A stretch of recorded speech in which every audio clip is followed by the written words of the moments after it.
Ladies and gentlemen, I'd like to call the City Commission meeting for Monday, September 19th to order. Have City Clerk please call the roll. Commissioner Hersberg. Present. Commissioner Honaker. Here. Commissioner Sliker. Here. Commissioner Smith. Present. Commissioner Sukup. Here. Vice Mayor Novick. Happy to be Mayor here. Masarzik. Here. Ladies and gentlemen, before we turn the meeting over to Commissioner Sukup for the invocation, I'd like to have everybody give a round of applause for our interim sheriff-elect, Mike Chitwood. Thanks for coming out today. Appreciate you spending a little time with us. Commissioner Sukup, you have the floor.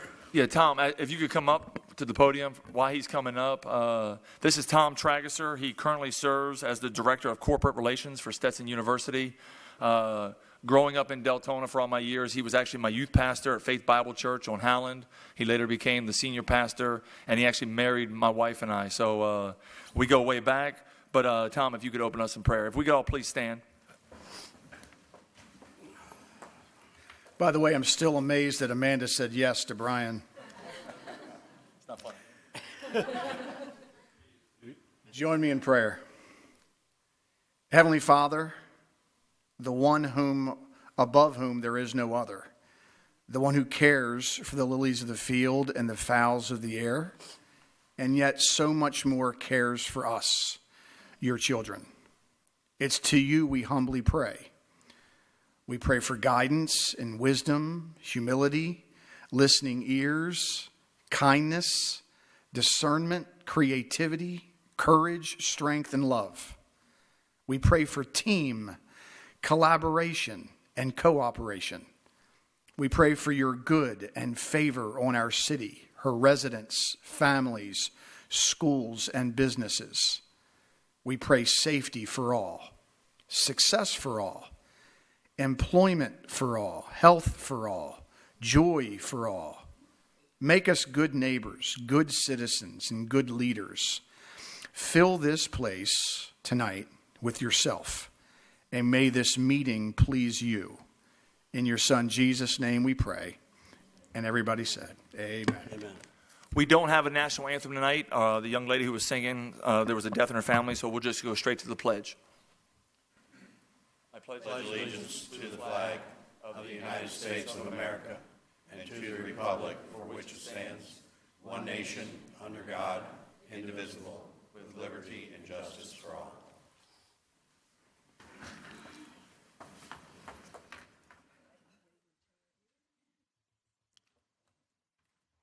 Thank you all. Commissioners, the first item on the agenda is approval of the minutes of the September 6th City Commission meeting. If there are no corrections, additions, or deletions. Motion to approve. Commissioner Honaker? Second. It's been probably moved in second. All in favor? Aye. Anyone opposed? No. Well, Sheriff-elect, Mr. Chitwood, would you like to say a few words? Yes, Mr. Mayor, if you don't mind. Fine.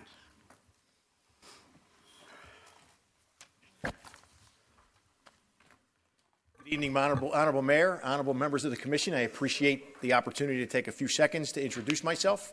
I had the pleasure last week to go on a ride-along with Captain Egan, with the City Manager, and with Commissioner Hertzberg, and we did a tour of the city in a driving rainstorm, unfortunately, and we talked about a lot of things. And one of the things I want each Commissioner and the Mayor to know is that being raised in municipal policing all of my life, that's how I intend to police Deltona. The same successful concepts that Sheriff Johnson has employed, we're going to take them and make them even better. I'm interested to hear on what the concerns are in your zones, how we can better police. I'm looking to start a PAL program here in Deltona. I am looking to bring in after-school programs, the same concepts we use in Daytona Beach, but I'm going to need everybody here to help us do that. I think together we can really make a difference in our community. This is a beautiful city. I will tell you that when I went door to door, the one comment that the residents talked about was how proud they were, how clean the city was becoming. And it's very, very noticeable. And Madam City Manager, you're to be commended for that. But I'll be accessible on January 1st at 12:01 a.m. I take command. And on January 1st at 12:02 a.m. I will be on patrol in Deltona. and you will see me on my bike as the command staff. Captain Egan is already getting his bike shorts fitted. Every Friday, we will be out riding the neighborhoods and getting to know the residents and trying to provide an even greater level of service. I really appreciate the time, Mr. Mayor. Okay, thank you very much. Welcome. Have a great meeting. Looking forward to it. Thank you.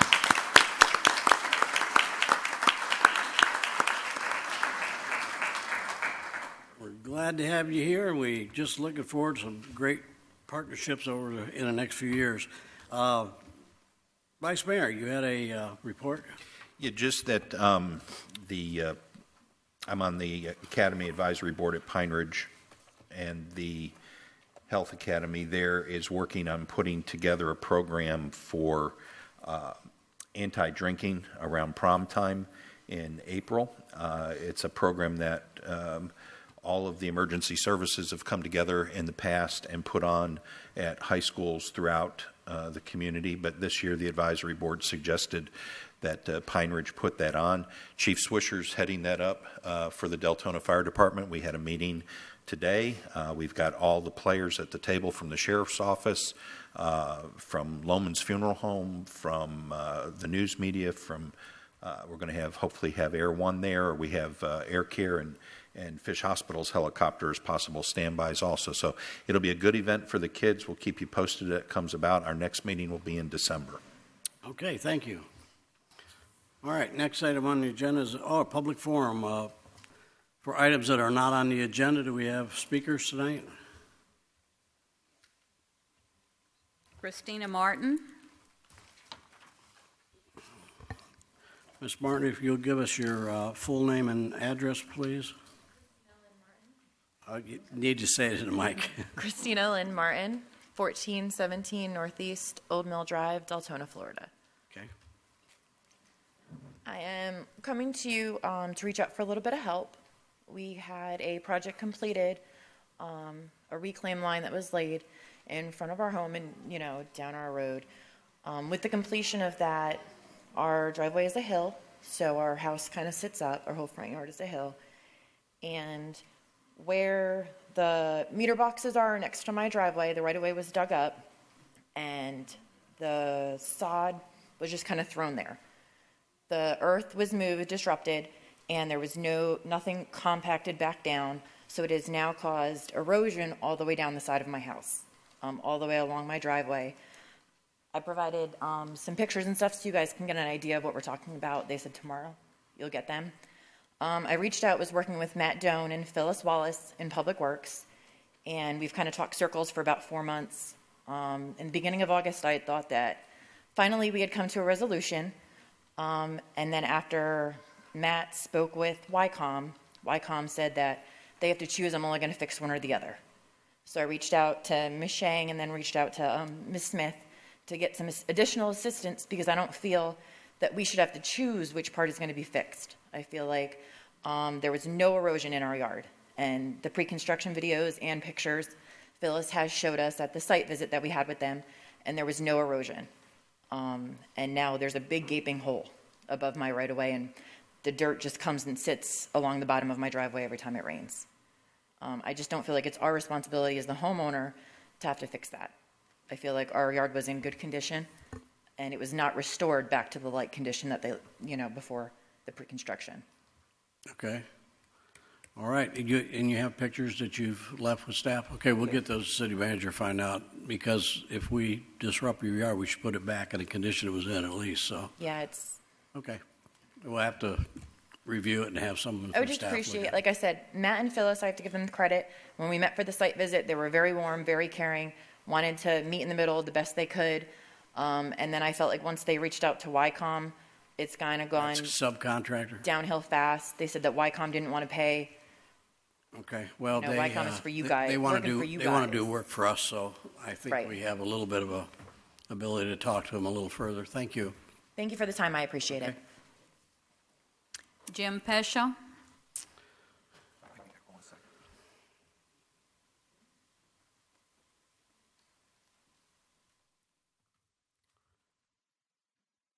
My name is Jim Pasha. I'm on Old Mill Drive in Deltona, District 2. I want to come tonight and just give you a few thoughts and feelings that I had on the workshop on the sports facility and center that we had last week. I attended that last workshop, and it was on the idea of adding a sports center and possibly bringing sports tourism dollars to our city. At that workshop, it was pointed out that we have between 20 to 25,000 children in our city around or under the age of 19, and that's out of a population of about 90,000 people. It was said that there was a need for them to have more things to do. It was mentioned that we have 19 city parks already, with around 13 of them having some kind of sports facilities.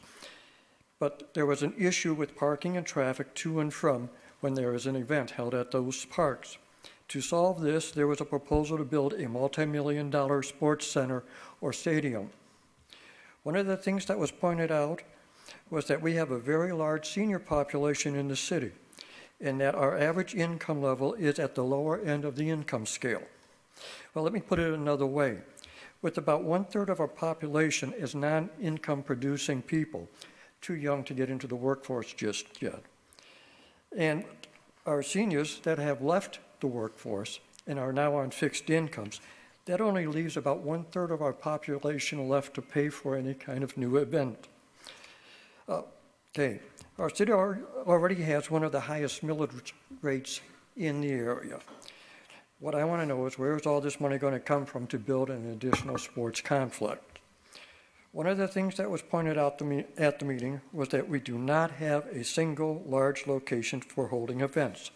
Someplace with ample parking, someplace that hold all kinds of events, like the 4th of July, not just sports.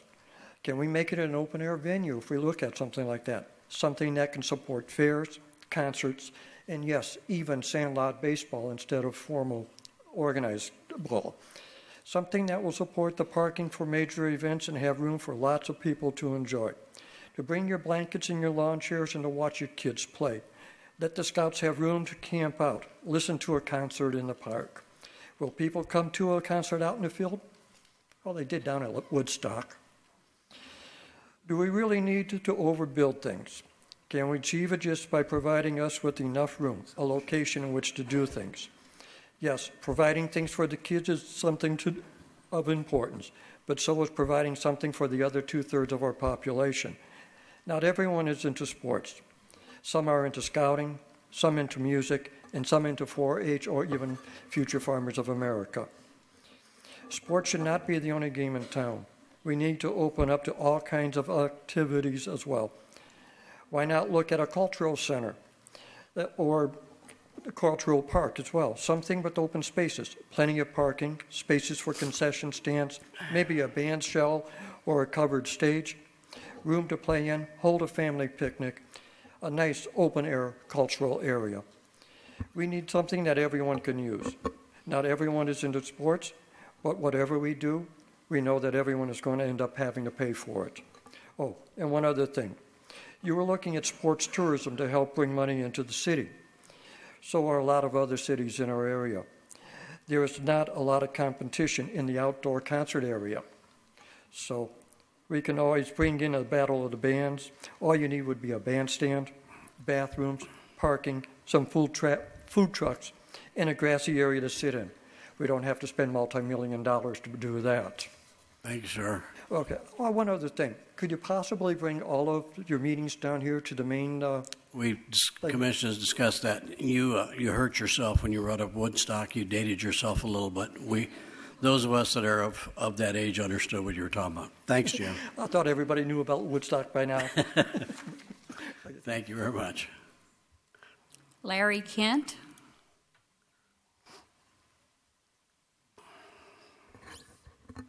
Larry Kent, 235 River Village Drive, DeBerry, Mayor and Commissioners. I am in code enforcement hell again. I went through it a couple of years ago, and my property got cited the other day. I want to tell you a little bit about the property. We're talking about Justin Square on Deltona Boulevard. Building's 35 years old approximately. In the last 3 years, my contractors have applied for 25 to 30 permits. I spent $563,000 to date as of a couple days ago. Got about another $150,000 to $200,000 to fixing this place up because it's old and it needs some repairs. I've got 5 open permits right now, and I've got 4 to 5 more permits coming. What happened was I poured a little bit of concrete behind the shopping center the other day for a dumpster pad, and apparently the city was out there ahead of time, saw the form boards there. I did not realize I needed a permit to pour that concrete. And instead of calling me, they waited for me to pour the concrete and then hit me on the code enforcement end of it. I have no problem getting another permit. You know, I've gotten permits all my life. That was the business I was in. I've gotten thousands of permits in this city over the years. I don't really know how to apply for a concrete pad or a sidewalk extension permit because I've got some sidewalks I'm extending also, but I was told I have to, for that section, that 1 or 2 feet, I've got to get permits for those too. So what I would like to do is I'd like to have somebody who wants to shadow me to go through this process. I want to make sure that we can get the building official out there, look at the entire property. For instance, I'm laying some sod later this week. I don't know if I need a permit for that. So I'm looking for anybody who would like to go through the process and see how difficult and ridiculous it could be at times. And that's what I've got tonight. Thank you. All right, thank you, Larry. And this also meets our strategic plan in that I'm working on economic development and beautification. Thank you. Thank you. John Fleeman. John. Oh, Fleming.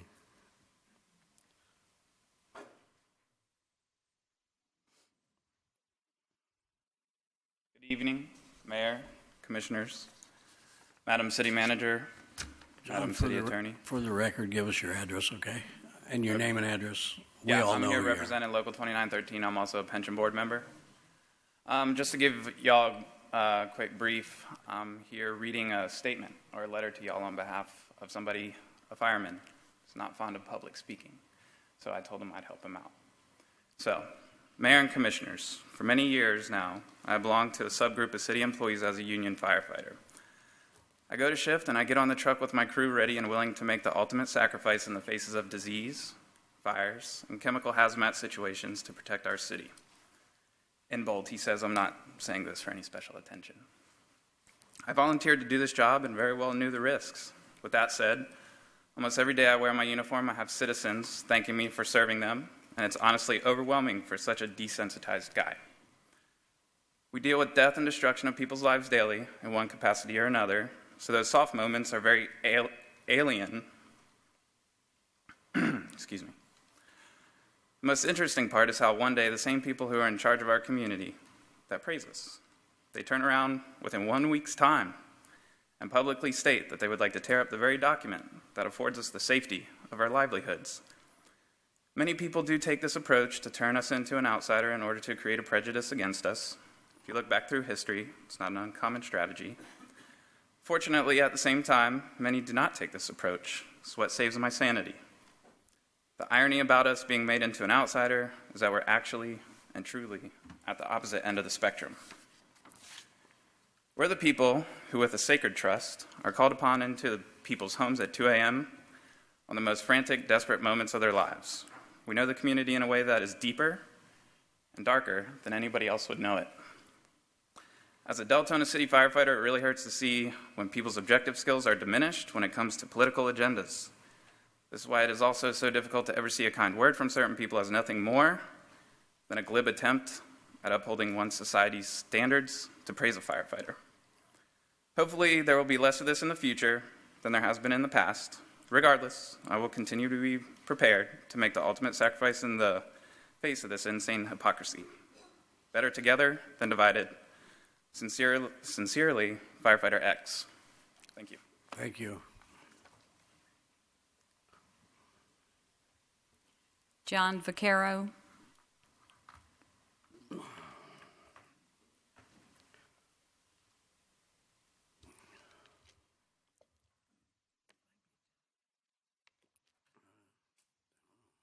I'm here tonight representing Local 2913. I'm the union president.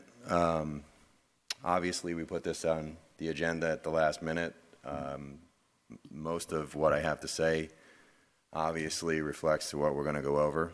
I just want everyone here to know the union has been as transparent as possible Since I've took over, I've made every attempt to better the past, move forward, put aside the mistrust that developed in the past through commission and union, and build back the public's trust in all of us and everything we do every day here.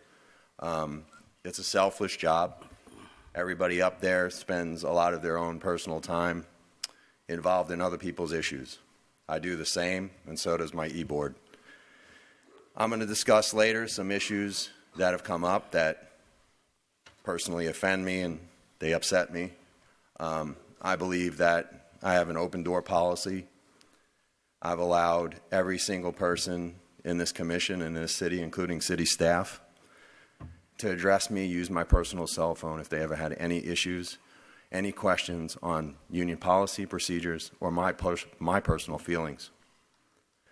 I'm here tonight to try to gain back that trust, build back your confidence in this commission, the fact that your fire department is a proud fire department, one of the best in Volusia County. If anybody here has any questions for me after this meeting, I'll be in the back of the room, and I'll be more than happy to answer any of your questions. And I appreciate your time. Thank you, sir. Kurt Vroman.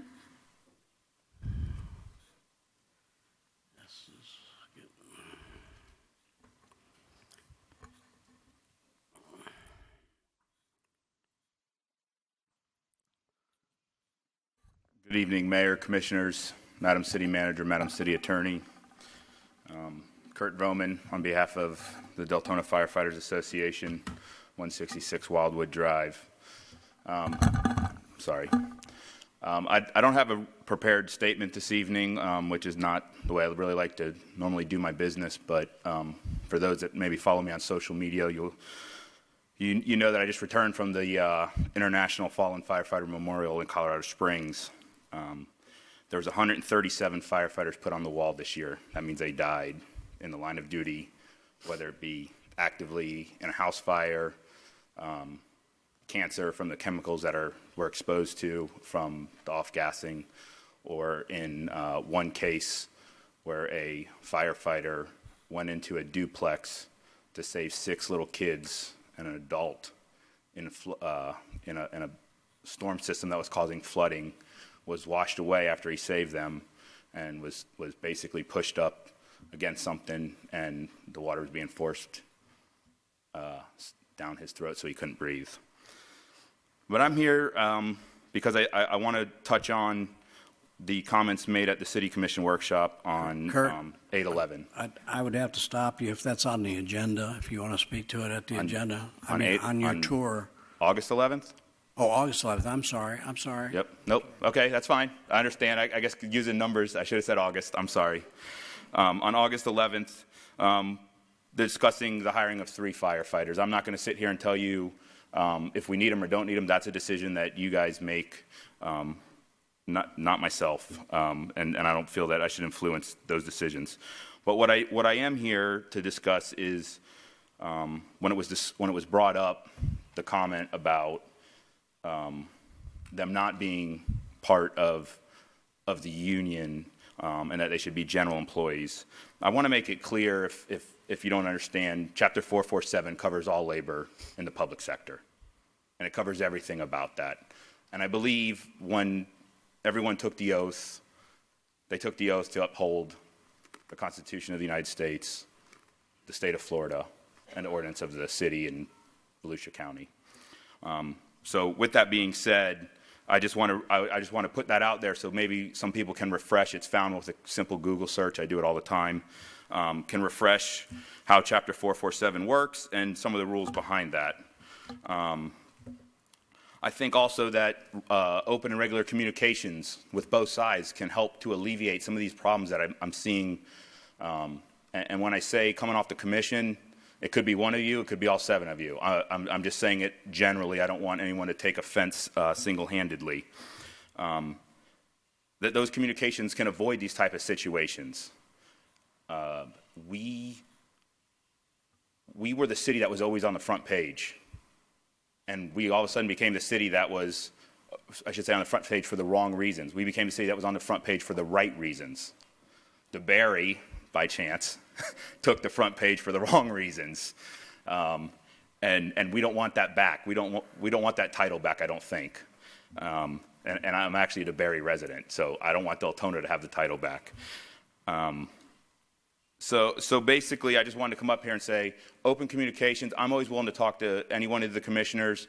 If you don't have my cell phone number, I'm sure it can be easily obtained through the city clerk's office, since I am on different boards in the city. I've made multiple public information requests, and I don't try to hide it. But I just hope that maybe we can hit that reset button and start doing, like Sheriff-elect Chitwood said, that the residents like what they're seeing, and that's cleaning up the city. And let's get back to that. Let's make this a city that we're proud of, and I've always been proud of. Thank you. All right, thank you, Kurt. That's it? No one else? All right, the next item on the agenda is the consent agenda, and this evening there's nothing on the consent agenda. Ms. Shang, nothing that we have to bring up on the consent agenda? No, sir. Okay, the next is ordinances and public hearings.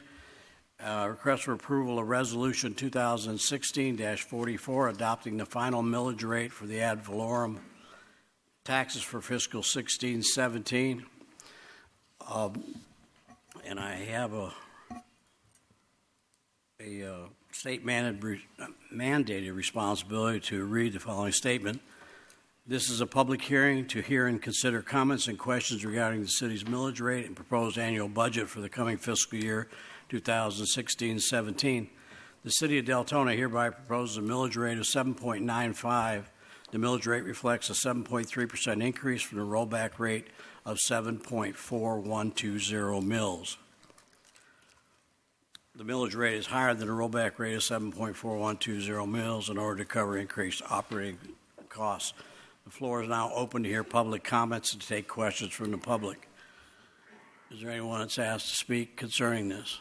Anyone in the audience want to speak concerning the millage rate? Seeing and hearing none, we'll close public participation period. And commissioners, do you have any comments? Commissioner Hertzberg. I move to approve Resolution 2016-44, adopting the final millage rate of 7.95 for the levy of ad valorem taxes for fiscal year 2016-2017. Thank you, ma'am. Commissioner Schleicher. I second that motion. All right, it's been properly moved and second. The city attorney, would you read the resolution? Yes, sir. This is resolution number 2016-44, a resolution of the City Commission of the City of Deltona, Florida, adopting an ad valorem millage rate for the 2016-2017 fiscal year, providing for an effective date. Thank you, ma'am. Would you allow us to vote, please?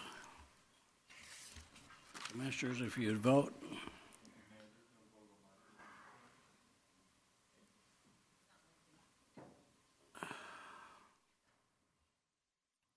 Technical difficulty here, just a moment.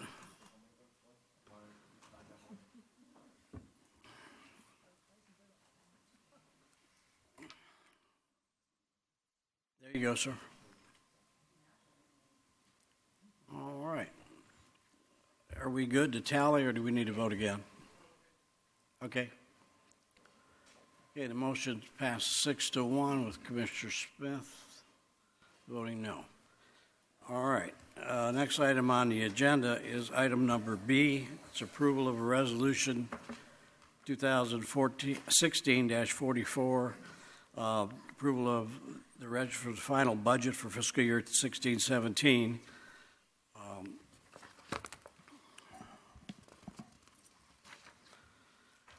And as I move through this, the City of Deltona has adopted a final ad valorem millage rate of 7.95 mils for fiscal year 16-17. The final ad valorem millage rate reflects a 7.3% increase to the rollback rate of 7.14.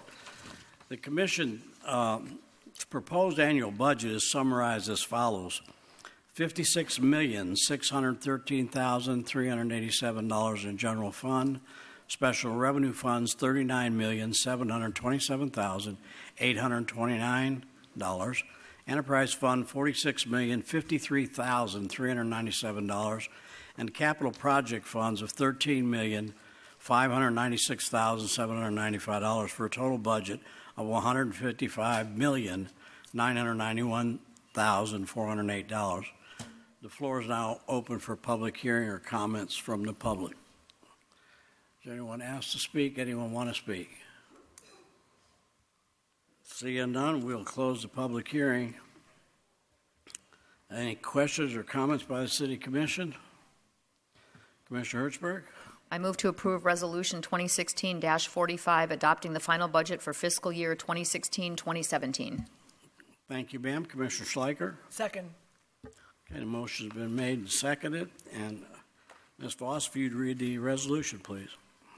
Yes, sir. This is resolution number 2016-45, a resolution of the City Commission of the City of Deltona, Florida, adopting the final annual general fund, special revenue funds, enterprise fund, and capital project funds budgets for the fiscal year beginning October 1, 2016, and ending September 30, 2017, providing for an effective date. Thank you, ma'am. If you allow us to vote, please.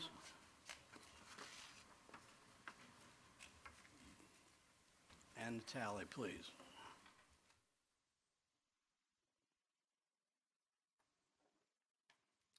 Motion passes 7-0. The next item on the agenda is item number C, and item number C has been pulled by staff, so it's going to be continued.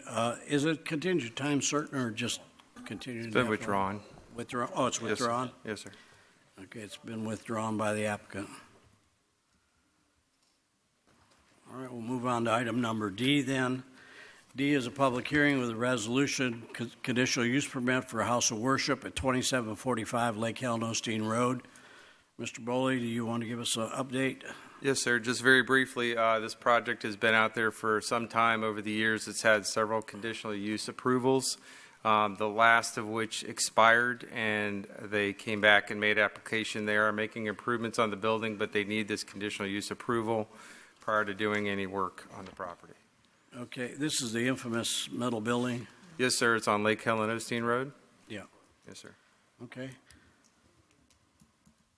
Commissioner Hertzberg. If there's no discussion, I'd like to make a motion. And I can hold off on the motion if there'd be discussion prior. Whatever your wishes, You can Mayor. still make the motion, ma'am. You can I make the hereby motion. move to approve resolution number 2016-38, allowing a conditional use for a house of worship use at 2745 Lake Helen Osteen Road for up to 24 months. Okay, Commissioner Schleicher. I'll second that. Okay. All right, Commissioner Honaker. I'm glad to see it moving forward. It's in my district right around the corner from my house, and it has been going on quite a while. And that is my question to Mr. Boley. Do they need 2 years? If you give, they got their loan a year and a half ago. How long does it take to renovate a metal building into a church? Do they really need 2 more years? If you give them 2 years, they're going to take all that 2 years. If we give them 1 year and say, here's your marching orders. You've got a year. You've already had, what, 2 now extensions? With the year to-year extension. So, it's an existing building, to answer your first question, and, it shouldn't be that difficult to bring it up, the whole entire site up to speed. We figured this will keep us from having to come back again for another extension if for some reason they don't. I love Pastor Santos, and she's doing a great thing putting that church right there and renovating that building that's been sitting forever. I just want to see it finished. Okay. Your wishes and dreams maybe not equate to the amount of money it takes to do it. Vice Mayor? Thank you, Mayor. What's the status of the building permits? This is just a conditional use zoning thing. What's the status of the building permits? That I'd have to defer to the building official, who's not here. But I guess they had started work and they received a stop work order because they had let their conditional use permit expire. So this is to get them, off of square one so that they can achieve their building permits. And being they've never received a CO on any of those permits out there, if we don't renew the conditional use, do they have to come back and go through the permitting process under current codes? They would, well, this satisfies the zoning effort. So in the zoning district, they have to have the conditional use to operate as a religious institution in the zoning district. So that's separate and detached from their efforts to get their building permit. I knew that, but I wanted to make that known. Just because we're changing, we're approving this extension of the conditional use does not mean that they are current on land development code. It does not mean that they're current on any of their building permits or building codes. Okay. This approval is not release them of any requirements to follow proper building procedure and all. Okay, we have a motion in a second, but we have not had public participation. Does anyone here want to speak for or against this? You're an awful quiet bunch. Okay, motion been made second. Any other comments by members of the commission? All right. I'll read the resolution. It says, resolution of the City of Deltona, Florida, granting conditional use to permit a house of worship within an RE1 residential estate zoning district for the property located at 2745 Lake Helen Osteen Road within the City of Deltona, providing for conditions and providing for an effective date. Motion been properly made second. Would you allow us to vote, please?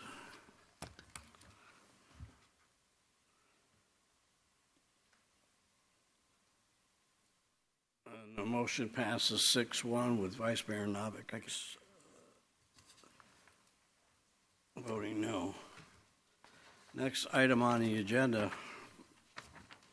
is item number E, and it's a public hearing, ordinance number 12-2016, comprehensive plan amendment, adding Tivoli Drive between excuse me just a second, well, I guess that must be the church. Good night. Raise some money and get that building built. All right. I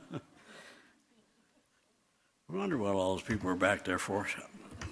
Anyway, I'll read this again. Ordinance number 12-2016, comprehensive plan amendment, adding Tivoli Drive between Saxon and Providence Boulevard to the city's thoroughfare map at second and final reading. Mr. Boley is replaced by Mr. Paradise.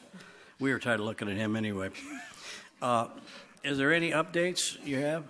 No, sir, other than the fact that this comprehensive plan amendment has been certified by the Volusia Growth Management Commission and has been approved by the Florida Department of Economic Opportunity. And this is a decision in front of the City Commission to adopt the amendment package. All right, sir. Thank you very much. Commissioner Schleicher. Yeah, Mr. Paradise, would you please make sure that I have this correct? Because there's been a lot of confusion out there, especially with the people on Tivoli, that we're going to widen this to 4 lanes right away. The purpose to do this is procedural. In order to apply for the transportation, the TPO money that would be available to do intersection improvements, is that correct? That is correct. It better positions the city to take advantage of grant opportunities, of which it already has. And I anticipate that the improvement of this segment of road will happen through a process that I've been calling incrementalism. It'll be a little bit at a time through the years as need is demonstrated for that improvement. So my understanding is we're basically looking at the corner of Saxon and Tivoli and the corner of Tivoli and Providence as being the 2 key areas we want to improve, or those intersections. Right now, the city has an application into the TPO for funding, has been granted funding actually for those intersection improvements. And I want to remind the City Commission again, I've said this a lot in the context of this item, this is a policy decision. This is a 20-year planning window, what we're talking about here. So this gives the city the option to contemplate these improvements somewhere within that 20-year planning window, which we're about ready to extend here to 2030. In so many words, we are not widening it 4 lanes by next week. All we're doing is putting in a thoroughfare map right now. Correct. Well, that's why I want to make sure that's clear, because there's a lot of misconfusion out there that we were doing this to 4-lane it right away. So as soon as everything is out and ready to make a motion, whenever there's all discussions done. Vice Mayor Novick. I was going to go ahead and make the motion, but I'll defer to Commissioner Schleicher. All right, Commissioner Smith. Thank you, Mayor. I do have a couple questions for you. Does thoroughfare mean 4 lanes? No, ma'am. Why did we choose 4 lanes instead of 3 lanes? I know there was discussion up here, but the resolution specifically speaks to it being 4-lane thoroughfare. Yeah, there are 2 elements that are appended to the city's comprehensive plan. One is a map, the thoroughfare map that depicts the thoroughfares. The other is a number of lane maps, number of lanes per thoroughfare through the 20-year period, and there's also a table to help interpret that map. And the number of lanes map and accompanying table are what is being amended for the 4-lane. And I think that the approach was just to kind of give the city flexibility through that 20-year time frame to contemplate a 4-lane event if there was ever a demonstrated need for that. Okay, I do have another question. I did go and look back on the P&Z minutes, and this was voted, well, it was a 3-3. It was a 3-3 vote. But there was definite concerns coming out of P&Z about it being premature, and these are, engineers on this. Can you just give me a little more information as to the discussion? Because, minutes, I wasn't able to hear the audio. I didn't have time. But just give me a little more about what was going on at that meeting and why they chose why there were 3 people that voted against it. The term you brought up, premature, was part of the topic. There was also concerns about the ability to accommodate such a design within the existing window. But we're not talking about design here. We're talking about, the staff's position was, like I said, you hear this term a lot, it's a policy decision, not a design or constraint type of analysis. I hear you. I just think once we say we're doing 4 lanes, we'll be seeing 4 lanes down Tivoli, whether it's in 5 years, 10 years, or 20. But thank you for the explanation. All right, thank you. Vice Mayor? Go ahead. Go ahead, ma'am. In our minutes from the meeting, we discussed this. There was, it was June 20th, and it said that we were going to request an opinion from Morgan Gilreath on the property values. If I got that email, I apologize. We get a lot. Did we get the opinion from Mr. Gilreath's office as to what the impact, and I know it has nothing to do with this policy, but it was promised that opinion about the property values along Tivoli would be given to us. I know there was a lot of talk about property values. Right. The city did not analyze the impact to property values, and then as an alternative, well, maybe not as an alternative, but we did study the road and looked at that segment with regard to, well, what are other options besides a 4-lane event? And, there's intersection improvements that would grant a large bang for the buck. And that's, I come back to that term again, another term, the incrementalism term. And we're looking at doing this a little bit at a time. The biggest bang for the buck being the intersection improvements. Okay, but just to clarify, we did not get that information. Not to my knowledge. All right, thank you. No, I just, if you don't mind me chiming in, I remember us talking about that, but we decided that we weren't looking at 4-laning, so. No, but we did promise. We did remember. That we would get information on the property. Because it wasn't going to impact other minutes. Okay. No, not an argument, but it's still good. It would be good information, yeah. Yeah, it said we'd get it. Yeah, okay. All right, well, staff, would you make note of that? Okay. If there's any rule of thumb for that. Vice Mayor, you have the floor. Thank you.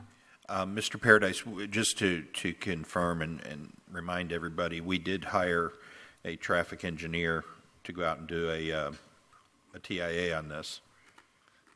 And it was through his input that he brought back alternatives and suggested that we do this incrementally and see what effect the intersection improvements would have on that traffic and the flow of traffic through that corridor. So until those improvements are done, we really can't make a decision on when it would be 3-laned or when it would be 4-laned, and then the economics involved with 4-laning it in anticipation of a higher volume versus 3-laning it. So all of that input came as a result of the TIA that was done. Correct? Oh, yes, absolutely. Okay. Yes, sir. Thank you. Okay, Commissioner Sukup? Yeah, but I agree with Commissioner Smith. When the gentleman came up here and spoke, he said even tagging it thoroughfare is going to lower the value of his property. And we looked at him and said we would find out if that has anything to do with it. So I understand we're going to focus on the ends. I mean, we all agree that's what we're going to do. But we were supposed to find out if it was going to lower the value of these people's property. And if it was, what were we going to do about it? And we told that gentleman when he spoke, we would find that out, and we haven't done it yet. So I'm trying to recall. And I agree with it being said, but I don't recall us ever having Morgan Gilreath give us an opinion on potential. Well, that's what I'm saying. I don't know that I've ever heard that. Can we have Ms. Shang review the minutes and then do what we directed per those minutes? Yeah, I think it's still not going to have. Well, it won't have any. It's not going to have any bearing on this tonight. This is to put it on a thoroughfare map. But I'm saying, I think we still need that information because we've already, as a commission, with the TIA and all in place, are not looking at 3 or 4-laning. We're looking at intersection improvements, as I understand it. Is that not right, Manager Shea? Yes, we are. Okay. We still need it on the map. Well, let's still get the information to see if there's a standard answer to that question. But we need to move forward with putting on a thoroughway map. Okay, Commissioner Honaker? Thank you, Mayor. You pretty much answered my question because I still want to move forward. We can look at the value of that, but the intersections need to be improved, and this is the best way to do it for the city. And we just talked about the budget, and we lowered it a little bit this year on the millage, and we'd like to keep lowering that. And there are only 30-some thousand people paying taxes. This gets us money from other agencies to pay for those intersection improvements, and then we'll look at it. Does it need anything else to be done? That might just fix it, just doing the intersection. But we need that money. We can't keep raising people's millage rate and keep raising the taxes. So, all right. Thank you, sir. Better of all. Commissioner Schleicher, you wanted to make a motion. Is there anyone in the public want to speak for or against this? Do we have anybody that's filled out sheets? Thanks, Mr. Paradise. Mary Craig.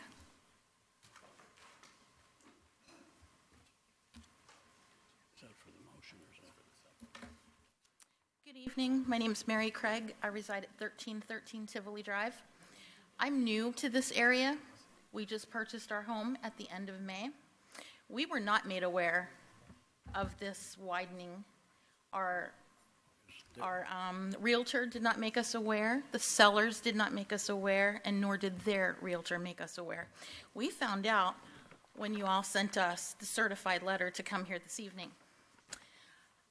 My husband is a veteran, and we used the VA to purchase this home. I don't think it is fair to put this up for negotiation without properly thinking it through. This project is going to widen the road. You can start by increments, but as we all know, these increments are going to go further and further and further down Tivoli. My property value is going to drop. If for some reason I ever wanted to sell this home, I wouldn't be able to do it because I would be upside down. I would owe more on this home than it's worth. Now, I don't know about any of you, but I'm sure you wouldn't want somebody widening a 4-lane road, putting a road in front of your house. I have small children. They stand outside every morning to catch a bus. It is not safe. People fly up and down this road, and it's only 2 lanes now.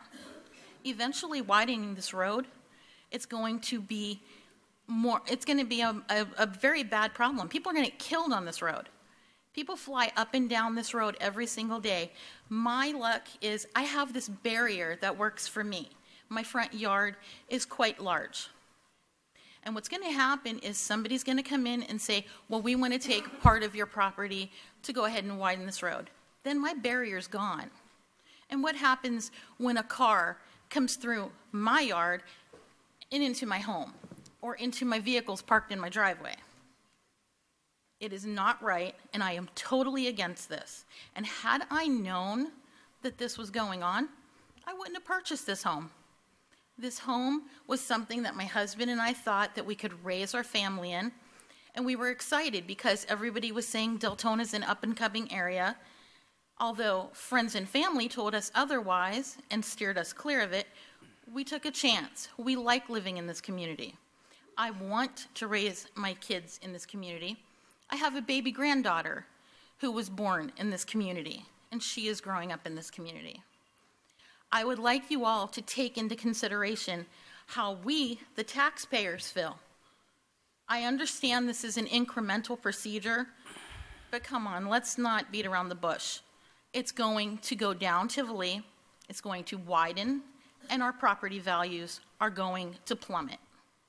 That's all I have to say. Thank you, ma'am. Jose Jimenez.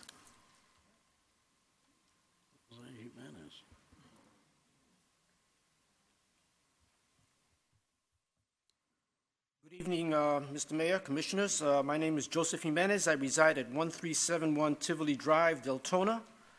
And Mr. Mayor, I do believe I had approached you at one time and said, did you know about the widening and on Tivoli Drive? And you said, oh, that's the first time I've heard of it.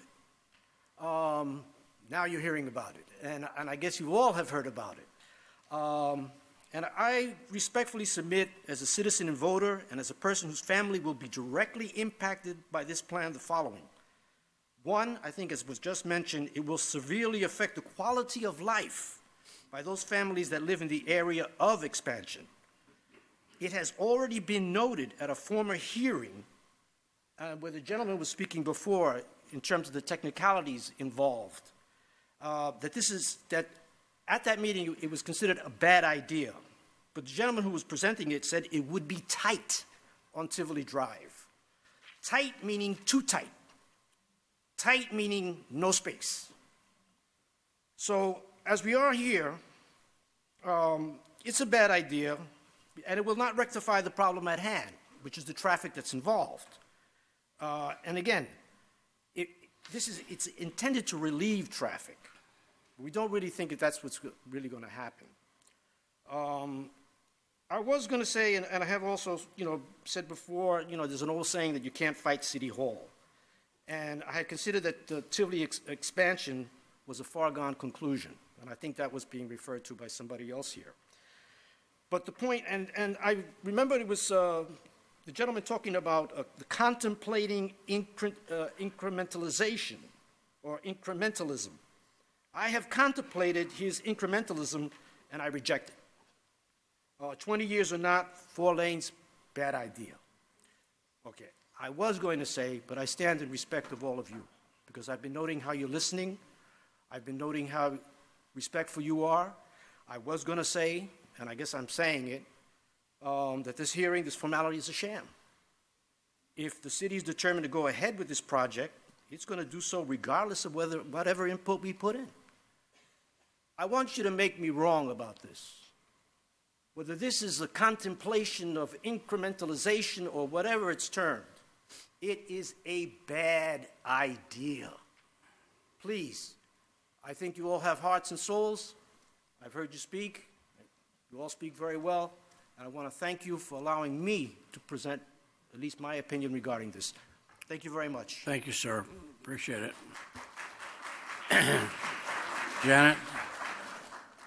Alberto Rivera.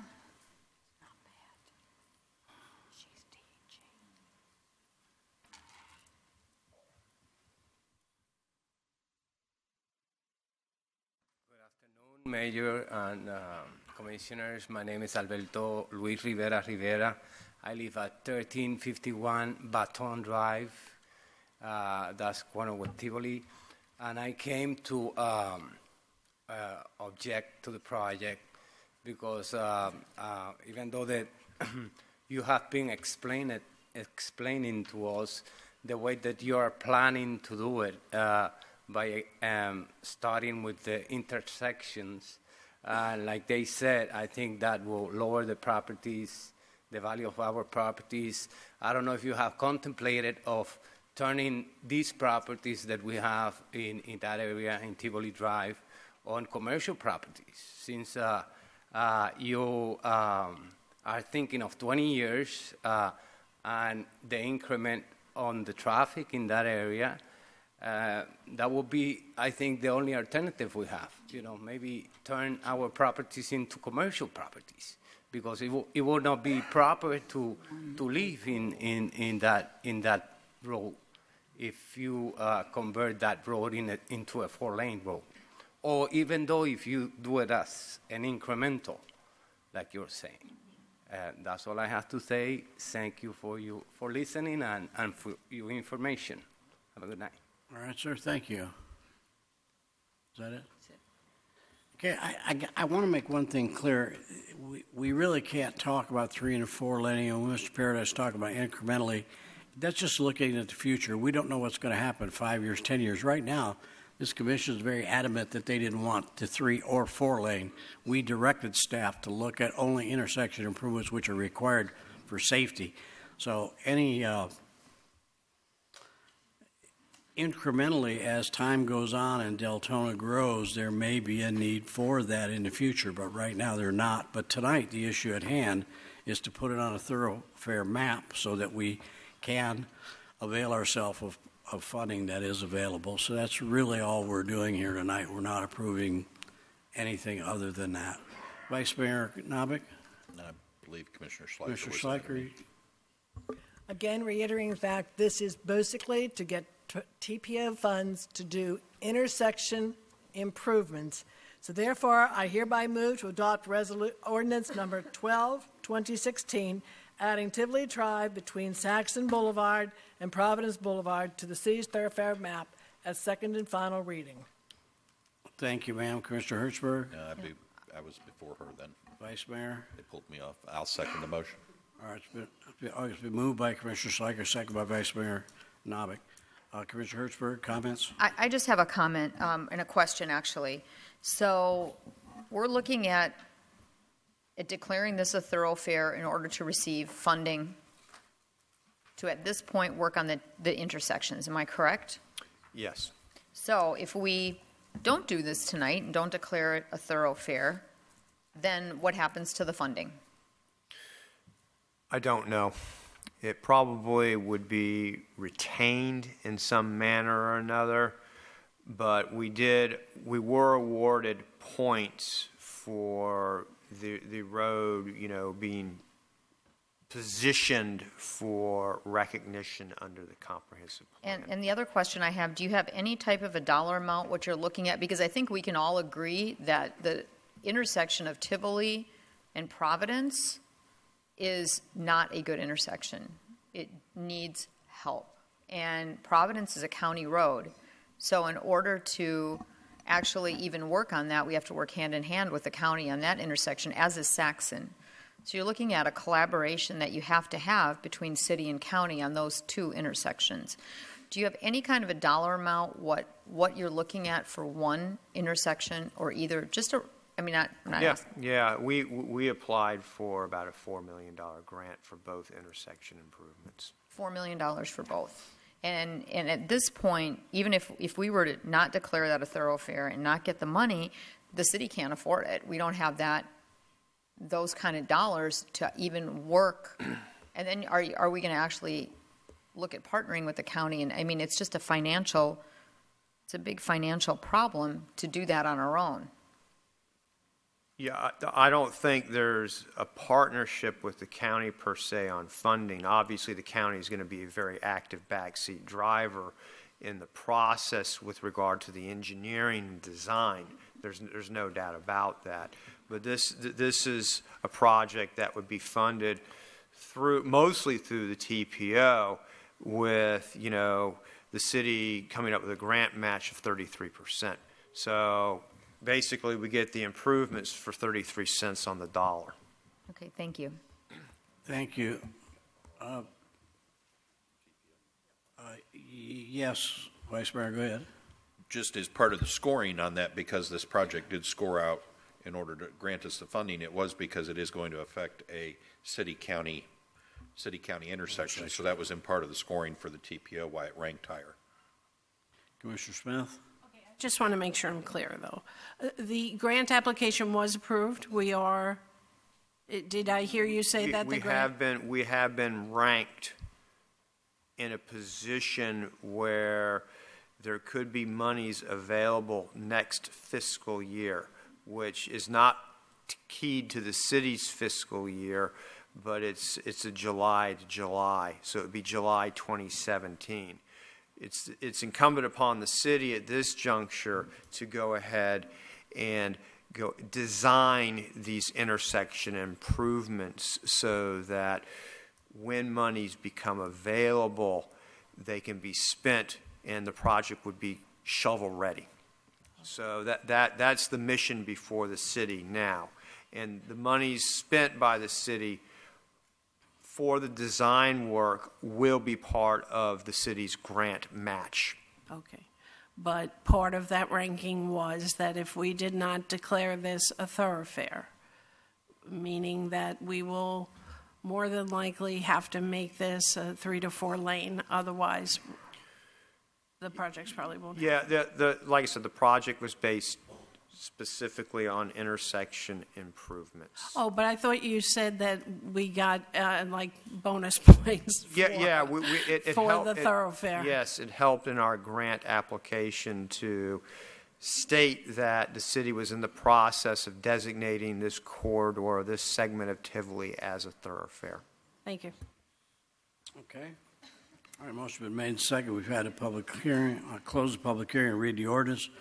The ordinance reads an ordinance of the City of Deltona, Florida, amending the thoroughfare roadway system, 2025 map, the roadway number of lanes, 2025 map, and the roadway number of lanes table, and Deltona's comprehensive plan by adding the segment of Tivoli Drive from Providence Boulevard to Saxon Boulevard as a 4-lane thoroughfare, adding conformity with the state statutes and a comprehensive plan for the City of Deltona, providing for conflict, severability, and effective date.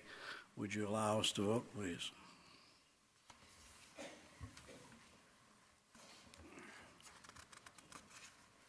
Motion passes 5-2 with Smith and Sukup dissenting.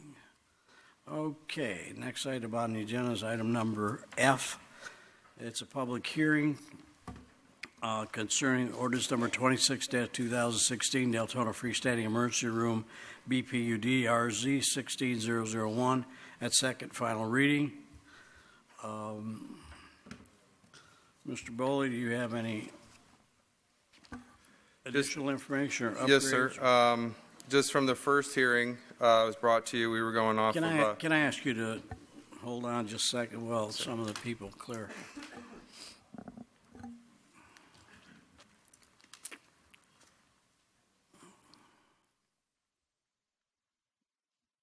All right, sir, go ahead. Yes, sir. At the first hearing, we're going off of best available data, bringing forth an application for you at first reading. Since that time, and there was some discussion by the City Commission on access management, we were directed to go off and meet with the applicant and discuss potential solutions that would address those access management concerns. We were able to learn of... I'm sorry, Mr. Boley. Could we have someone please clear the lobby out there? I'm having a hard with feedback up here. Thank you, Cap Megan.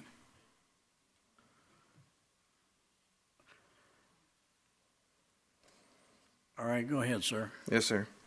So we were able to learn of another potential option, but that said, given the timing of everything, it was agreeable with the following language to be added to your development agreement. Safe access, I'm sorry, I'm losing my voice tonight, but safe access management for public health, safety, and welfare is an expectation of the city and is recognized by the applicant as a needed requirement for development. Excuse me. Therefore, The applicant will be required to provide safe and efficient right-in, right-out movement or facilitate off-site connection to the existing traffic signal at the Graves Avenue, North Normandy Boulevard intersection, which is the other alternative discovered. The final design to ensure safety will be addressed at the final site plan and county use permit application process with the city and county staff. So that was an achievable solution. Okay. I had placed on I was trying to look for this earlier, on my desk when I came up here this evening, a letter from Mr. Elkine. Yes, sir. I guess it's from the law firm. Yes. Have you had a chance to review that? Yes, sir. He sent it directly to me, and I asked that it be Okay. sent to you. You have any comments? The only comment to that was that I ascertained from reading it, and I have a copy of it here, was that he requested that this site be platted because the lot that they're proposing is not a legal lot of record. So the 3.24 acre site would have to be created as a legal lot of record. And then the other would be unless it is determined by the city to be exempt from formal platting requirements, he'd like that removed from the DA. Okay, and for the sake of everybody here, what exactly is he asking us to do? There are antiquated subdivision lots out there, and the original application that came in mirrored the existing lot which is out there, which then allowed the applicant to utilize a section of the code as a special exception because it already matched the legal lot of record that was out there. The change in the acreage for this rezoning application as it was amended reduced the acreage below that lot size. Speaking in plain terms, it creates the need for a new legal lot of record. The fact that this language exists in the DA, Mr. Elkine has requested that language be struck from the DA. And your recommendation? To plat. To create, it's by law, as per state statute, that you would have to create a legal lot of record. There's just no way around it. Okay. Yes, sir. Thank you. Thank you. Commissioner Schleicher. So I am to understand the concerns we have with the road and the traffic pattern out there. Yes, ma'am. We don't have to worry about that because that would be taken care of in the site, and that will be taken care of. Right. There is no final decision as to whether it's going to be proposed as a right in, right out, or going over and getting the light. And when I say going over and getting the light, meaning provide circuitous access similar to what they did for the Oviedo site, where they went out to State Road 426 and had to provide circuitous access from that site. The light providing the safest access potential because it offers the full movement. You know, you can make lefts and rights and go straight. The right in, right out, if that is going to be the selected alternative, there would have to be off-site improvements like extending the concrete median to close off the opening for that right in, right out. That would address some of those concerns that you mentioned at the first hearing, that the commission mentioned at the first hearing, that one of the comments that was made was, were there any assurances coming eastbound on Graves that, say, an emergency vehicle would just turn over the striping and use the right out lane as the left in? And there were no assurances to that. So extending that concrete median would at least preclude that.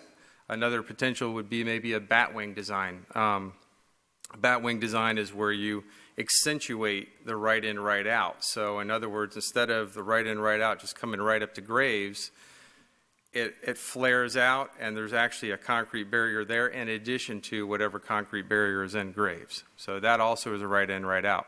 One of the comments that was made was about the potential for a U-turn at the intersection of Howland and Graves. And we went out, took a look at the site, went out there with the sheriff's office and noticed not only that movement, but other illegal movements that were currently existing out there, such as an illegal dual left going westbound on Howland. So what the creative drivers are doing is they wait for the signal to turn green, and as it turns green, they also make a left and go down Graves that way. So there are other issues involved other than just, the U-turn as well, and it needs to be safe. But that will be taken care of during the site. Yes, ma'am. And the applicant has provided an escrow check for a TIA, and you should know about that as well. That would allow us to get a traffic engineer as a peer review to their traffic analysis. Okay. Another question I had to do with, and I know I probably should have mentioned this before, but the designation for freestanding emergency room, is that the only thing that can be built on these acres?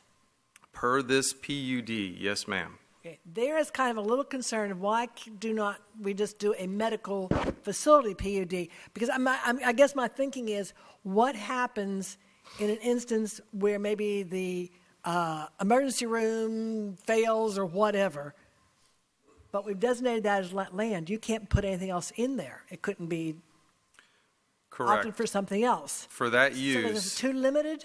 It is a very limited PUD. It's probably the most limited PUD that's come into the city. I'm a little concerned with that. It's an upside down PUD in the fact that most PUDs, given the flexibility and the extra development rights that they're seeking, usually go for the widest range possible. So what they would do is say, we would rather have all of the permitted principal uses in the C1 and the C2 and any other C zoning district, just so they would be able to select from any of those land uses. I don't know, just to me it would be a lot more logical to have a broader one. Again, we're banking on everything being on one item, but if that one item fails, or one item, let's say, leaves the area later on, that's the only thing that can be there. I mean, it's really kind of limited. That's very, very limited. So that's another concern I have. And just to answer that question, unless they came back in and amended that PUD. Okay, and just for the record, this was worked out between the landowner and the developer and everybody. This was a meeting you all had. Yes, sir. Subsequent to that. Okay, yes, sir. Vice Mayor? Thank you. Mr. Bully, what guarantees are we going to have that the developer, if they decide to actually purchase this property, because right now the applicant for this doesn't even own the property, correct? Correct. Okay, so we're negotiating and speculating that somebody might actually buy this property and then fall into this zoning, that we're being very creative for some reason with them. We typically do not do this, and I think that the narrow zoning, to correctly answer Commissioner Sliker's question, was to avoid the requirement of a TIA, was it not? Well, it's, looking at the narrow use with the narrow FAR of 0.08 FAR gets it below that TIA threshold. Correct. So it was specifically done so a TIA would not have to be done, because any traffic engineer, including the county traffic engineer, in no way would allow this project to be built with that right in, right out. It's too close to the intersection, as Volusia County has demonstrated on many other occasions, as this commission is very well aware of. It creates no opportunity for a good part of Orange City and Deltona that will be hopefully using this site to come in from the west side of the project in moving in a safe manner. There's no left turn opportunity. Now, the gentleman who owns the property does, I believe, own a piece of property on this overall site that would allow for the intersection improvements to take place at Normandy, if he elected to do so. And normally, we do an overall development plan on a large tract of land like this, but for some reason, we're not doing that again with this site, and I don't totally understand why. I will not support this project unless we have the ability to create a safe left turn movement in for the west. It's that simple. There is no safe movement of traffic coming from Normandy Boulevard or from Graves Avenue from Orange City to be able to get into this site. Now, I understand you're saying that we want to push it down the road here till we come into the development review the site. But I think that's a little bit too far. We've got the ability to address this now at this level of the plan and show this commission what the overall safe movement of traffic is going to look like for this project. And I don't understand why we're trying to make all these accommodations to get around that. We don't do that with other projects in the city. We always have traffic safety concerns on any project, and it just seems that we're very eager to get this project put through without taking the traffic safety issue into full consideration. If they're going to do it, then let's show it that we're going to do it now. Why are we kicking the can down the road with this? It doesn't pass the smell test with me. Thanks, sir. Commissioner Hertzberg.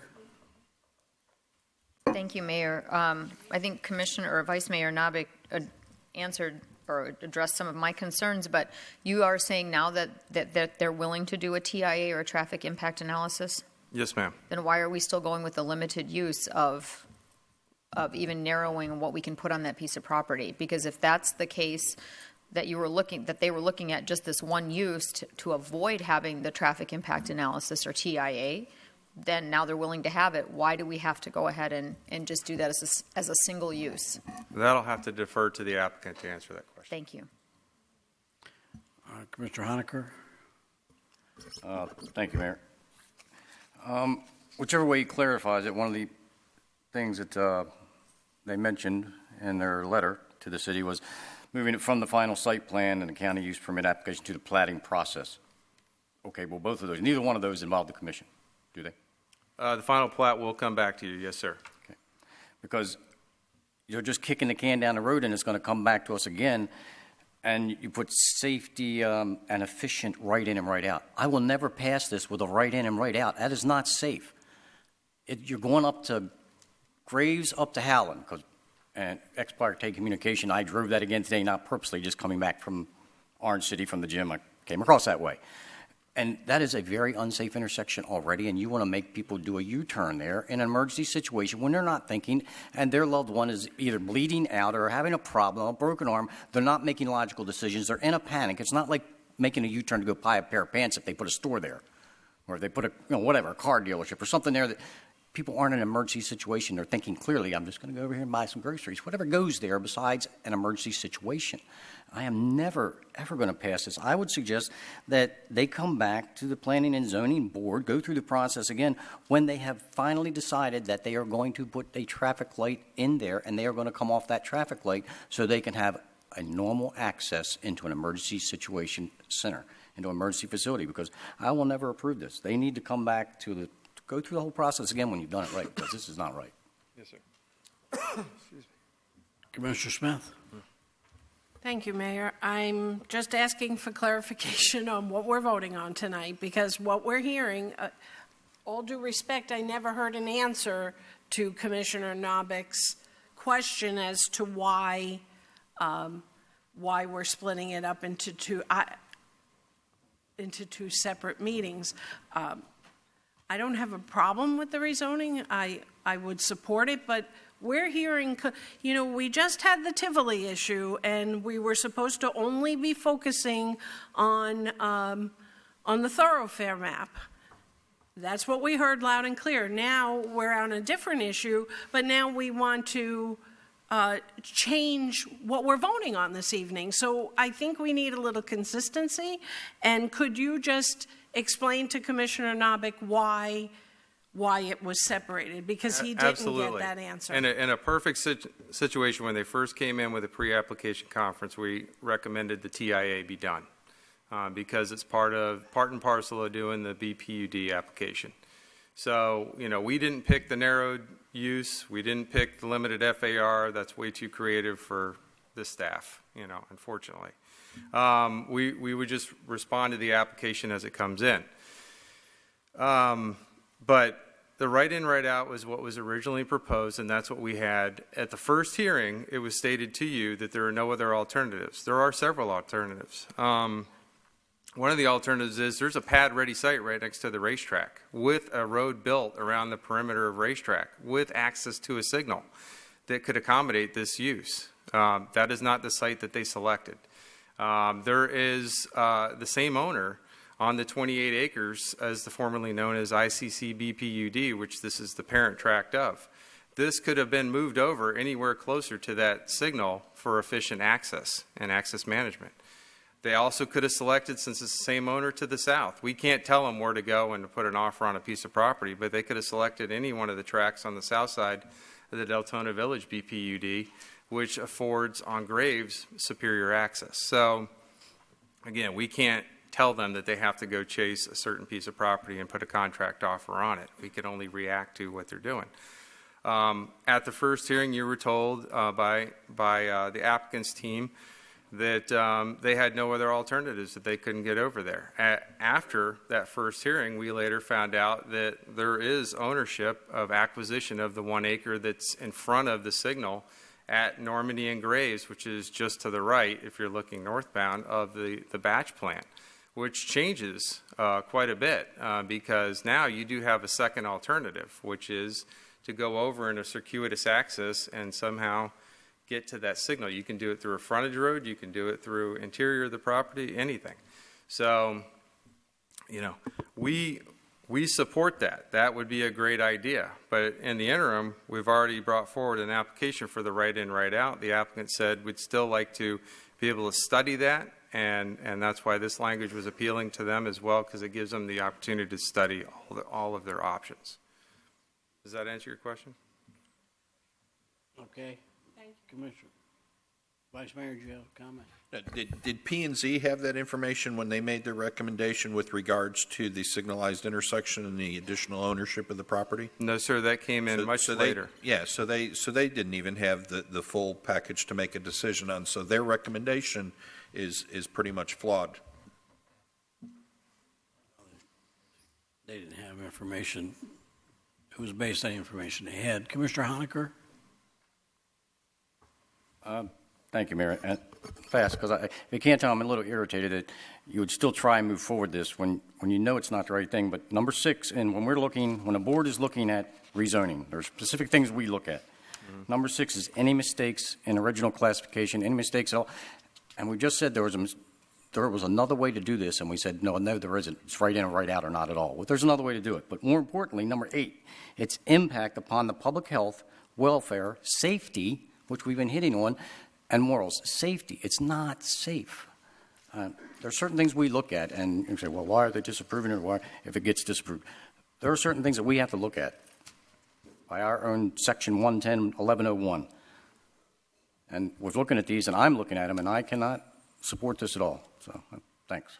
Thank you. All right, any further comments? Is there anyone else who want to speak? The applicant, I think.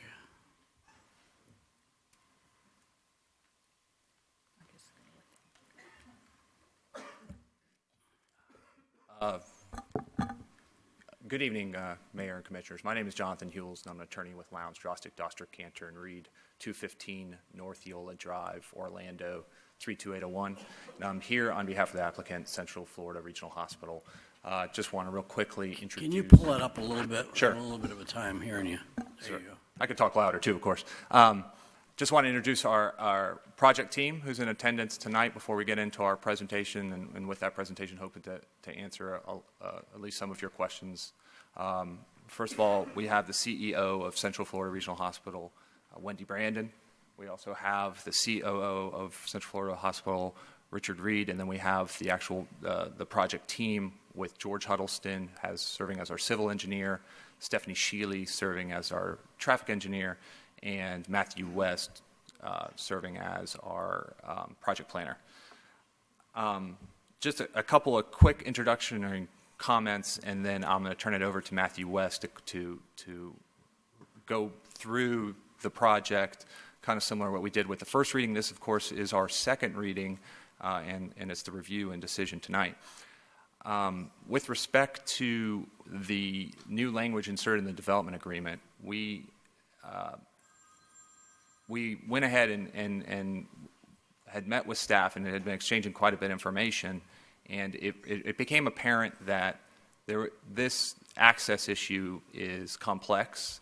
It came to our attention that there may be opportunities for other access that need to be studied that we weren't aware of. I think the property at Ish that everyone's talking about most near where the proposed intersection connection is actually owned under a different property owner name, so we weren't aware of that as the applicant. We are interested in the 3.24 acres that are before you, and having that right in, right out, we thought was sufficient, and still do believe it's sufficient, and could provide safe access. There was a comment already made that there was some type of flaw in the Planning and Zoning Commission's review.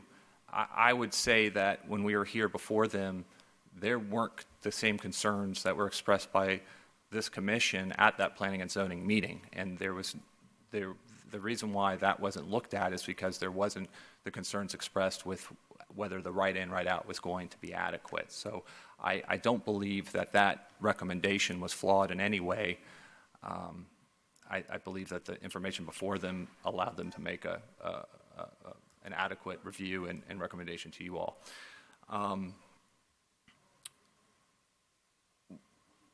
So the compromise that we have before you is really because it's not only, we want the experts to make the final determination of what is going to be safe and efficient and adequate for this use.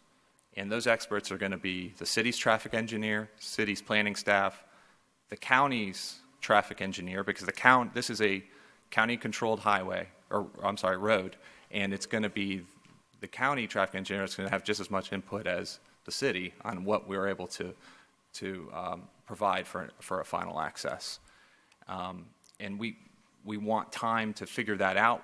We think it's really an engineering exercise that's more appropriate at final site plan, which is an engineered plan, and not here before you on the rezoning, which is this a use appropriate, compatible with the surrounding area.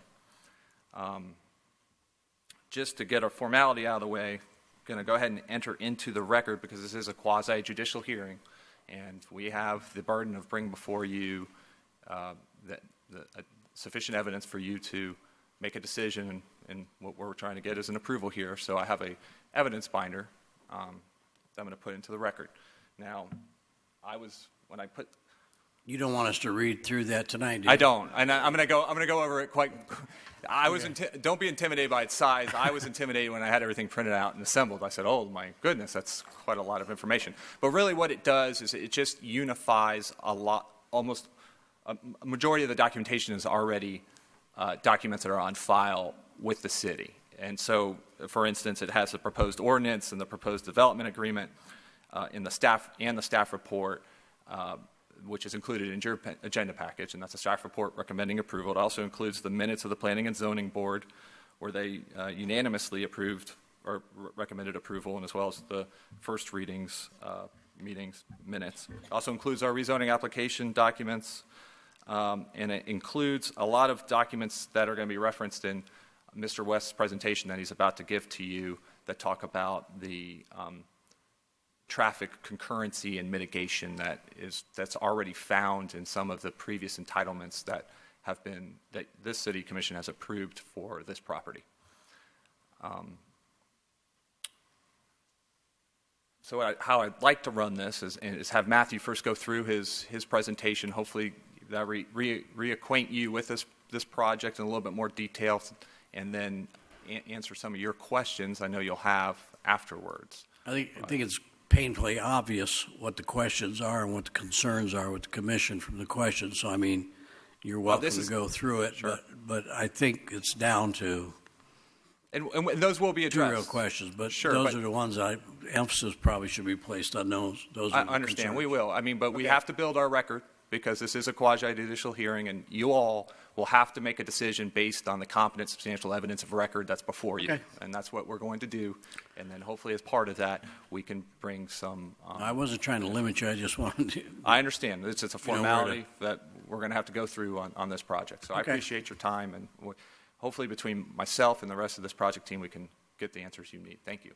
All right. Thank you, sir. Thank you, Mayor and Commission. My name is Matthew West. I'm with Littlejohn Engineering Associates, 1615 Edgewater Drive, Suite 200, Orlando, Florida. And I kind of want to back up a little bit and just for folks that weren't here at the first reading or maybe watching on television, I kind of don't want to do a summary. We're talking about 3.24 acres, and we're requesting it be rezoned to BPUD, Planned Unit Development. And you are correct, Commissioner. We are limiting this use to freestanding emergency room only, approximately 11,000 square feet. The current property owner is I-4 Howland Investments, LLC. I'm representing, my client is Central Florida Regional Hospital, who is the purchaser. There's an aerial that kind of gives you a location of the property, and it's at the west of Howland and north of Graves. And basically, it's the I-4 Howland Investments property line is in bold black, and in the red dashed area is the area that is the subject of this rezoning. That bigger black bolded property was rezoned to ICC BPUD, the Interchange Commercial Center BPUD. However, when it was rezoned, the development agreement for that property was never signed. So basically, we have a piece of property that has no zoning on it or no entitlements on it at this point, even though the underlying land use is commercial. This is a close-up of the 3.24 acres we'd like to develop for a freestanding emergency room. As you can see, there's a right-in, right-out proposed on Graves Avenue, and based on staff's previous comments, we have been producing the engineering plans or drawing the engineering plans to extend the raised median down the center of Graves Avenue to prohibit left turns into or out of the site. And also our design is incorporating, I think sometimes Mr. Paradise calls it the pork chop median in the actual right-in, right-out driveway to also discourage left turning movements. There was some confusion, I think, at the first reading of this project. We talked about the number of employees, and there would be approximately 50 total number of employees at this facility would be 50. That's not in a shift. That's not in a 24-hour period, because this will be a facility that runs 24 hours a day, 7 days a week. So you're not going to have 50 employees on a shift or even 50 employees working there in a single 24-hour cycle, because they'll be on different shifts. Some will be 12-hour shifts, some will be 8-hour shifts, and obviously these folks will have time off in between. They get their days off as well. The annual average salary for somebody working at this facility will be about $65,000 per year. The capital investment for the project, as we best know at this point, is about $6.2 million for the improvements. One of the discussions at the first reading was the left turning movements, the access management, and there was concern about ambulances and could they get to the site or not. And that was one of the other things we discussed with Ron and Chris is turning movements of ambulances. So that's what additional information we wanted to be able to provide. And we've been working with the staff. Actually, we've submitted the methodology to the staff for the traffic study. We've gotten some preliminary comments back, and we're exchanging information with the city staff. But to summarize, as the EMS, the ambulance drivers have a protocol. And I think some of the concern here is that if somebody's having a heart attack or some acute, they're an acute case, the ambulances will not take them to this FSER. They will take them to a full-service hospital in those cases. So your rescue vehicles, your professionals have a protocol, and I think your fire chief kind of summarized it or stated that at the first reading meeting. Also, if a patient brings himself or somebody brings a patient to the FSER, they are not required to go to Central Florida Regional Hospital if they need to be transferred for further treatment. The patients there can choose which hospital facility they would like to go to. And once again, this is an FSER. There's no overnight stay. This is basically treating patients, and it doesn't need a certificate of need for beds because it's not supposed to be an overnight patient facility. At the last hearing, we went over the fact that this property and actually all of the ICC BPUD, all the 29 acres, is covered by a previous traffic study called Deltona Village. And I'll briefly go over the contents of that. The next thing I want to talk about is there was questions about the use of the trip generation for a freestanding emergency room. At the first hearing, we were using the hospital land use code for ITE's trip generation manual because there isn't one for an FSER. Well, since that first hearing with you, we listened to you. Right after the hearing, our team got outside and we got together and said, what is the information we need to give the City Commission at the second reading to make them feel comfortable that we are doing the right thing and we are moving this project forward? And one of them is we wanted to study existing FSERs that Central Florida Regional or HCA operates in the state of Florida. So we actually went out and did counts and studied existing facilities, and I'll go into a little detail about that in a minute. Then we wanted to compare those results with those other ITE medical land use codes to show you what we found in relation to what the trip generation manual, which is what everybody tends to use, where our actual counts fall in line with those medical land uses.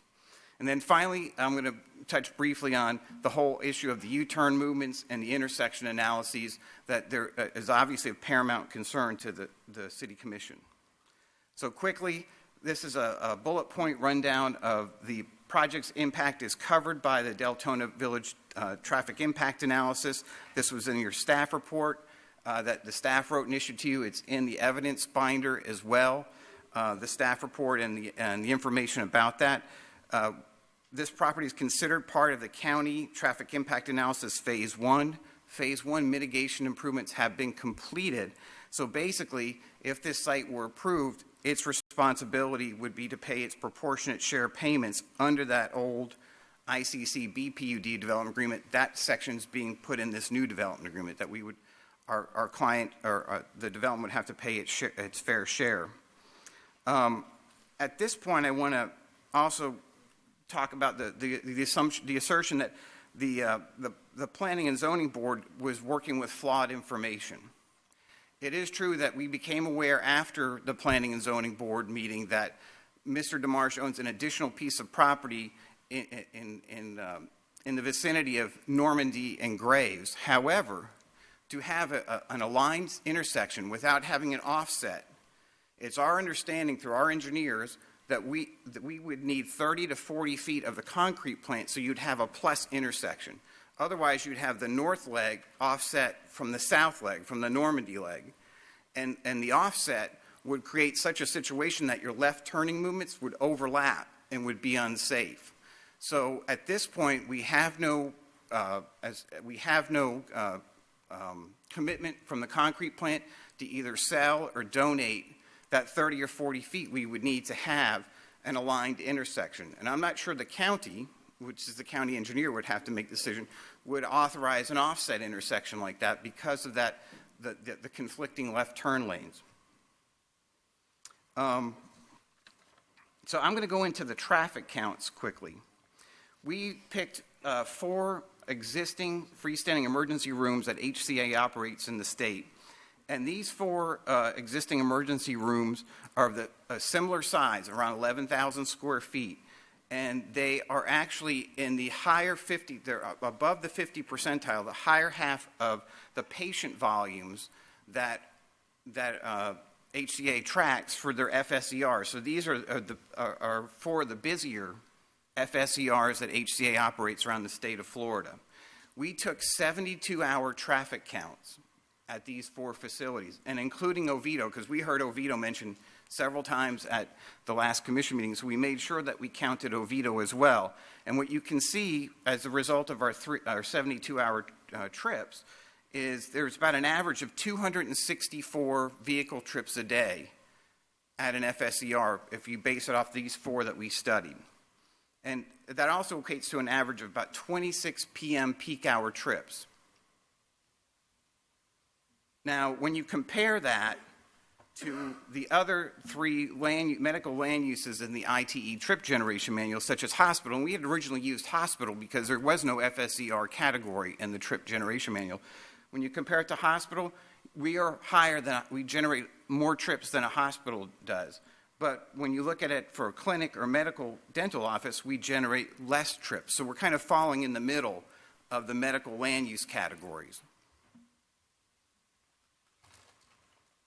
So if you took the FSER that we proposed for the site, which is 10,820 square feet, and you apply those rates that I just showed you, 2.46 PM peak hour trips per 1,000 square feet of building, and the 24.65 trips per 1,000 square feet for the daily traffic count, what you end up with at this facility is about 27 PM peak hour trips. That's 27 cars, and a trip is either a car entering or leaving. So, and basically what you have is about 267 trips a day. Now, when you compare that to, once again, the Volusia County, the River to Sea TPOs, traffic impact analysis thresholds, it says you're supposed to do a traffic impact analysis when you exceed 1,000 trips a day or when you exceed 100 PM peak hour trips a day. So we are roughly a quarter of the threshold of typically requiring it. However, I know Mr. Paradise has pointed out in the Land Development Code, your land development regulations, there is a little statement that says you abide by the TPO guidelines, but they can also require one anyway due to other concerns. And I can't remember the words verbatim, but you can also look at it for other reasons. So what we wanted to do now is talk about the concern about the access being limited to right in, right out. And once again, I will say that Ron and Chris, nor their traffic engineer, has seen this stuff. This is stuff because we heard you at the first reading, and we've been working on this feverishly and diligently to try to bring some information forward to you. And it could still all be verified because we're working with the traffic engineer that Ron and the city have retained. We can refine this presentation or refine these numbers, after working with the staff. But we kind of wanted to give you our preliminary methodology and our look at this. So what you see here is two maps. The left-hand map shows the existing emergency facilities. There's the hospital in DeLand, there's the Florida Hospital in Orange City, there's Central Florida Regional Hospital at the bottom of the left picture in Sanford, and then we put the Deltona FSER. It's kind of in the middle of the gold area. And what we did is we tried to measure basically the distance someone would have to drive to go to an emergency facility. And so we tried to map out, using the traffic analysis zones, what is the closest emergency facility by driving distance for each of these TAZs. So it kind of then breaks it into a service area for the different hospitals and for the Deltona FSER. And you can see the yellow goldish color is what we would call the service area for people wanting to drive the shortest distance to get to an emergency facility. That would be the service area for the Deltona FSER. So the right-hand picture then is showing a breakdown of the Deltona FSER and where people would come from based on the traffic analysis zones and the socioeconomic data that is encompassed in those zones. And basically the two zones where we would be bringing, traffic would be coming to or from the FSER that would require these left turning movements are the Normandy Boulevard area south of Graves, and then the Graves Avenue area west of the interstate. Those are the folks, if they were trying to get to that ER, would have to make a left turn or a U-turn to get into the site. And I would also point out at this point that that is about 25% of the total trips that would be generated on a daily basis. 25% of those trips would be coming from those two service areas, from Graves Avenue and from Normandy. So when you start distributing those trips, and once again, we're going to look at PM peak hour because that is what the TPO guidelines typically analyze. In the PM peak hour, what that equates to is about 3 to 4 U-turns at the intersection of Graves and Howland and Graves. So people would have to, coming from west of I-4 or from Normandy, would come up here, and there would be about 3 in the PM peak hour, 3 to 4. And part of the concern is people are going to blow through the intersection because they're in an emergency. They have their adrenaline running. But typically, that's about 2 to 3% of all the left turning movements that have to make a left turn at that intersection. So the odds that somebody is going to be at the head of the queue to make that illegal movement during that time is very low, very small. And on the right-hand side of that picture, you can see that these are the distribution of trips that we use. And that's when you see the Graves Avenue Normandy, that's the 25% of the total trips. Because basically, you've got 27 p.m. peak hour trips, and you're taking roughly a quarter of those and you're distributing them from the west side. So we wanted to look at the impact to the two intersections closest to this site, Normandy and Graves and Howland. And we wanted to look at the scenarios that we had discussed with the city.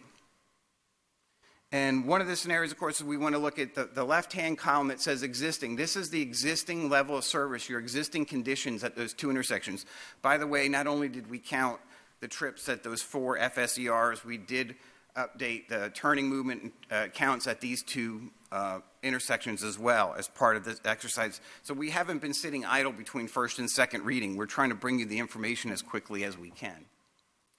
So right now, in the AM period, in the morning, Graves at Normandy and Graves at Howland are level of service C at that intersection, at those two intersections. And in the evening, Graves at Normandy is level of service B, and Graves at Howland is level of service E. Everything's still passing. E is the passing grade here. Now, if you put the right in, right out, and you limit this site to a right in, right out only at this point, you can see the center column says right in / right out under scenario. The level of service doesn't change. If you look at any of those 4 intersections and the 2 intersections in the 2 different time periods, the level of service doesn't change, and the delay at the intersections is approximately 2 seconds or less, because you're only adding a handful of trips to those intersections.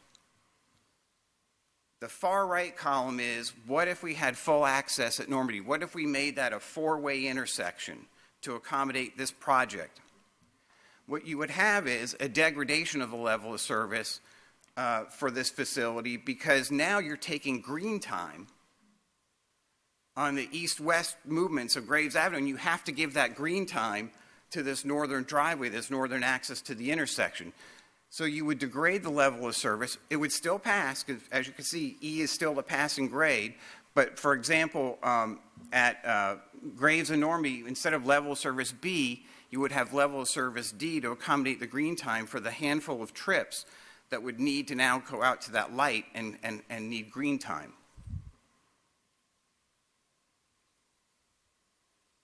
So in summary, we negotiated this language with the city staff that we're in progress of reviewing this, we're in progress of providing information, we're in progress of negotiating this information with the city and the city's traffic engineer, and that we are going to submit a fully acceptable traffic study to the city for their review, and we're getting closer and closer every day.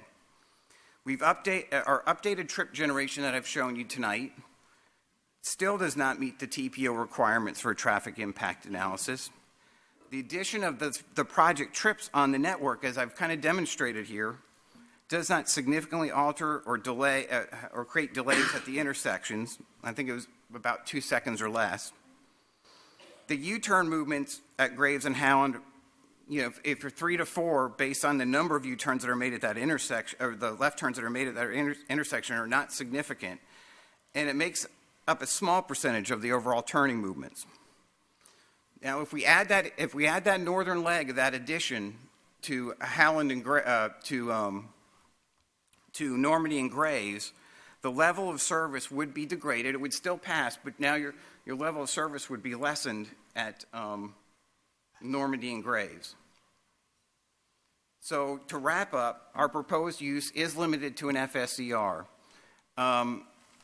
I heard what you said, that that this is unusual for a PUD to do this, but I've been doing this for 30 years. I've been a professional planner for 30 years, about 20 years in the public sector, about 10 in the private sector, roughly. I have given expert witness testimony as the planning manager for Seminole County when I worked there. I have I am a member of the American Institute of Certified Planners. And all my years of experience, I've worked on many, many PUDs. And a lot of times, my experience is it's not consistent across the board, but sometimes PUDs are used to limit impacts of developments. And that's essentially what happens is there's a negotiation. We want to limit your impacts. And by doing this self-limiting thing, we're reducing the number of U-turns potentially at these intersections, and we're reducing the need for that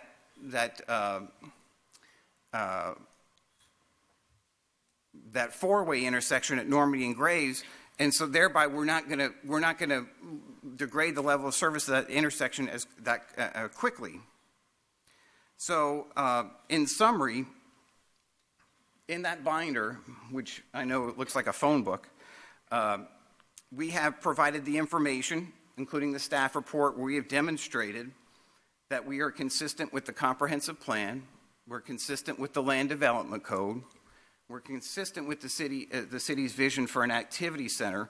We believe that this site will be a catalyst for a medical-oriented development and ancillary support services that eventually will help the rest of that property build out and obviously make it possible and feasible in the future to have an access, a full plus intersection access at Normandy and Graves.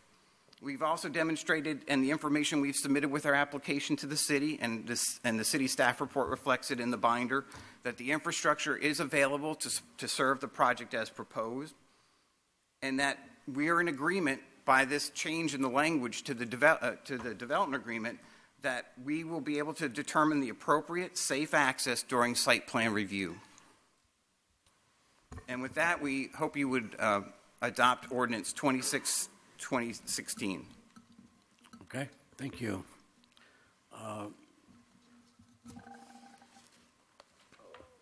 There's no questions by members of the commission. We'll open up the floor to public.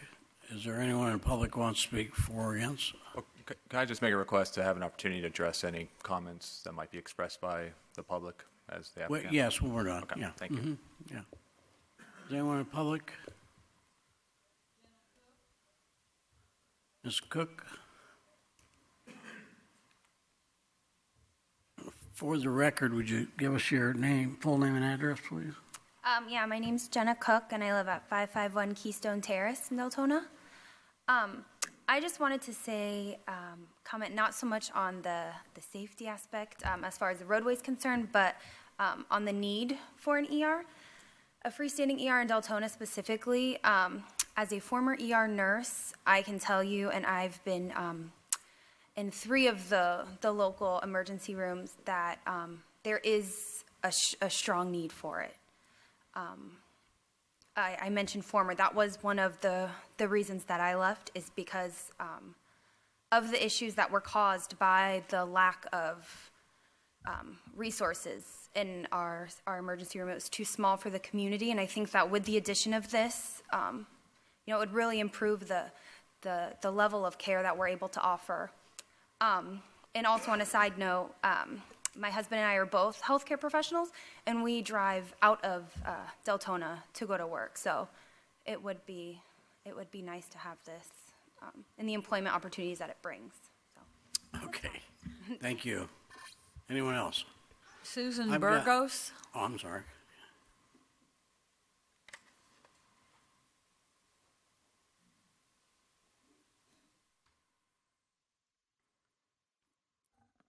Hi, my name is Susan Burgos. I live at 2748 LaFoy Court in Deltona. An ER in Deltona, for as long as I've lived here, would be wonderful to have. An opportunity for growth with this community that has grown in all aspects. As far as for safety, I feel it would be a safe way of coming in and out on Graves. I drive every day to Graves to go to work in Orange City.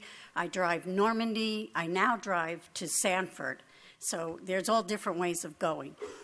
As far as coming in and out of Graves, where they're talking about, I think there is no real way of other than going in and out.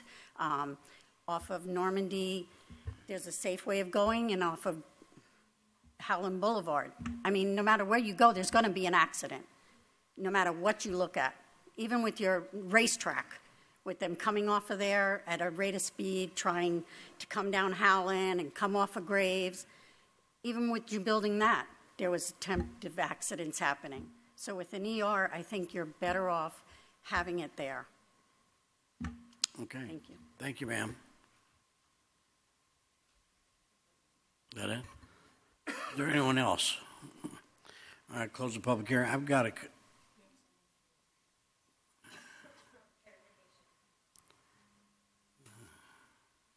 Brandy White, 2926 Chalmers Street. I just have a clarification. I got a little confused when I was listening to the ER representation that it was for Central Florida. Do we not have another one that was just approved? Another standalone ER? Or is that not? It is. So there's two. Same one. There's a Halifax and a Central Halifax Florida, Hospital. correct? Two standalone ERs? She's, okay.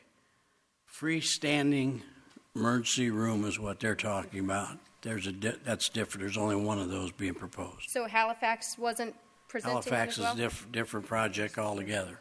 It's not going to be a freestanding ER. Not under that term. There's going to be an ER there, but not under that term. In the future, yeah. But it's got, Brandy, I understand you want I'm just reading from an article that stated it's a freestanding ER. It's not considered a freestanding ER. It's going to be an ER, but it's not that type. It'll be a full-fledged ER. Okay, that's it then. All right, I'm going to close the public hearing. I've got a couple of questions. Right now, currently, when you drive, I'm going to try to get my bearings straight. When you drive east on Graves to 472 or to Holland, we call it there, up there by the 472 interchange, is it currently illegal to make a U-turn at that corner? It's not illegal, is it? Correct. Okay. It is not illegal. Okay, so there's a reason it's not illegal, right? It's permissible to make a U-turn It's there. permissible currently, yes, Okay. sir.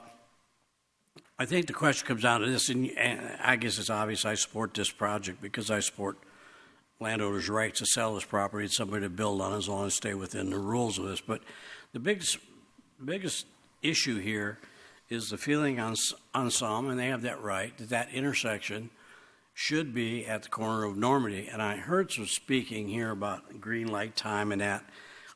Having driven that for years since the road was built, I didn't understand that completely because when you go up there now, there's a light there. I mean, if the light turned green, you went straight across and went in the back way of the freestanding emergency room. I don't see any holdup. I don't really understand what he's here. I mean, we can have him answered or you can, Mr. Bowley, but I don't understand where that's going to impact anything. I think you were trying to lessen the need for that, and I see that as very important to members of this commission and very important to work out something to where there is access right across the road and in. The 40 feet, I understand is an impediment that you can work on in the future, but I don't know how well you're going to fare without that as a plan for the future. But can you make me understand? I've never heard that. The term green meant green light, right? Yes. I mean, you didn't say light, but is that what you're talking about? That you said that's going to be impediment? How? In what way is that going to hold up traffic? Matthew West, Little John Engineering. Right. The issue is so much time is devoted when you're driving east or west on Graves. That green light is only given so much time to stay green. Let's say it's 40 seconds. Exactly.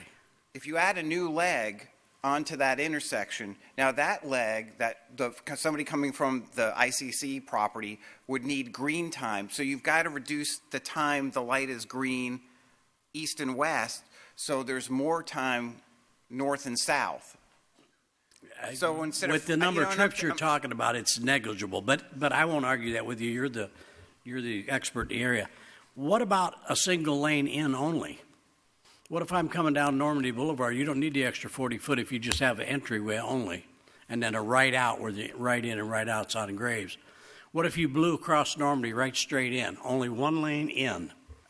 That eliminates the U-turning, that eliminates everything. Without being able to do the surveying and figure out exactly where everything is, I'm not exactly sure I can answer that question. Okay, do you have an engineer here in the house that can tell me how many feet you've got if you blew straight across from the right-hand lane? You've got enough room to put a single lane into that property, do you not? One way in? They're saying an I know I'm not trying to plan your project here tonight. I'm just trying to say, is that a possibility? That eliminates a lot of the concerns that I've been hearing here tonight. George Huddleston with Little John Engineering. I'm the civil engineer for the project. I don't have that information with me right now. From a right-of-way width, from a property width standpoint, I think you're asking, could we get the alignment with only a single lane inbound? There's many different factors to be considered, and I can't say offhand. It would have to be a So that's wider something that you guys could look at later then. Okay.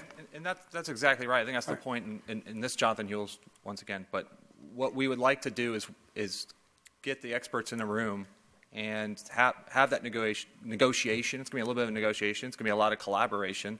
County's a player in all of this, and come up with what is going to be the most safest. I don't charge for my planning expertise. I just well, we appreciate that. I understand that there looks to be enough room to make an entryway, if nothing else, and that would alleviate a lot of the concerns people have about getting into the site.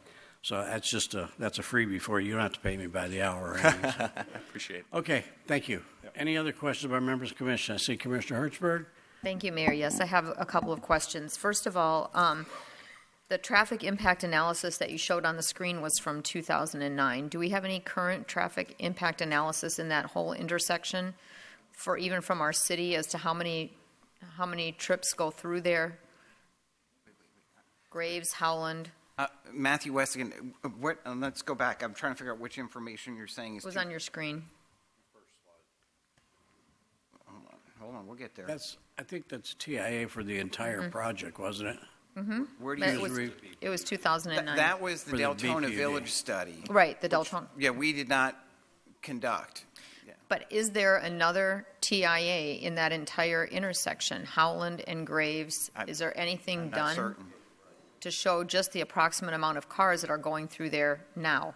The last TIA that was done, not for this property or the parent track, was for the north side for the Halifax Crossing BPUD. And it does contemplate what they would generate coming out of Halifax at build-out of the 150 acres.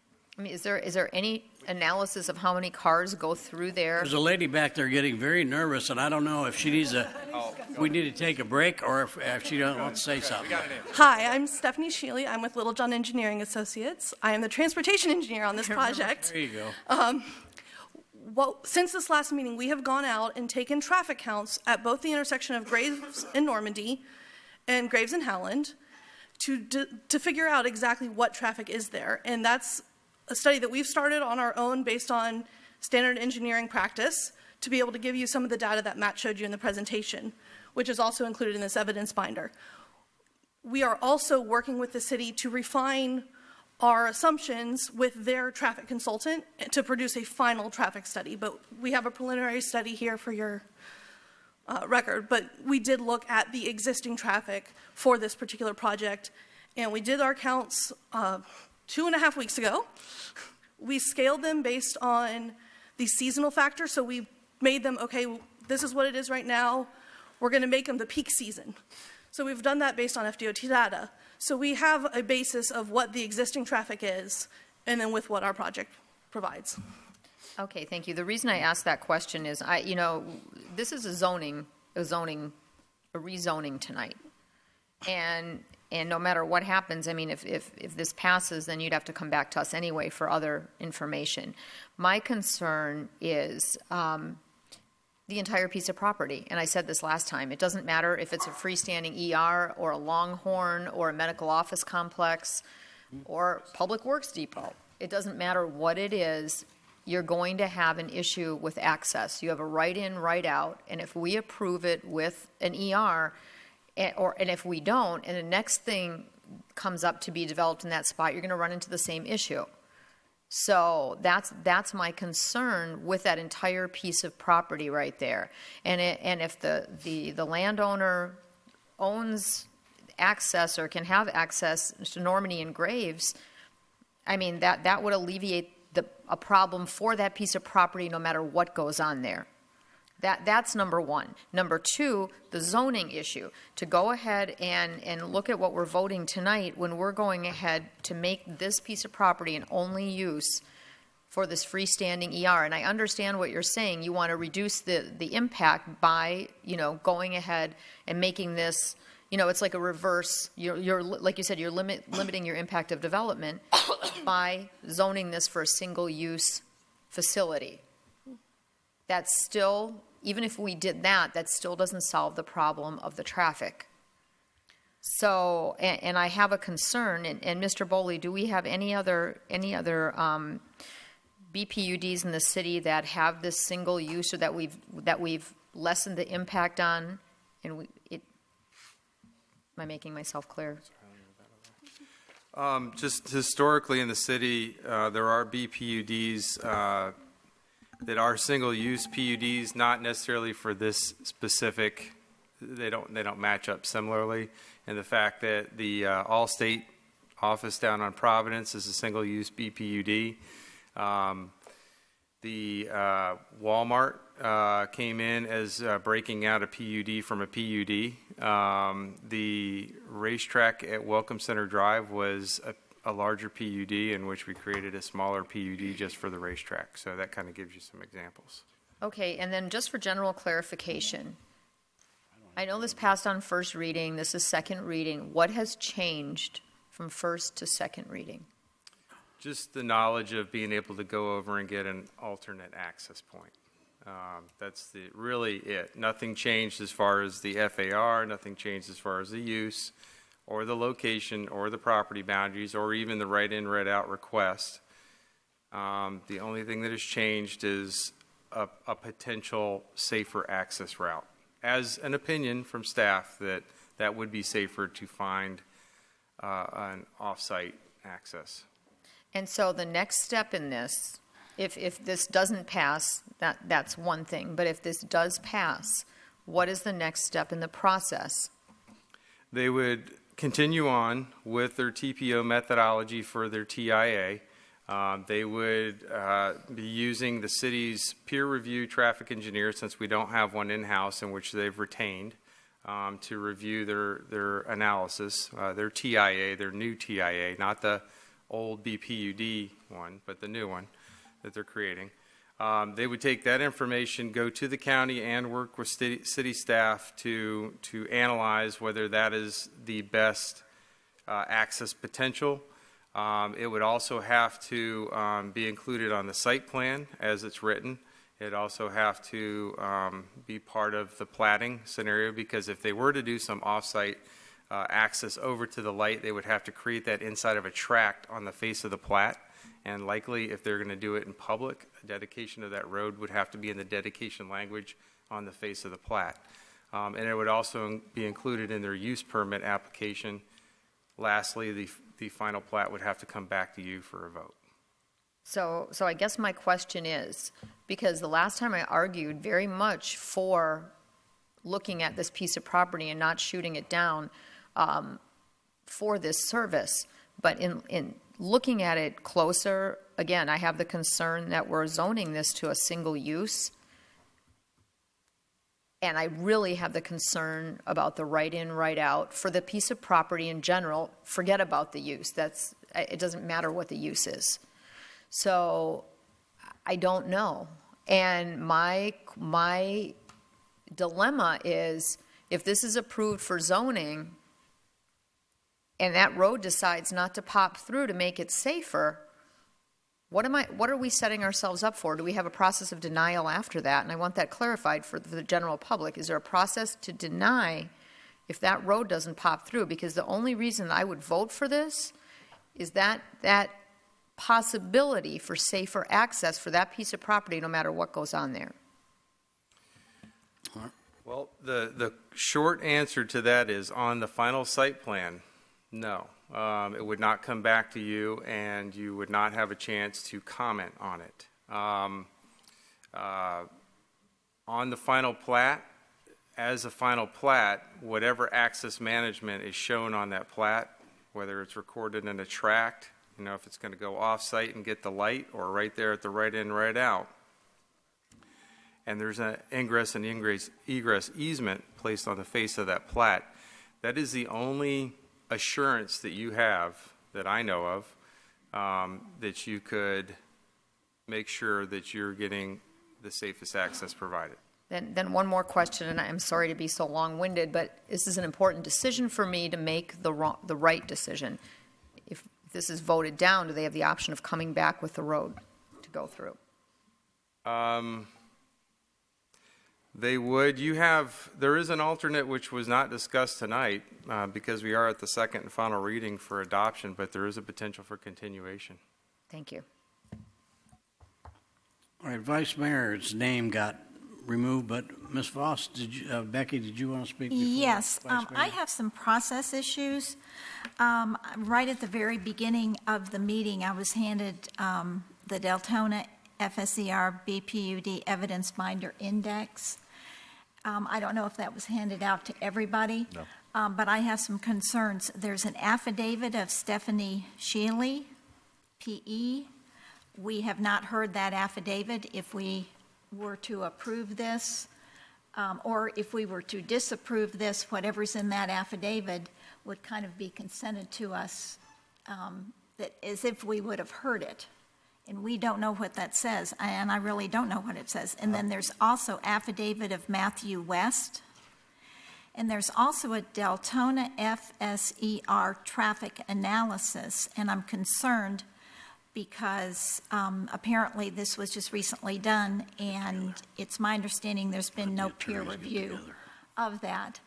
And since I would be the one tasked with defending the city, if this were turned down tonight, I don't want the city to accept that binder unless we've actually studied it, had staff had an opportunity to really look at it. I'm just concerned from a process standpoint on that.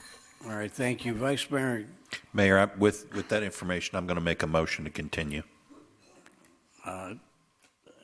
That seems appropriate because my first thought was to delay any further discussion until the attorneys got together, but oh no, we could be here all night long. Motion's been made to have a continuance. Second by Commissioner Schleicher. Similar to a tabling, so any... You need to do it to a time certain. Yes.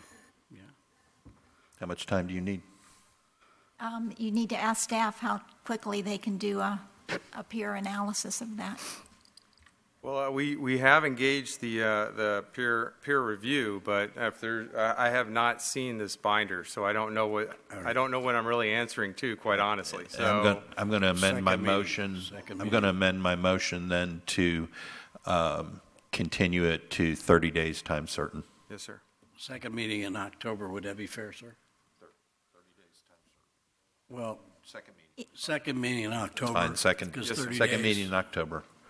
Which is the October 24th meeting, I Okay, believe. probably in second. Commissioner Smith, is that, and there's a second to that. Did you have? No, it's not a second.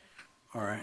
No, but we already got the second, but you are up here, negates that. It was to, again, ask for clarification. Are we voting on the traffic analysis or just- okay, but we... Okay, It's were a we process gonna? question. Yeah, were we But gonna? We went so far down a rabbit hole tonight about, yes, we did. That wasn't the purpose of our vote tonight. Our vote tonight was not supposed to be about the traffic analysis or anything else.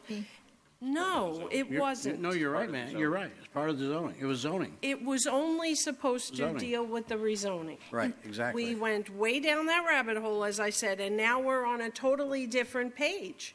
Okay, well, what we have is a motion and a second to continue this, so I don't have much choice in that matter. Even though it's out yeah. of process order. We're not following process tonight. Becky, are we following process tonight? Actually, there's a tick list of things that have to be considered before you rezone property.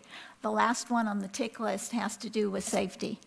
So if there is a serious concern about safety of the rezoning, we have to look at safety. Now, exactly what constitutes safety, is up in the minds of the city commission. Even though okay, maybe I should just not really pay attention to our agendas anymore, because this says the final design to ensure safety will be addressed at the final site plan. And that is the final. It's just design. misleading to us as commissioners. Or at least to me. I'm a process person. You know that. Okay. Thank you. Motion has been properly made and seconded. You want to call? And so do I. Okay, I'm sorry. Vice Mayor, I'm sorry, Commissioner Schleicher. All right, Ms. Shang. Yes, Mayor. I just want to clarify and ask staff, the second meeting in October is October 17th. Is that going to be sufficient time to do the peer review? Yes. It is? Yes, okay. it will. All right, Commissioner Honaker. Yeah, and on the motion, sir. No, I cannot, because she made a statement that gives the public the impression we're not following procedure. There are matters for consideration on rezoning, 8 of them. I put all these things in a folder in our Dropbox for annexation, for variance, for zoning. You look at the checklist before you come to this. Safety is one of the paramount things we look at. Number 8, its impact upon public health, welfare, safety, or morals. Right. And safety... She's not arguing that, sir. Yeah, she said we went down a rabbit hole, but safety of that intersection is not a rabbit hole. That is something we have to look at. All right, well, all right. I'm sorry. I took Ladies and offense to that. gentlemen. I'm sorry, Di. All right. We have a motion on the floor. It's been properly seconded. We got information from the city attorney. Would you allow us to vote, please?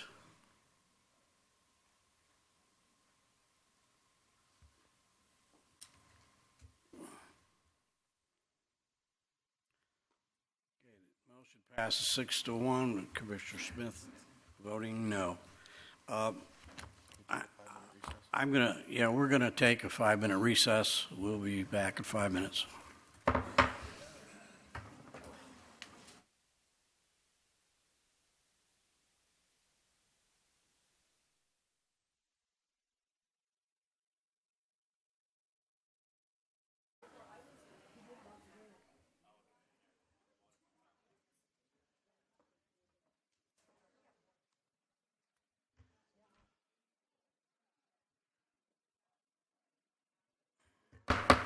Ladies and gentlemen, I'd ask you please take your seats. We're going to reconvene the meeting.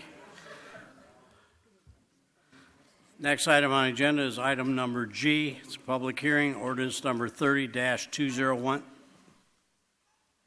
2016. A rezoning request for 1.46 acres of land located near the intersection of DeBerry Avenue and Providence Boulevard at first reading. Mr. Boley. Or Mr. Paradise, I'm sorry. Oh, that's all right. Ron Paradise, City of Deltona Plan Development Services. For the record, ordinance number 30-2016 is a proposal to rezone 1.46 acres of land located just west of the intersection of DeBerry Drive and Providence Boulevard. It's on the south side of DeBerry Drive and abuts the 7-Eleven convenience store to the west. In any event, the rezoning proposal is to rezone the property from professional business, PB, to C1, retail commercial. The underlying land use category on the city's future land use map for this property is commercial, and the requested C1 zoning is a consistent zoning classification for the commercial land use category. And it can be seen or viewed as a logical extension of an existing C1 zoned area located near the intersection of DeBerry Drive and Providence Boulevard. Also, this rezoning could be considered an increase in commercial opportunity in the city that is underserved by commercial uses while still being consistent with the city's future land use map and planning program. The site is constrained. More specifically, approximately 2.7 acres of the property is wetland. Basically, is not really eligible for development. Other city regulations, such as buffer yard requirements, setbacks, will further basically limit the intensity of development that could occur on this property. In addition, this property is located within the enterprise overlay zone, which will ensure that any development that occurs on the property will be subject to a very specific and detailed set of architectural requirements with the basic theme Florida vernacular. The intent is to integrate the developed landscape with the historic attributes of the enterprise community that is located in the area. With that being said, city staff recommends that ordinance 30-2016 be approved, rezoning the property from professional business to C1. Thank you. Mr. Paradise, Planning and Zoning, of course, had a difference of opinion. Can you explain for everyone what horizontal control is? Yes, it's the level of intensity on the property. It includes parking, landscaping, and the buildings themselves. And basically, PZ felt that there was a lot of intensity potentially proposed for the property. And the size of the site? Yes, and including the fact that it is constrained with wetland. All right. Thank you, sir. Commissioner Schleicher?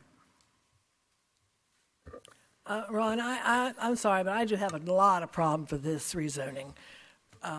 First of all, with there being wetlands, we all know where this piece of property is. There's wetlands there. There are trails, the River to Sea trails there. It butts back into some of the Thornby property. With buffers having to be between the two, explain to me, first of all, right now, it is business professionally zoned currently. That's correct. Give us a couple of examples of what can be on there under BP zoning. Typically, the BP zoning is more office-oriented. It could include a medical office, which can be a high-traffic generator, also, and like an attorney's office or a real estate office. So we really aren't losing, quote-unquote, commercial economic development by changing it to a C1, because commercial, okay, that land is just not big enough to put a commercial in there with parking, with the wetlands, with the buffer zones. So I'm sorry, I have to agree with planning and zoning on this, because I'm sorry, I don't see it needing to be changed from a C1 or from a business professional, which it is right now, and we can have economic development there with businesses in there, to a C1. I just not see that happening. So I'm sorry, I cannot support this at all. Thank you. Commissioner Honecker? Thank you, Mayor. She stole most of mine, darn it. But I concur with her as far as the use. There's already some business use that's allowed there. I don't see the need. Dollar Tree, aren't they right up the street already in that shopping plaza? That is correct. I think it's important to keep in mind that there's a range of retail uses that could occur besides, certain formats. Yes. And Thornby is there, and there's the trail there, and we're working on our environment and beautifying Deltona. And I think we already have it zoned properly for light businesses in that area. I think we have it zoned the way we want for that area, and I'm not willing to change that. All right, Commissioner Hertzberg. Thank you, Mayor. I just have a couple of questions, just for clarification. It says plus or minus 1.46 acres. Is that what we're looking at to rezone? That's correct, yes. And what percentage is wetlands? 0.27 acres of it. 0.27, roughly. okay. So your argument for changing this to C1 is that it's a continuation to what's there, a continuation to the 7-Eleven that's next door. And it's also said that they would share a driveway. That's in the staff report. Is that correct? Yes, there would be a cross-access required for connection to the 7-Eleven parking facility. Okay, I guess I could make that same argument that we can just keep it business professional because there's a medical office on the other side of that, so that could be a continuation of that type of zoning too. So to me, that the continuation works on either side of the property, whether you want to keep it as professional business or you want to change it to C1. The question I have, I'm looking at your aerial photo here, and I'm a little confused. The aerial photo in red outline shows the subject property. Seems to include a building. Yeah, a portion of the property is developed with a single-family dwelling unit. It looks like, are there 3 different parcels? Is that one parcel? Actually, there are 4 parcels. There's 3 properties that were numbered lots as part of the Deltona Lakes plat, and then there are 2 tracks or portion of tracks that were also tracks B and C that were part of the Deltona Lakes plat. And I forgot the unit. I want to say it's unit 52, but don't hold me to that. So let me just clarify. We're not just looking at rezoning the one. We're looking at rezoning that entire block. Yes, those parcels. I show 4. I show 4. Yeah, I show the back parcel, which looks like it's in the wetland, and then I show the existing. I believe it's a chiropractic office, and then 2 other parcels. And then my next question is: you're talking about sharing a driveway with a 7-Eleven. There's looks like there's some sort of a wooded buffer, an easement that's outside of your lines of drawing as to our rezoning. Who owns that? Is that 7-Eleven's property? I think it is. But to me, things not good enough. Is that a city easement? Is that 7-Eleven's property? How are you going to provide that access into that driveway? Is that like? Yeah, the property immediately abuts at that point, the 7-Eleven. So there is no impediments to realizing that cross access. So you'd be taking down that wooded buffer then? That's to facilitate the cross access. Yes, ma'am. And what does that do for what we require for buffering? That wouldn't. It does not conflict. That doesn't apply. Do they have to then take that you're taking away and put it somewhere else, or no. It just doesn't apply? No. Okay. Now my next question is: when you're looking at this piece of property, looking at it for what kind of a footprint wants to go on there, what about access and turnaround access? Should public safety, fire trucks, and everything else like that go in there? Are you looking? Is that the one driveway that's in? Because the 7-Eleven has a driveway in on DeBerry Avenue and then out on Providence. Is this going to be a one in, one out? And what kind of turning radius is that? Yeah, they would during the site plan review, depending on what's built there or proposed to be built there with intensity, they will have to afford the appropriate area to maneuver a wheel-based 40 fire apparatus. That'll be addressed using, I believe, a CAD-based program called AutoTurn. And they'll probably have a right-in, right-out access only onto DeBerry Avenue as well, which would provide a secondary ingress and egress along with the cross-access easement with the use to the east. Okay, and one other question. I know in the last hearing, last discussion with the freestanding emergency room, there's a comment made that, we're doing all this and the applicant didn't own the property. Is that the case here? Has the property been sold, or is there no purchase on this property yet? Yeah, it is a contract arrangement, and I would defer to the applicant to explain the nuances of that. Okay, thank you very much. Thank you, Mayor. Thanks, Ron. Thank you, ma'am. Commissioner Smith. Thank you, Mayor. A few questions. I believe Planning and Zoning voted 5-2. Is that correct on this one? I believe with one that, abstention because he owned property in the area. Yeah, I believe that to be the case. Yes. Why does staff feel not ignoring is the wrong word, but that you're not taking their recommendation on this? I know the mayor asked kind of a similar question, but there was more than just the horizontal control. There were about 3 issues. The normal process is staff renders a recommendation before the Planning and Zoning Board meeting is conducted. There can be modifications based on the type of zoning, like a PUD. There can be modifications based on input from the planning and zoning, but a straight zoning, basically the city commission is presented with two recommendations, one from staff and one from its planning and zoning board. And, you know, typically staff's recommendation does not change between the initial formulation of a recommendation and when it advances to the city commission, typically. Oh, okay, so even, you know, Yeah, even though that is they go through not those always, steps. Okay. but typically. Okay.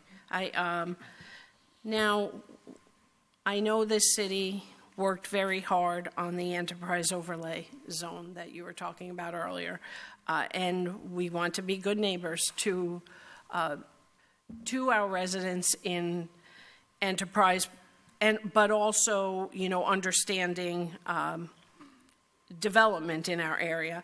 You mentioned architectural. Is that the only criteria under this plan, or are there other things that we need to be considering? I'll go through some of the highlights of the enterprise overlay.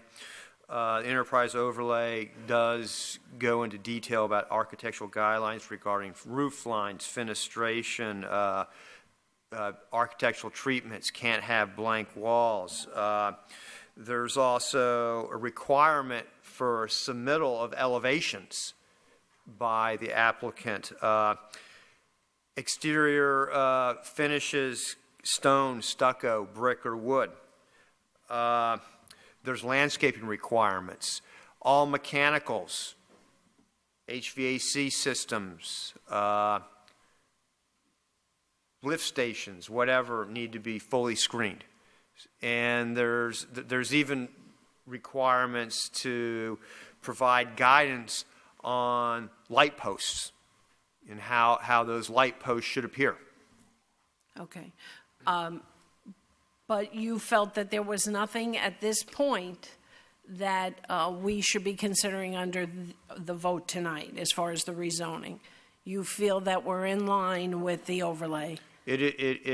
We have not seen an exact development, but the overlay is mentioned to the city commission as a protection guideline or protection element of the city's codes to say, hey, look, you know, this is not going to be just a standard issue commercial development. There's standards here that are above and beyond other places within the city. All right. I think that's it for now. I might have. Ms. Voss? Yes, I just wanted to mention that this is a quasi-judicial hearing, and if in fact, I know there have been some objections to this, if there is a motion to deny, you need to include findings of fact. In other words, state the reason for it. Thank you, ma'am. Commissioner Hertzberg?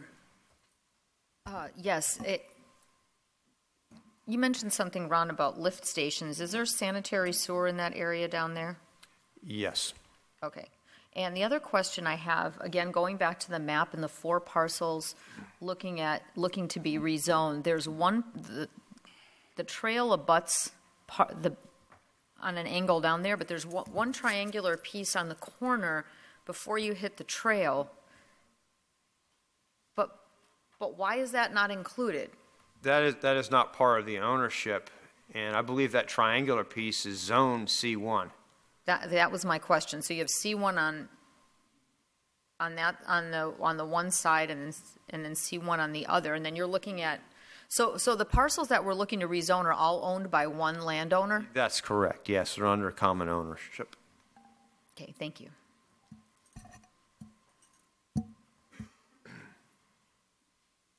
Vice Mayor? Now I'm confused because there's 2 maps here. Okay, the future land use map shows that triangular piece as being C1. That would be the zoning map. I'm looking at it, says future land use map. and that whole parcel, the whole piece from Providence west, everything is red. And then then you go 2 slides over, and I'm looking at proposed zoning, and it's showing C1 where the 7-Eleven is. It's showing a green RP.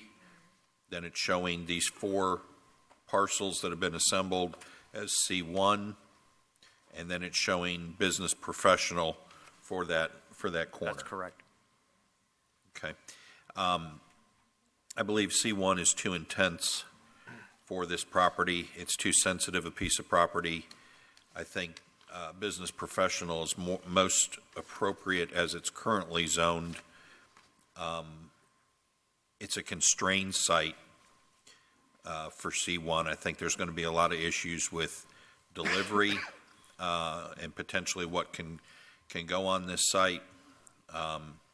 Again, we're hearing nothing about traffic in this, and this is a county road, so the traffic and the access is going to be an issue that's going to be difficult and out of our hands. And I'm concerned about the R1 that is already in back of this property.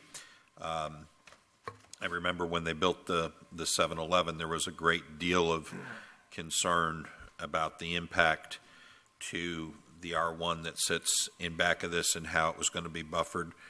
And I just don't think we need to create any more intensity at this location. I think the BP is a perfect transitional zoning that currently exists there. So I'm going to go ahead and make a motion to. I'm going to make a motion to go ahead and deny. Get the ordinance number. I'm going to make a motion to deny ordinance number 30-2016, the rezoning request for the 1.46 acres. Motion been made by Vice Mayor. Is there a second? Second. Oh, second by I think I had a bunch of buttons up Mr. Honaker. You were up there. Honaker, you got that. Second. All right, Commissioner Schleicher. No, I was just going to second. All right, we still have, we have a motion made and seconded. Do we have anyone here speak on this? That's good. About half the house. Pat Northy. Pat Northy. The applicant should I speak. didn't see you come in. The applicant should be given an opportunity to speak first. Yeah. I'm sorry, we didn't allow the applicant to speak. Then you come, Pat, but you followed him before, so no big deal. Mr. Mayor, Commission, it's kind of hard to step up here and make a presentation when you've already seen the cards. Yeah. But I'm going to go ahead and do it because I think there's some points y'all need to consider. Alex Ford, 145 East Rich Avenue, DeLand. I've appeared before most of you before, and maybe had my shot blocked by one of you before, Mr. Sokop. So, anyways, the property here is 1.46 acres. There's over an acre of wetlands. So, to address your point, Commissioner Herzberg, there's more than adequate property, more than your land development code requires, by the way, for a commercial development. So I think that issue is one I hope we can put to rest pretty quickly. As far as I'm sorry. More than an acre. Sir, excuse me. I'm sorry. More than an acre of uplands. My incorrect statement there. As far as Commissioner Schleicher, the issue you had raised about environmental issues, you're going to have this basically the same allowance as far as what you're allowed to do, what you're required to do. You're going to have setbacks. You're going to have maximum impervious area, that type of thing, under your zoning, regardless of whether it's done as a professional or as a commercial retail establishment. Your land development code addresses those things. And under your land development code, regardless of whether you do this as a C1 commercial or as a professional business, you're still going to have that 25-foot upland buffer to your wetlands. That doesn't change under your land development code. So I haven't heard any testimony of any environmental issues, but I think that rebuts your concern. I'm hoping it does. And if you don't, I'd love to hear what your concern is, because I think that you're going to have the 25-foot upland buffer under your code, either type of development. Does that make sense? It does, but if you have the 25-foot buffer, you know, this is going up against those trails and up against our Thornby Park. It still is not enough, as far as I can see, for a commercial building. It's not enough. It's still, you got a commercial, if you're looking at a commercial piece, which is going to have bigger buildings, more parking, I don't see how that's going to work with and have a sufficient buffer between all these areas. Maybe you will or maybe you won't. It depends on the individual development, is what I'm saying. You're going to have that 25-foot wetland buffer, upland buffer to your wetlands, regardless of which zoning category you have. Okay. As far as the Ms. Herzberg, Commissioner Herzberg, on the issue you had mentioned about the easement, the cross easement, as I understand it, the cross easement exists with the 7-Eleven parcel, but not with the piece to the west. I've not confirmed that, but my client has told me that it is the case. I'm sure they've had a title examination and they're aware of that. As I understand it, by the way, the 7-Eleven cross easement was addressed through I think a development agreement for that particular development. So I hope that addresses that issue. Let me just go through, your commercial future land use map designation is what's on this property already. And as your staff report describes it, this is the C1 commercial, retail commercial zoning we're asking for is what they call a by right designation. I think if you look at your commercial designation under your future land use category, or your future land use element of the comprehensive plan, it's intended to allow a wide range of retail and service-oriented commercial uses. C1 is your neighborhood commercial district. It is compatible. If you look at your zoning ordinance, it specifically says this is where you put C1 commercial in your commercial future land use area. The purpose, okay, if you look at the code, establish neighborhood commercial development along high-volume roads that is compatible with nearby residential areas. It also talks about it being clustered around arterial road intersections. Again, that's what we have here. Associated with existing commercial areas. Okay, again, we have the cross-access with the 7-Eleven. We have the Deltona Landing Shopping Center just further to the east. And it is part of the Enterprise Commercial Overlay District. So it clearly falls within the future land use category that we're talking about. And as your staff says, they consider it a by right designation. And by the way, the developer is very aware of the Enterprise Commercial Overlay Standards, is accepting of those standards, intends to comply with them fully. When this matter came before the planning board, there was also an associated variance request which accompanied it. As you heard tonight, we withdrew that request.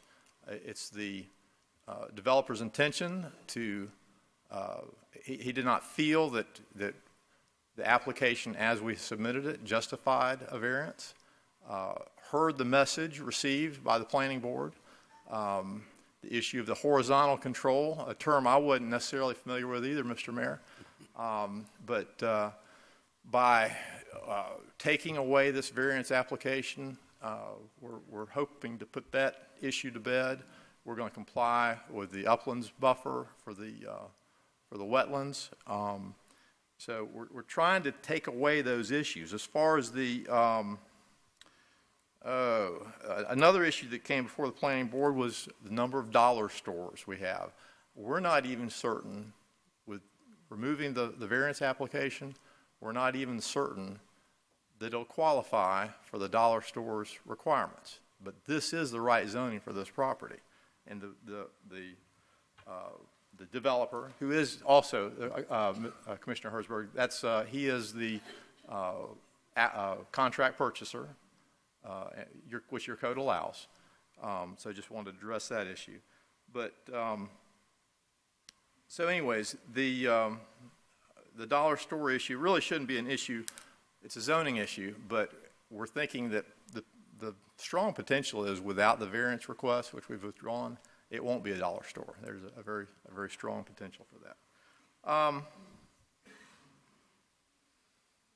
As the staff noted in the staff report, this meets all the criteria for rezoning. It's currently vacant with the exception of one parcel that's developed as residential. So it's underutilized commercial property in a community that my understanding is really needs more commercial property. It needs commercial uses. Your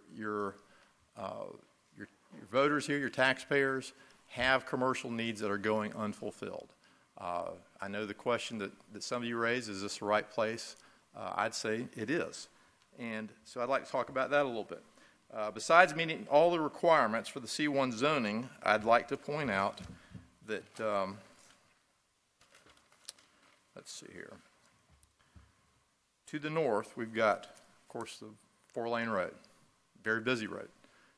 To the east, we've got a 7-Eleven. To the east of that, we've got the shopping center.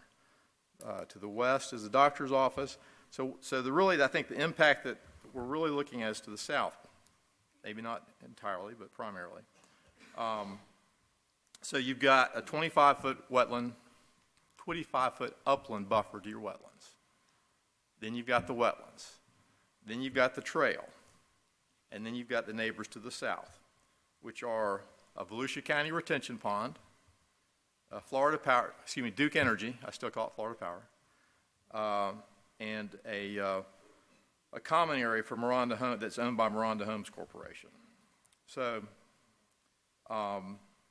there is really no impact on the neighborhood to the south. They have plenty of buffer. It's again right next to existing commercial, and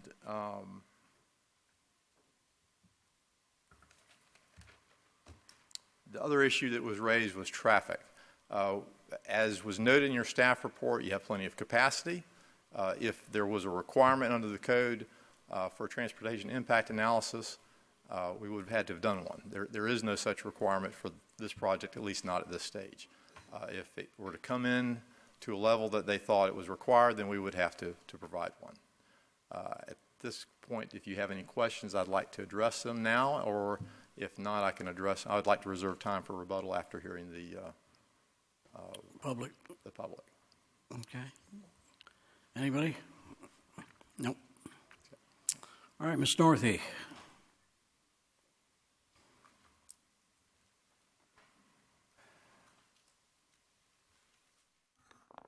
Good evening. And first of all, thank you for what you all do. It's not easy being an elected official in today's environment, and especially tonight. It's Dancing with the Stars, and Ryan Lochte's probably doing the cha-cha-cha, and we're all missing it. So I'm sorry about that. Mr. Mayor, you and I have been here before. We've done this dance together with Enterprise, and as you all remember, I think you're probably about the only ones sitting up there that went through this back.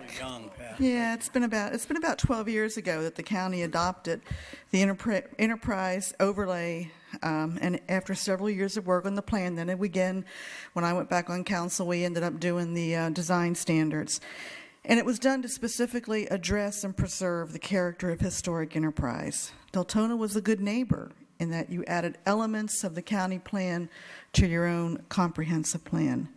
You were a good neighbor. And I'm hoping that tonight you will continue to be a good neighbor to Enterprise and consider this agenda item very carefully as to the impact not just on Deltona, but onto your neighbor, Historic Enterprise. You are not required to grant a rezoning. You can consider the impact of any rezoning on the character of the neighborhood, among other items that you've all talked about tonight. And putting a retail store in this neighborhood is not compatible with Historic Enterprise.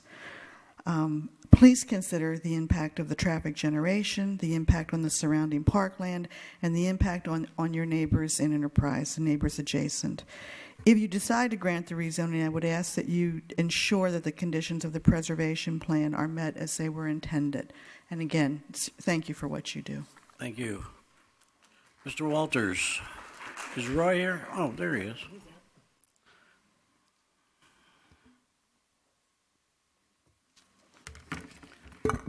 I am Roy Walters, 480 Warrior Trail, Enterprise, Florida. Since you do not have a traffic study and you have no idea what's going on, I decided to, I am a professional engineer registered in the state of Florida, retired. I decided to do a traffic study. I sat down there this morning at 10 o'clock, a low volume time, and counted where the cars were going and what impact that would have with respect to putting a store there. And it took me, I counted only for 10 minutes. I counted 151 vehicles. And that 151 means that my data is statistically relevant. If you know statistics, you have to have 100 samples. Okay, so where is it going? Okay, excuse me. Give me a little more time, please, here. Okay. Yeah, don't stop. No. We'll give you additional time. Okay. I don't know what Lee's doing, but it's usually I don't know either. technical. Sure. It's technical. We know that. Yes. Thank you. Oh, he's small. Okay. That is what are we doing here? Are there any others, or is that just it? No, you have all of them. All of them there. Oh, they magically arrived. Amazing. This is the layout. Looking north, and you can see Deltona is way out there. And on the left, you see the 7-Eleven facility. And to the left of that, off of DeBerry Road, at the bottom, where the treat area is the designated property that you're talking about. Okay? Now, that's where it's supposed to go. And you see a right in, right out only off of DeBerry Avenue. It cannot be anything else but that. You see the easement to the right that allows traffic to flow in and out of the 7-Eleven facility. My question is, what kind of traffic is there going to be there? So my analysis quickly shows that as you're coming from I-4 direction to the east, 56% of the traffic turns left, 36% goes straight ahead, and 9% goes to the right, substantially into the Publix. Now, that's not news. You probably figured that out real quick. Coming from Providence going south, 78% of the traffic turns right. Wow. 0% turned left, and about 22% went down towards the Publix shopping center. So what does this mean? The question is entrance and egress to the proposed dollar store. Well, west-going vehicles cannot turn into the dollar store or turn left onto DeBerry Avenue, so that eliminates entrance and egress from that. I found out that 85% of the dollar store users will enter or egress through the 7-Eleven using its Providence entrance. Now, I learned something. The 374 trips per day generated into this facility, as specified in the staff report, turns out to be actually 2 trips. We think of a trip as going somewhere and back, but they think of trips as going and coming back. So the 636 number now of trips through the 7-Eleven property per day is now down to 374. Now, can you imagine people getting gas, going into the store, back and forth, and 374 cars traveling through the 7-Eleven facility and out to Providence to the south? Talk about safety. My God. All right. Now, also, one thing that is not specified is I've talked to the county engineer, Melissa, with respect to what would be required. And clearly, they would require additional exit lane on on the DeBerry Avenue on their property in order to get the big trucks in and out. You cannot stop the traffic flow to get a big semi into that hole.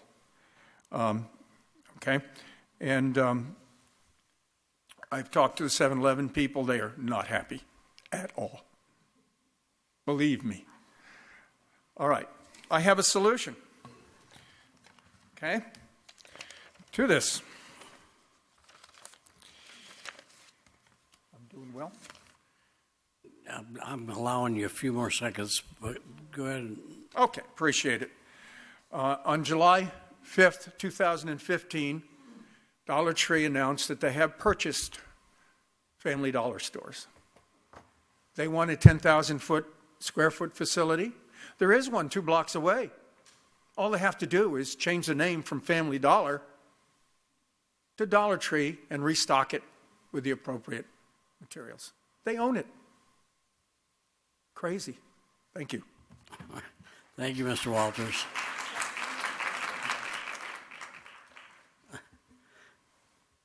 You want to get Lee back out here to fix our screen? There we go. Okay. Sandy Walters. I'm sorry, Mrs. Walters.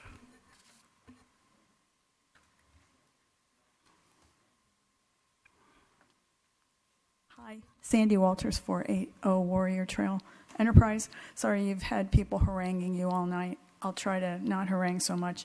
But I want to say that in the issue of the PB versus C1 zoning, I've heard it tonight I've heard C1 referred to as neighborhood zoning. It actually, in the staff report, is referred to as neighborhood-oriented zoning. But under Section 110, which is the city zoning code, C1 is a much broader category than PB. Here's my terrible artwork. PB is little, C1 is much bigger. There are 11 permitted uses under PB, including, as Ron said, a medical office, etc., mostly professional offices. Under C1, on the other hand, the listing on the website is 68 permitted uses. So if a dollar store doesn't end up going there, which is the first time we've heard that 10 minutes ago, or if a dollar store does go there and in a few years it packs up and leaves, like the other dollar store across the road from this is planning to do, then what happens? The C1 zoning is already there, the zoning's busted, the door's open, and any of those 68 uses like auto parts stores, car washes, and a package store, and hotels and motels can go there. C1 is called by the city general commercial, as it should be. A zoning category like C1 that includes hotels and motels is not neighborhood oriented. There's nothing neighborhood about a Motel 6. Under your code, Section 110, there are 8 factors. We heard about a lot of them tonight already that you must consider when deciding on a rezoning. And since the code doesn't give one of them any more weight than the others, they all have to be looked at equally, and that includes economic development, which we know is one of the factors. I would say that temporary construction jobs from building this store would be workers who don't have to live in Deltona and they don't have to spend their money here. Dollar store would most likely move the people who get displaced when their store closes and hire them. There's no net job gain here. And they're minimum wage jobs anyway, but they're probably not going to be any to speak of. Consistent and compatible are 2 different concepts. And the staff report correctly notes that in the Land Development Code, both PB and C1 are assumed to be compatible zoning and may be permitted within the future land use of commercial. It says they may be compatible. It doesn't say they're consistent. And it may be permitted, not shall be permitted. So the code also says, quote, the existing character of the area is one determinant of the appropriate classification to be accorded an individual premises. I would say that the existing character of this property is the enterprise overlay part of the Deltona comprehensive plan. And that's why this property may be permitted in C1, but doesn't belong there. It wasn't zoned C1 with its hotels and motels, car washes, etc., and 60 other permitted uses. It's appropriately zoned the way it is at PB, where it was before and where it rightly is, with less intense, less traffic generation, and 11 consistent uses instead of 68, which is what it should remain. Thank you very much. Thank you, Ms. Walters. Commissioner Hertzberg, we're under public comments. Can you hold your comments for a moment? Oh, yeah, I just wanted to get it in Okay. there because I'm looking at the maps, so I just hit the button.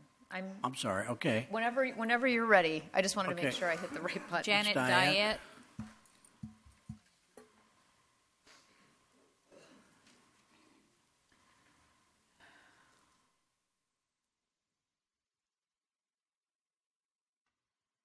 Commissioners, and City Manager, and City Attorney. I am Janet Diet, former City Commissioner. I've sat there trying to protect enterprise on the planning and zoning for 6 years and on the commission for 5 years. I know what you're going through. I use those 8 factors often, and sometimes you can feel boxed in, but if I learned anything, I learned that you don't have to rezone something when the zoning there is appropriate. I've seen the backside of stores. I've been here before to argue about the mess that's behind stores as compared to offices. And the applicant mentioned the need for commercial development. Well, I would argue as a commercial broker who does a lot of leasing that we also need offices desperately. And I still think that that's what to do. I worked very hard to protect Thornby all those years, and it took Pat Northey and the county to come in and join in that effort in order to finally protect Thornby and all that pristine area and the trail. And you need to leave it professional office and not disrupt that anymore. Thank you. Thank you, Janice. Miss Esther Dobbins. Is Esther here? Oh, there you are. I didn't see you back there, ma'am.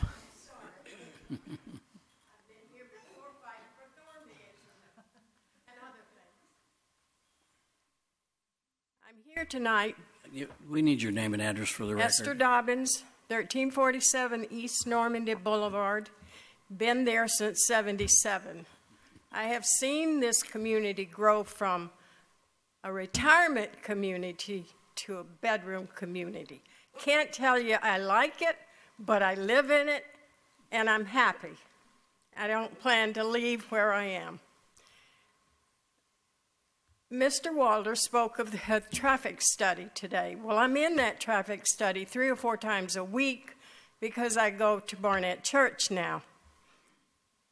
Today, when I left the church, it was about 4:30, and I came out and I sat by Jacob Brock about 3 minutes before I could get on to DeBerry. I'm also a Dollar Tree shopper, sir, but I don't approve of one being on DeBerry Ave because there's no in and out, and I will not go in and out of 7-Eleven. I won't tell you my age, but I'm age enough that I won't fight traffic. I will drive 2 blocks to find a light. So I will not be using Dollar Tree if he goes on DeBerry Ave. I will go to another store somewhere else. I don't see it as being a place for a retail store. Thank you. Thank you, ma'am. Carol Amar.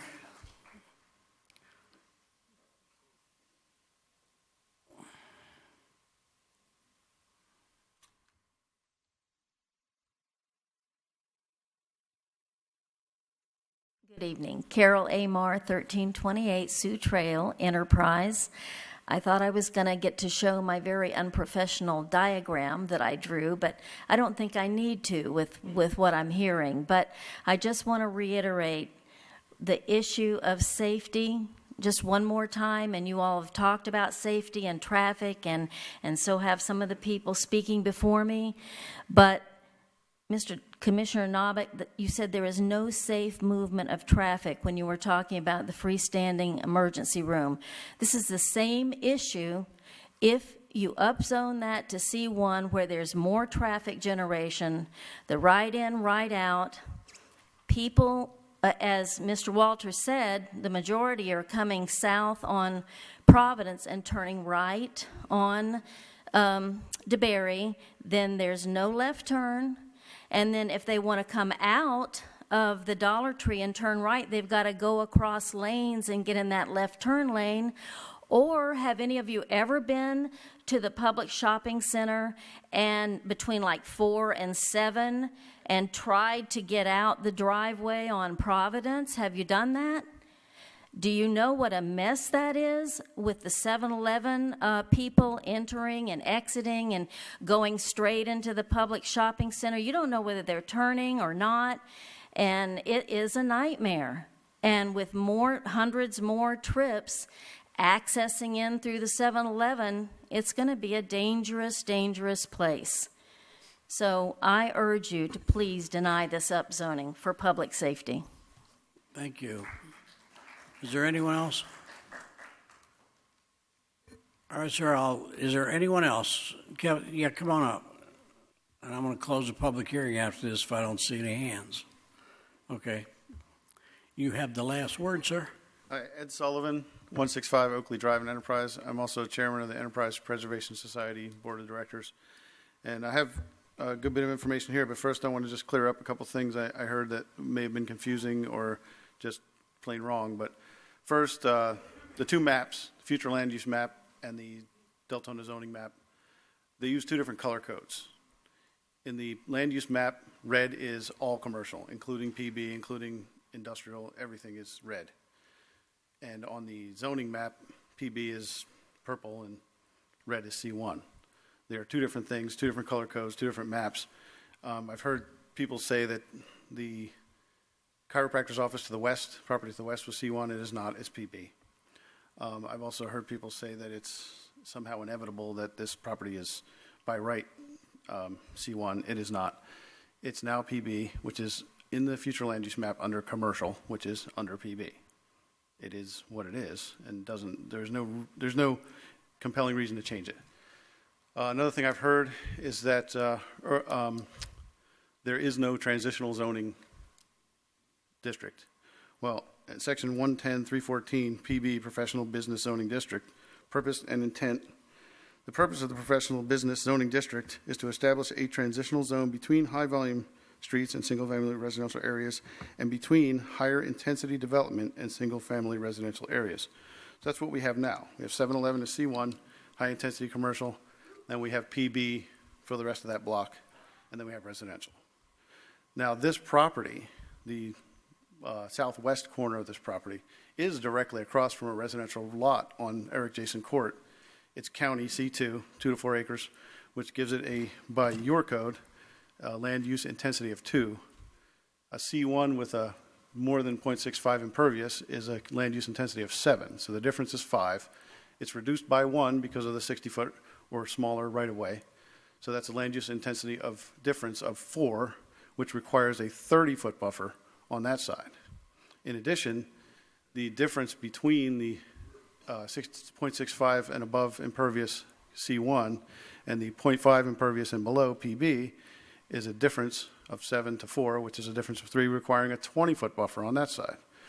The 25-foot buffer on DeBerry Avenue is a thoroughfare buffer required. And one thing that you know, that they pulled their variance request earlier. And if you look at this, there is no way this store can be built without and meet all those buffer requirements. It makes the property smaller. And one of the things that I would also say is that if you zone it C1, so anyone who wants to build commercial is going to want a bigger store. They're going to want those variances. There's no other way to put a store on that property is to get all those variances. And if you read section 110.808, section E under the enterprise overlay, the landscape perimeter, landscape areas I'm sorry, I'm in a slightly different area. This is very short. 110-320 EO Enterprise Commercial Overlay District. C, elevated architecture guidelines. 3, elevated guidelines, appearance criteria. J, perimeter planting. 3, perimeter landscape shall consist of a combination of trees, palms, shrubs, and ground covers. Planting material, type, size, and spacing shall be at a minimum consistent with the requirements of the City Street and Landscape Ordinance. So you have a law in your Code of Ordinances, you have a law that says these buffers are required, and then you have another law on top of it saying you must meet those at a minimum, which is telling you not to grant variances. So, I mean, all that aside, PB is transitional. If you upzone this to C1, your transitional district will be one property, the chiropractor's office, and your C1 will be directly across the bike trail from a residential property on our adjacent court. So please uphold your intent, your purpose and intent of the PB zoning. Thank you. All right, thank you. All right, Commissioner, we're going to close the public hearing. Commissioner Hertzberg. Quick question. On the second map that's listed in our booklet, it has future land use map, and it has an entire triangle as red, which is what? Commercial? That's commercial, yes, it's commercial. So when you look at the proposed zoning and you look at the zoning map, you have one green section in there that's RP, and is that residential protection, rural protection? Resource protection. Resource protection? Okay. So the the 3 parcels that you're looking at rezoning, in the first map where you have the actual picture of the property, you have, and I might be looking at this really wrong, the chiropractor office or that one building is included into changing from PB to C1, correct? No, the chiropractor office. Then what's the other? It's a single-family dwelling unit. Okay, so it's a single-family home, and then the chiropractor is on the triangular corner. Yeah, located westward of that. Okay, I wasn't sure because I knew one was a home. I'm not sure which was which. Yeah, the home is included as part of this rezoning request. Okay, all right, thank you for that clarification. The only other comment that I have is looking at a multiple-use driveway. When you're looking at that, sharing the driveway of the 7-Eleven, just think of the racetrack in Orange City that shares with the Perkins and what a kind of a nightmare that is. Thank you. Thank you. Mr. Paradise, don't leave just yet. On the future land use map and on the location map and all, it shows that 7-Eleven parcel owns that all that property to the right of the subject property, right? Back up and down along Providence Boulevard? Yes, I believe that property was probably set aside during some past development. But it was part of that original tract. Okay. The other question that I had that was brought up, how many members are on our P&Z board? Right now there are 6. 6? That's correct. Okay. Did I not read it? A vote was 5-2 with one abstaining? Oh, I'm sorry. Yeah, that's 7-8. There are 7. There were 7 at that time. We Okay. had one resign. Okay, so if it's 5-2, somebody who abstains. Yes. You count that as a no vote or what? An abstention. It should be. So it actually 5-1 with an abstention. Okay, commissioners, let me ask him. He sits the meetings. I try to get an answer.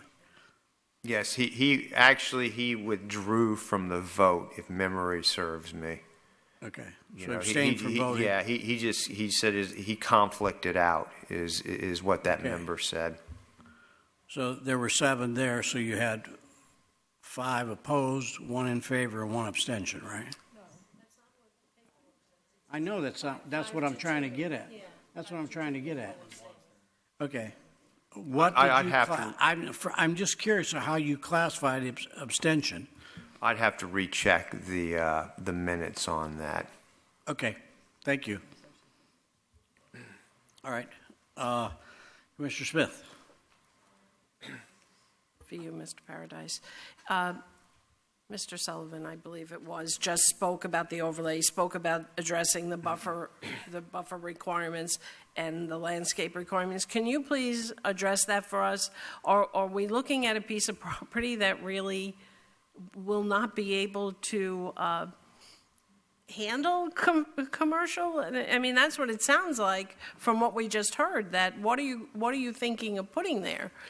The development intensity would be limited by the city requirements for buffers and the presence of wetlands on the property. Would it be suitable for a Walmart neighborhood center? Not picking on Walmart, but the answer is clearly no, because there just simply isn't enough room there. Would it be suitable for a bike shop? Well, maybe so. Would it be suitable for a multi-story office complex that could be allowed under the PB presently? Well, the answer is no, because it comes back to that horizontal control thing again. Because you go for the like a two-story office building, for example, you're going to require more parking, more impervious area. There's just not enough room to fit that. Under either zoning scenario, the size of the property and the character of the land is going to limit the intensity. Does that answer your question? I guess it does. I hear the applicant, and I hear, it's consistent with future land use, that it's the right zoning for the property, it meets all the requirements. But then when you even listen to what you just said, it seems to me that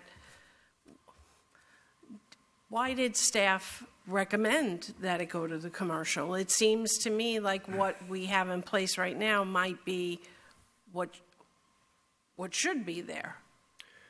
And I'm trying to balance both. I'm trying to balance the property owner's right to develop and yet protect the land that we have there. And I'm struggling with this, and I'm not hearing real strong arguments. Yeah, and that intensity, again, the difference between the PB and the C1 is the C1 has a wider range of use types. And again, that intensity of that wider range of use is going to be governed by the size of the property and the character of the property and the city's codes. Independent of that, again, it was looked at as potentially a logical extension of the C1 zoning to allow greater opportunity for potential commercial development within the city by still remaining under the umbrella of the city's comprehensive plan. Mayor, can I just one more and then Yes, I'll finish go it? ahead. No, we need to. Well, because I really am struggling with this one. Go on. And we heard Mr. Walters say he spoke to the 7-Eleven people and they're not happy. Well, but what I want to know is that something staff actually does prior to making this recommendation to us? Do you go out, or will we hear that this shared driveway is not going to happen because 7-Eleven doesn't want it to happen? Well, the cross-access easement is part of the city's code, and the rationale between the cross-access easement is to keep trips and turning maneuvers off of the roadway network. How many times have y'all been driving, see somebody pull out of a driveway in front of you and then slam on the brakes to pull into the adjacent commercial development? And that just essentially snarls traffic and compromises the capacity on the city's roadway networks. So that's the rationale between the cross-access easement. Is somebody at 7-Eleven getting gas that may want to go to an adjacent commercial use doesn't need to get back onto the city's roadway network. They can just traverse from parking lot to parking lot. And we can require that to happen? Yes, and we do. Okay, thank you. It's good planning. All right, Mr. Ford was getting all excited. Did you want to respond to clarification only, and then I'll go out with my commissioners? Well, Mr. Mayor, you did tell me before I sat down I'd have a chance to rebut. I was going to give you a chance. So okay. I was trying to get any more questions out of here. Okay, well, I can wait till the end. If you would, okay. and then I'll let you finish up. Commissioner Schleicher? Okay. Well, you might hear more things to get you excited, so get your pen out. Me? Okay. I just want to reiterate something that Commissioner Smith just said about limiting the property owner to not being able to sell. We won't be limiting the property owner because he is professional businesses, so he can still sell his property just to a different type of development. We talk about, I heard Mr. Ford talk about the fact that we were lacking commercial land, commercial development. And this would be a great boon for economic development. Well, again, business professional is an economic development type of development. It is not a house, it is a professional building. Doctors, offices, any kind of offices. So it is an economic mover. We have other land as far as larger properties, which whatever seems to be wanting to go in there might need. Activity Center, Long Holland. I mean, there are lots of other commercial properties we already have. So it's not like we don't have commercial properties. I am also still very, very, very concerned about, we have wetlands, we have buffers that need to be there. And unless we're going to be starting, and if we need to have turn lanes or anything, unless we're going to have them coming up asking to have these buffer sizes changed, you're still limiting that size of that property. And I do not see it being needed to be zoned for anything other than what it is, professional businesses. I do not see it need to be commercial. And you talk about the fact there's commercial on one side of it. Yeah, there is commercial on one side. Did you forget there's also business professional on the other side? It's already got a business professional neighbor on one side and commercial on the other. So you can't say it's going to be okay because it's got commercial on one side. Well, what about the other side that has the business? Do they want their neighbors to be commercial, or do they want their neighbors to stay as business professional? And I do not see any need to change that from what its designation is. You haven't convinced me yet. Thank you. Commissioner Sukup? Yeah, here's where I stand. I know that I've heard all the concerns and all they're all valid. I understand. I hear them all. But my question goes back to, here we are as a city who keeps saying we're open for business and we're trying to push economic development. This is going to be, no matter what they put into this position, it's going to be restricted by what they're allowed to do. You just heard that multiple times. I want to put everybody in mind, Howland Boulevard. There's a Dollar General right there, like in the middle of the road. I don't ever remember that backing up too much, going to a Dollar General. Also, if you look at Maitland, across from RDV, you'll find a 7-Eleven that shares a parking lot with Chick-fil-A, which is a zoo, but they make it work. I mean, it works over there. So I understand the concerns, but I always say we keep fighting ourselves. There's very few pieces of property in the city that we can move to C1. This is one of the busiest intersections in our city. I mean, we all know it. Because of the enterprise overlay, there's already restrictions on what they have to do to present things. There's already a buffer. Staff is telling us that, yes, this meets all the code. And I always go back to, who am I to tell them what they're going to put on it, as long as they meet all the other codes. This is a busy intersection. We all know it. But are we open for business? Are we trying to find places to allow business to grow? And I understand, like I said, I've heard all the concerns. They're all valid. They're all valid. I understand every one of them. But who are we? It's no different than the hospital. You know, it's changing the zonings there. It's do I choose to go there? The Halifax, do I go? It's the land. It meets requirements. Staff is telling us they recommend it. I just don't. I just. It's another one that I'm having a hard time, but I see both sides. So. All right, I got a few comments to make too. I agree with a lot of what was said here. I went down there, took a ride down there the other day again, and drove that. I have some, and again, we're talking tonight not about what goes in there. We're talking about a zoning change. We get off on planning, trying to plan everything. That's not our real sole purpose for being here tonight. It's about zoning. Is it compatible? Yes, it's right next door to commercial.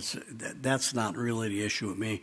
The issue is under circumstances, I think Mrs. Walters mentioned it, 60-some different types of business can go in there. We don't have the right to choose which business goes in there once it's changed from PB to commercial. I don't see, I see enough protections there for commercial. I have some concerns about safety with DeBerry Avenue there, and I know one of the reasons, and I know we're supposed to indicate if we turn down, the only indication that I see that has validity is the fact that there's no median there, and there will be people trying to make left-hand turns right after making the turn on the corner. And if you go down there and sit, Mr. Walters didn't bring this up, but he was there, said he sat at the corner and counted cars. I didn't count cars, but what I did was watch the traffic. And as the traffic is turning to go west, if somebody were to turn, shoot over in that center lane, somebody could also be coming into that other lane to make a left going up Providence, north on Providence. That possesses, and maybe the applicant can answer that to me, because that was the biggest concern I had. If you were coming south on Providence and you made a right-hand turn and decided you wanted to go into whatever's there, whether it be Chick-fil-A or Dollar General, it doesn't matter. I'm talking safety here. Would you not have a tendency to pull over in that lane that could be the left turn lane to go up Providence? That could be extremely dangerous. And I don't know if that can be addressed. And because I'm the last speaker, Mr. Ford, you can come up. But that was my biggest concern. I agree with Commissioner Sukup. I think it has every potential in the world to go commercial. But because there are so many options there, which was pointed out by several people, I have a real concern knowing how people would pull into that lane thinking it's a freebie lane, and it's actually a left turn lane to go north on Providence. So maybe that can be addressed during planning. I don't know. And thank you, Mr. Mayor. Alex Ford, 145 East Ridge Avenue, DeLand. A number of things that have been thrown at me, and so I think I'm going to just address them in kind of a random order because my notes are just impossible to follow in any other way. So I'll address what you said last. I'll address that first, Mr. Mayor. And the question is really one for engineering, and we have to provide a safe design. Your codes require it, and so we'll have to do that. But something I want to point out, if this property is used, let's say, for medical offices, which, by the way, is very likely to generate more traffic than the use that's been talked about, which may or may not be the use because of the whole situation with the variances I mentioned before. We may not be able to put it to that use. It's still commercial property, and it's still going to, whether it's a professional use or a retail use, you're still going to have those same people making those same turning movements. And really, if we're going to use the logic that was used at the prior hearing, the people going into the doctor's office are the ones you don't want making that. You want these customers who can deal at their leisure. So, I just want to throw that out. But you're going to have those same turning movements, same commercial use regardless. As far as the Commissioner Slikers, your comment about the activity center on Howland Boulevard, do you really want to send the type of traffic that's going to be using a neighborhood commercial type of use all the way over to that property? The guy I represent, by the way, I'm sure he'd love it. He'd love for you to send all that traffic over there. But is that really an efficient use of your resources, of your transportation network? And I'll submit to you that it's not. I think that there's a reason that you have neighborhood commercial. And by the way, I just want to read to you from your ordinance, C1 Retail Commercial District. The purpose of the C1 Retail Commercial Zoning District is to establish neighborhood commercial development along high-volume roads that is compatible with nearby single-family residential areas. And I submit to you, this is exactly what's described in your ordinance. And it does use the word, I beg to differ with the previous speaker, but it does use the word neighborhood commercial. It's right there in your ordinance. As far as the impact on the neighborhood, okay, you're going to have that large wetland area. Those trees aren't going to be moved. There are going to be trees planted in the upland area. It's actually that's going to buffer you from that neighborhood, the wetland area, which we can't develop. As far as Commissioner Smith's comment, 1.19 acres is the size of the uplands on this site. Certainly large enough for professional development, certainly large enough for retail commercial. As to Mr. Sullivan's comments, I at one point I thought he was making my argument, because yes, we're going to have this layer and that layer and that layer. We have to go through all these things. As far as what Ms. Northey said, absolutely. We have to meet the standards of the Enterprise Overlay District. And so y'all have established a pretty high standard, by the way. I read them myself and I thought, wow, this is a pretty tough thing to do. But that's what your standard is. That's what the developer knows that. He plans to comply with it. Mr. Walters gave the most creative traffic analysis I've ever seen. And he, I guess one of the things I just want to say about that is, again, you're going to have those same type of movements. You're going to have, regardless of what type of use it is. And I will tell you that there are a lot of, I'm not a student of the ITE manual. I know all of you are familiar with what it is. You probably never opened one, most of you. Maybe you have. But I know that there are certain professional uses, such as medical type uses, that are very high generators of traffic, potentially higher than some of these retail uses. He did not compare and contrast, as you're supposed to do with a valid traffic analysis when you're comparing what the current existing situation is versus potential use that we propose. He did not do that. A 10 a.m. study period is not an appropriate study period. He did not follow any of the guidelines that I've seen used for transportation analysis, and I thought it was a nice thing to do if you're opposing something, but it certainly didn't meet the criteria. In fact, does that meet y'all's criteria, the analysis? I don't know. Mr. Ford. Okay. It's obvious. Okay, thank you.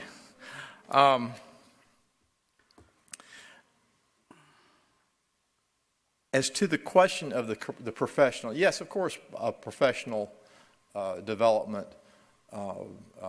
office park or something like that. Of course, that is also economic development.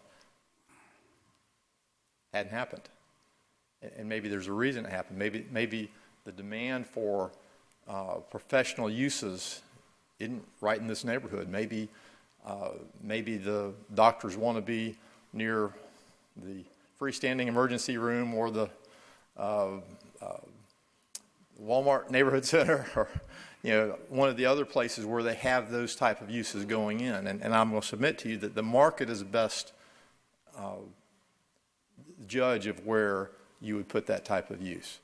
Because if the market doesn't recognize the demand for that commercial in that location, it'll never go in. It'll always be a single-family house and vacant lots until you can find a use that the market recognizes going in there. I was also, Mr. Mayor, you spoke about a concern about the types of uses that might go there, because there is obviously a much larger list of potential uses, but you're not going to put a hotel there. As was mentioned, it's not big enough for a hotel. It's self-limiting by the, yes, Commissioner Smith, it's big enough for retail commercial, but no, it's not big enough for some of these uses that you wouldn't want to put right there. It is, as your zoning ordinance suggests, a neighborhood commercial use that we're looking for. I guess the last point I want to make is I wouldn't be so bold as to say what Commissioner Sukup, I always have a hard time pronouncing your name, but I wouldn't be so bold to say that, but I think it's a point that's well made. I think if you want to send the word that you're open for business, you need to be open for business. And with that, I'll take any questions. All right, thank you. Vice Mayor? Mayor, call the question and have the clerk reread the motion, please.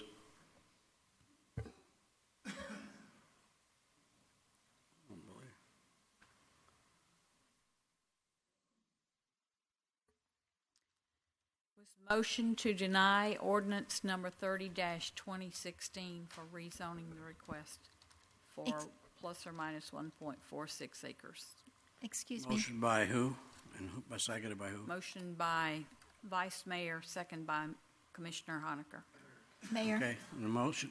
Mayor, the preface that the Vice Mayor made to it needs to be part of the motion. And You want me to restate it? Sure. Well, I just felt it was inconsistent. The site was too constrained. We've got traffic safety concerns there, and I don't believe it's compatible with the R1 that backs up against it. Okay, you agree with that, Commissioner Honaker? Yes, sir. Still same second.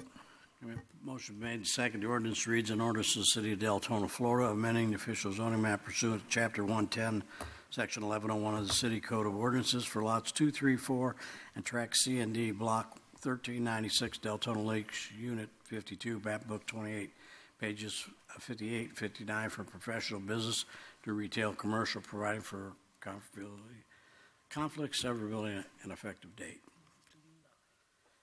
To deny, yes. To deny the application. Would you let us vote, please?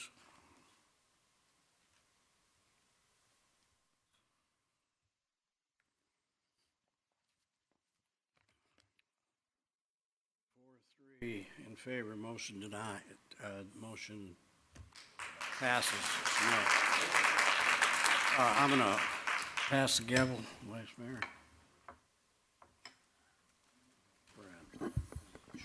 Thank you, Mayor. Okay, the next item on the agenda is a public hearing for ordinance number 31-2016, Southwest Deltona Community Redevelopment, CRA, board action to create the Community Redevelopment Trust Fund at second and final reading. Mr. Boley?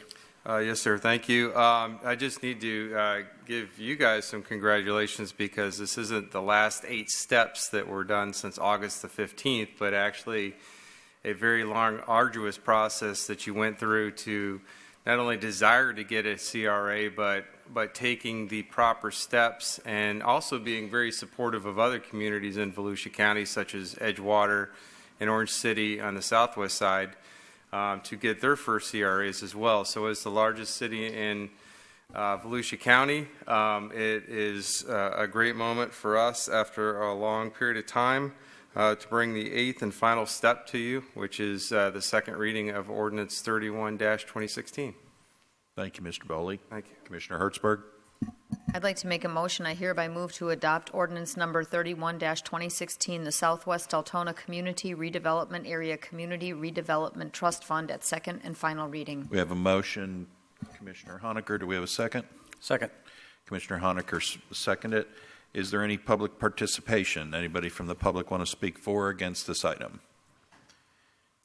Anybody want to speak for or against this item? Hearing none, public participation is closed. Ms. Vose, would you read the ordinance, please? Yes, this is ordinance number 31-2016, an ordinance of the City of Deltona, Florida, establishing a redevelopment trust fund, providing for the funding of a redevelopment trust fund for community redevelopment within the Southwest Deltona Community Redevelopment Area, providing for administration of the pre-development trust fund, determining the increment revenue to be deposited in the redevelopment trust fund, establishing the base year for determining assessed values of property in the community redevelopment area for increment revenue purposes, providing for the annual appropriations of the increment revenue by taxing authorities in the community redevelopment area, appointing the governing body of the Southwest Deltona Community Redevelopment Agency as the trustee of the redevelopment trust fund, and providing for conflict, severability, and effective date.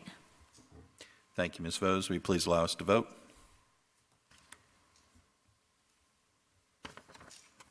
And the motion passes 6-0. Thank you Next very item on much. the agenda is item I, ordinance number 14-2016, amending Division 3, collection and use of Article 3, stormwater utility of Chapter 54, special assessments of the Code of the City of Deltona by adding a provision for stormwater utility credits at first reading.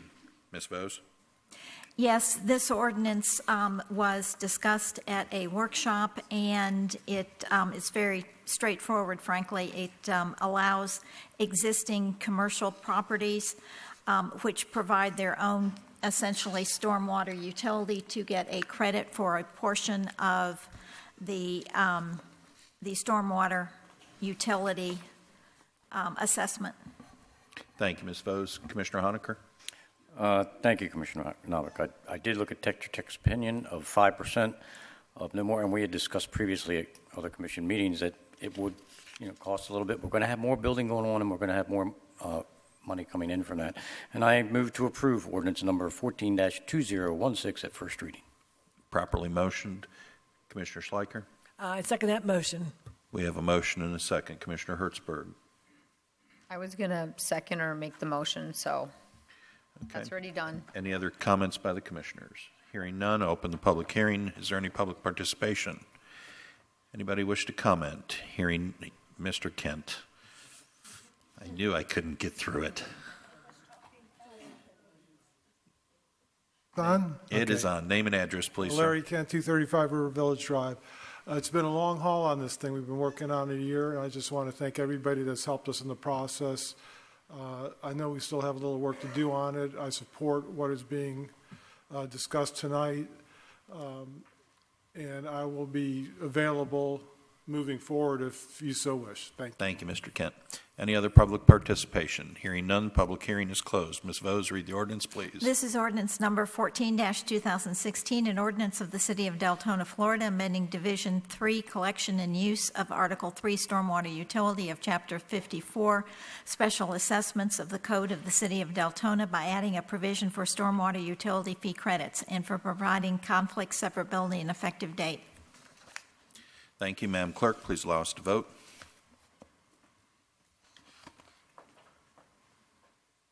And the vote passes 6-0.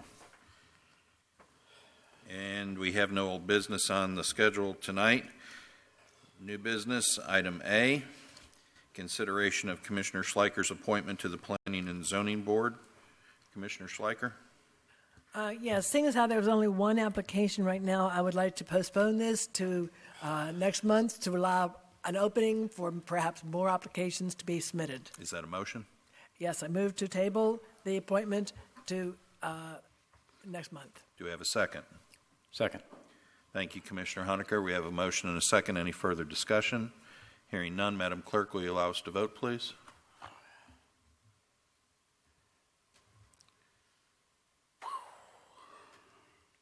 Motion is tabled 6-1 with Commissioner Smith dissenting, and I will pass the gavel back to the mayor for item 11B. Oh, I should have stayed out and took some more medication.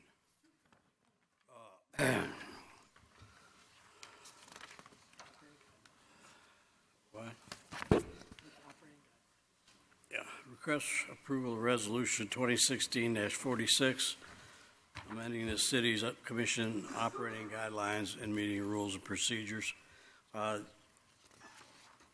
Simple request by the city that we budget whatever necessary to have law enforcement present at all commission meetings of the body, whether it be a workshop or a regular meeting. Commissioner Hertzberg? I'd like to move to approve resolution number 2016-46 and the city commission operating guidelines and meeting rules and procedures as amended. It's been properly moved by Commissioner Hertzberg. yeah, but I'm sorry, I'm thinking of Mitch. Second. I saw his name and I knew he was going to say it. I was trying to, okay. Probably moved by Commissioner Hertzberg, second by Commissioner Honaker for approval. Does anyone in the audience want to speak for or against? Yes, ma'am.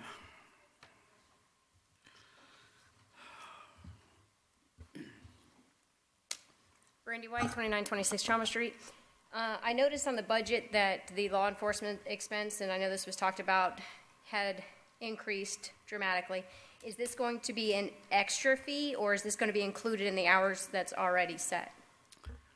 I'm going to speak for myself, not the commission. We always have a deputy there anyway. We just wanted it in the process. We get outstanding service from the sheriff's department. There's always somebody there, but we wanted to make sure that there was one instance where miscommunication, somebody wasn't there. It was a fluke in all the years I've been here, so we just wanted to make it formal. So it won't affect the budget It or any shouldn't of the prices? affect it substantially, I don't believe, city manager. It doesn't, or it doesn't substantially It affect shouldn't. It should not affect the budget budget. at all. It should not affect the budget. The captain is a salaried employee. He's a department head. Manager can require him to be here. Thank you. Okay. There being no other, we'll close public hearing. You want to let us vote on a motion, and I'll read the resolution. Resolution of the City Commission of the City of Deltona, Florida, providing for the amendment. City Commission's operating guidelines and meeting rules and procedures provided for effective date. And if you all will vote. If I fall asleep, it's because I took my vacation. Okay, wake me up. All right, the next item on the agenda is item number C, request for approval of interlocal agreement for joint use of real property between the School Board of Volusia County and the City of Deltona. Mr. Moore is here. Commissioner Schleicher. Hey, there's no other comments. I'm ready to make a motion. Go ahead. Okay, I move that the interlocal agreement for the joint use of the real property between the School Board of Volusia County and the City of Deltona be approved by the City Commission. Been probably moved by Commissioner Schleicher, Vice Mayor. Second. And properly second. Is there any public discussion? Because Steve Moore stayed here this long, I think we should talk about this for at least a half hour or so. Steve, thank you. Thank you very much for being here, and I'm sorry it took so long for us to get to this point. But this item is really going to benefit the City of Deltona greatly, I think, and I think it's a step toward the cooperation we've always wished we had with the school board, and not at all times were we able to pull it off. So I'm kind of glad to see it, and I hope that your time here was well spent learning about city government. And thank you, sir. Appreciate it. You want to let us vote? All right. Motion passes 7-0. Thanks, Mr. Moore. Thank you. Okay. All right. Next item on the agenda is an add-on. I'm trying to look at trying to find my add-on here. Yeah, I'm having a problem finding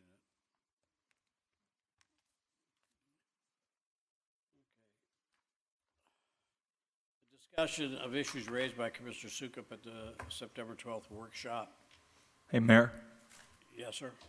Due to the time and how late it is tonight, what I would like to suggest is that I have a meeting with the city manager, city attorney, and the fire chief, and report back if my problems still exist, or if there's still, or if there's not. Oh, no, Mayor. We're going to discuss this tonight. We're going to discuss this tonight.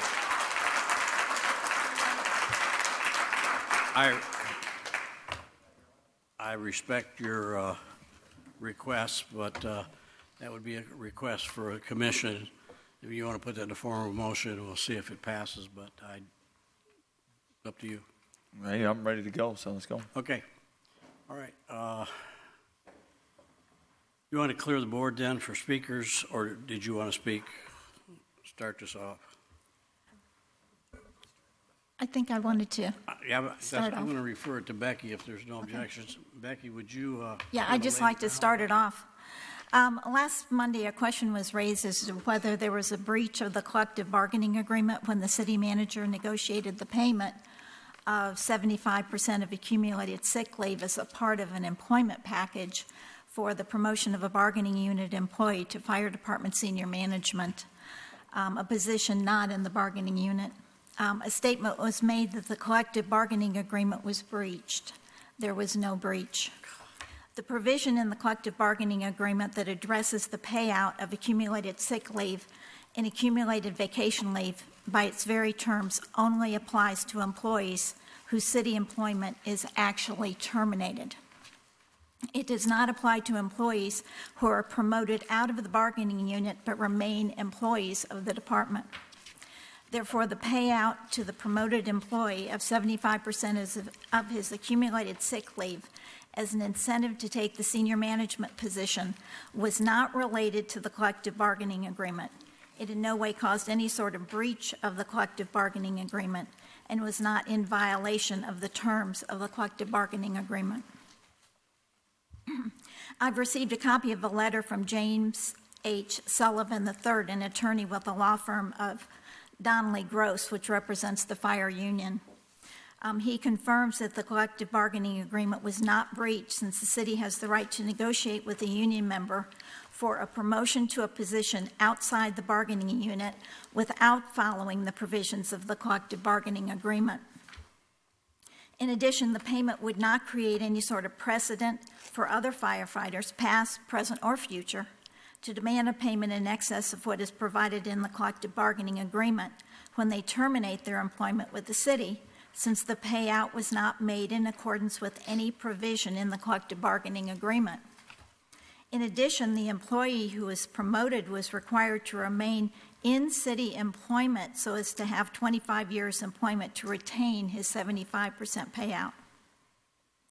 A question was also raised at the meeting last Monday as to whether the city manager, in consultation with the fire chief, has the authority to negotiate the terms of employment of a person who is hired to fill an open position in senior management in the fire department. The city manager clearly has that authority. Under the Deltona City Charter, the city manager is the chief administrative officer of the city. One of her specific powers and duties under the charter is to, quote, appoint and suspend or remove any employee of the city, close quote. Implicit in the power and duty to appoint employees is the power to negotiate terms of employment. And case law in Florida is clear that city managers have administrative discretion to carry out their duties relating to the employment of city employees. It's my understanding that Mr. Klinger, Director of Finance, will now address conversion issues.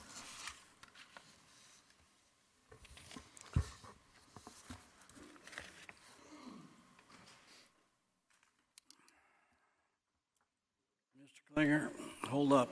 Lee's on, causing trouble again.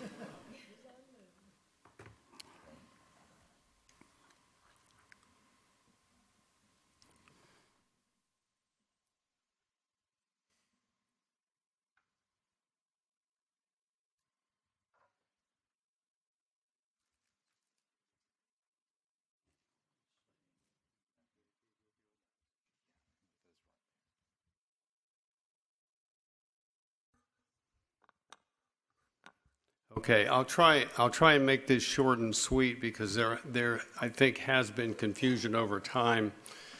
When you have an employee that works a 24-hour shift every third day versus someone that works 40 hours a week, you have two different work years. So when you have an individual move from fire operations over to fire admin, you have that situation. Under state law, and I guess let me get going here. I guess the first thing that we should say, I think there was some confusion that Mr. Swisher may have gotten some type of a windfall from the conversion of the hourly rate or the buyback of his vacation time. I'd like to make it pretty clear from this slide that that did not happen.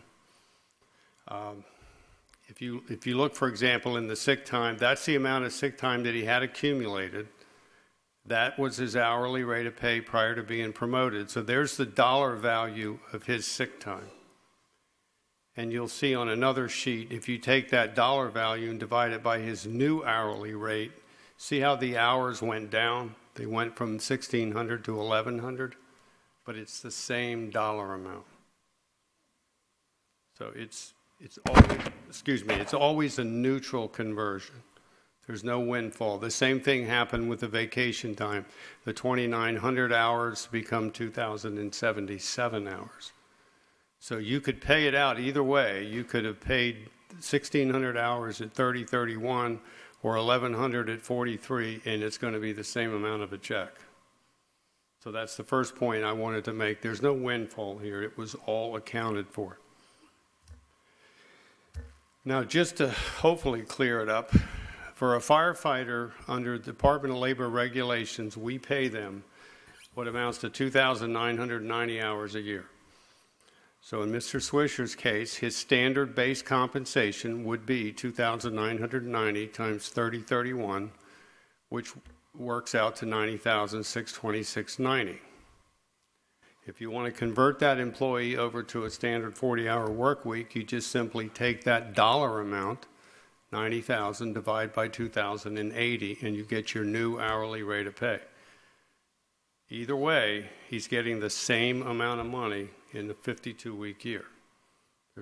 This doesn't address any increase because of a promotion. It just simply converts the pre-promotion hourly rate based on a 2,990 hour year over to a standard work year. And you need that number because you get back to how do you convert the vacation time, which we talked about on the first slide. So I don't want to, I guess I maybe answer more questions than anything else. The point that I want to make here is there was no windfall. It was, I don't know another way to put it. There was no windfall. He was, the hours that he was paid are hours that he had accumulated and earned. They were not paid at the higher hourly rate, and there was therefore some gain. I don't know what else to say. I mean, that's what I'm here for, is to explain the math. Thank you. Okay. Becky?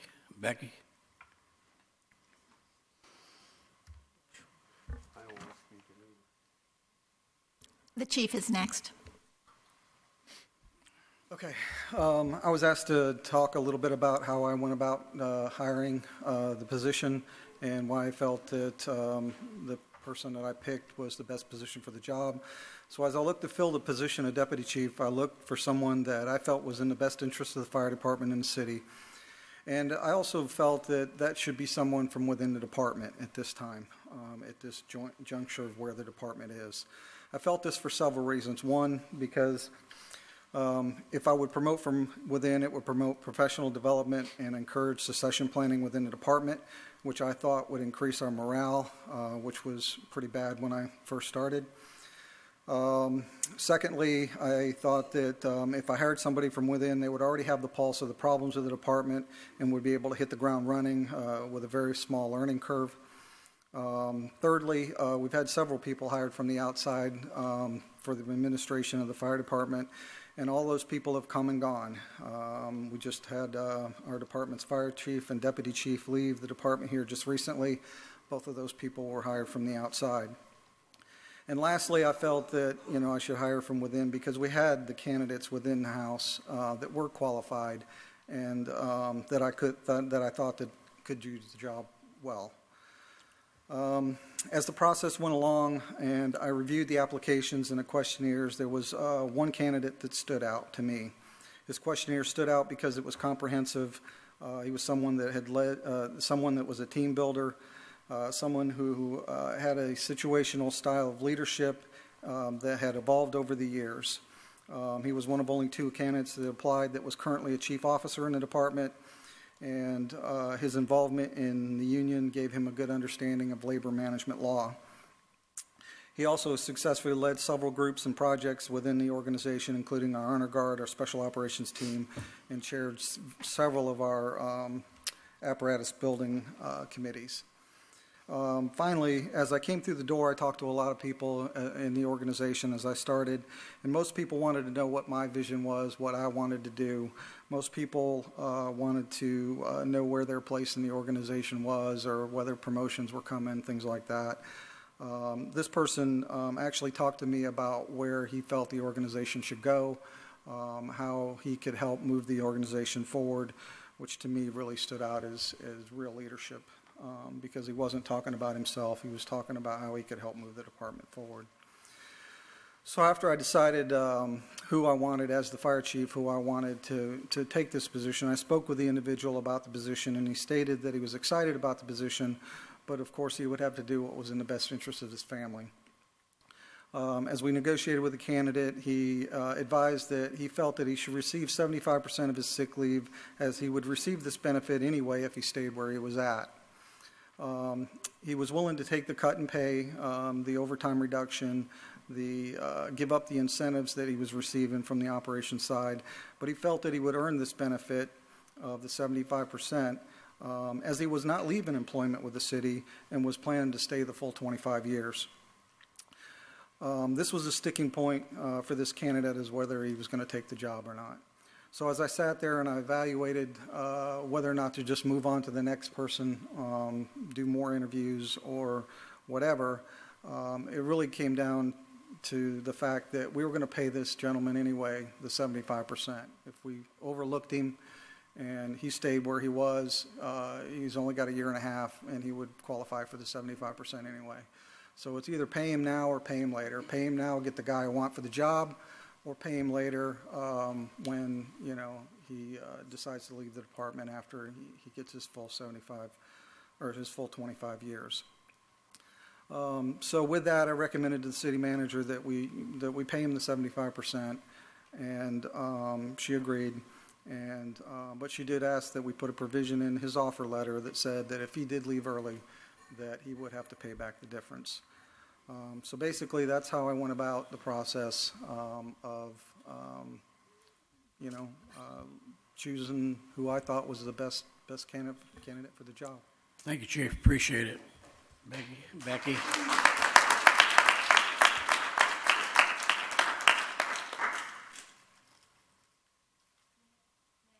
Yes, ma'am. Okay. I put this item on the agenda because I was requested to do so by 4 commissioners. Okay. Certain statements were made at the Monday workshop. You've heard, did I breach the collective bargaining agreement? No. Did anything I do create a precedent that could hurt the city in the future? The answer is no. Did I have the authority to negotiate an employment agreement? You've heard also yes by city charter. The agreement that was negotiated, was it a benefit, a fiscal benefit to the city? The answer is yes. So I thought, this is a benefit to the city fiscally. We address employment issues. I felt that I was reducing a future liability, and so I thought a win-win for everybody. We talked about fiscal issues. We addressed succession planning. We talked about valuing our employee.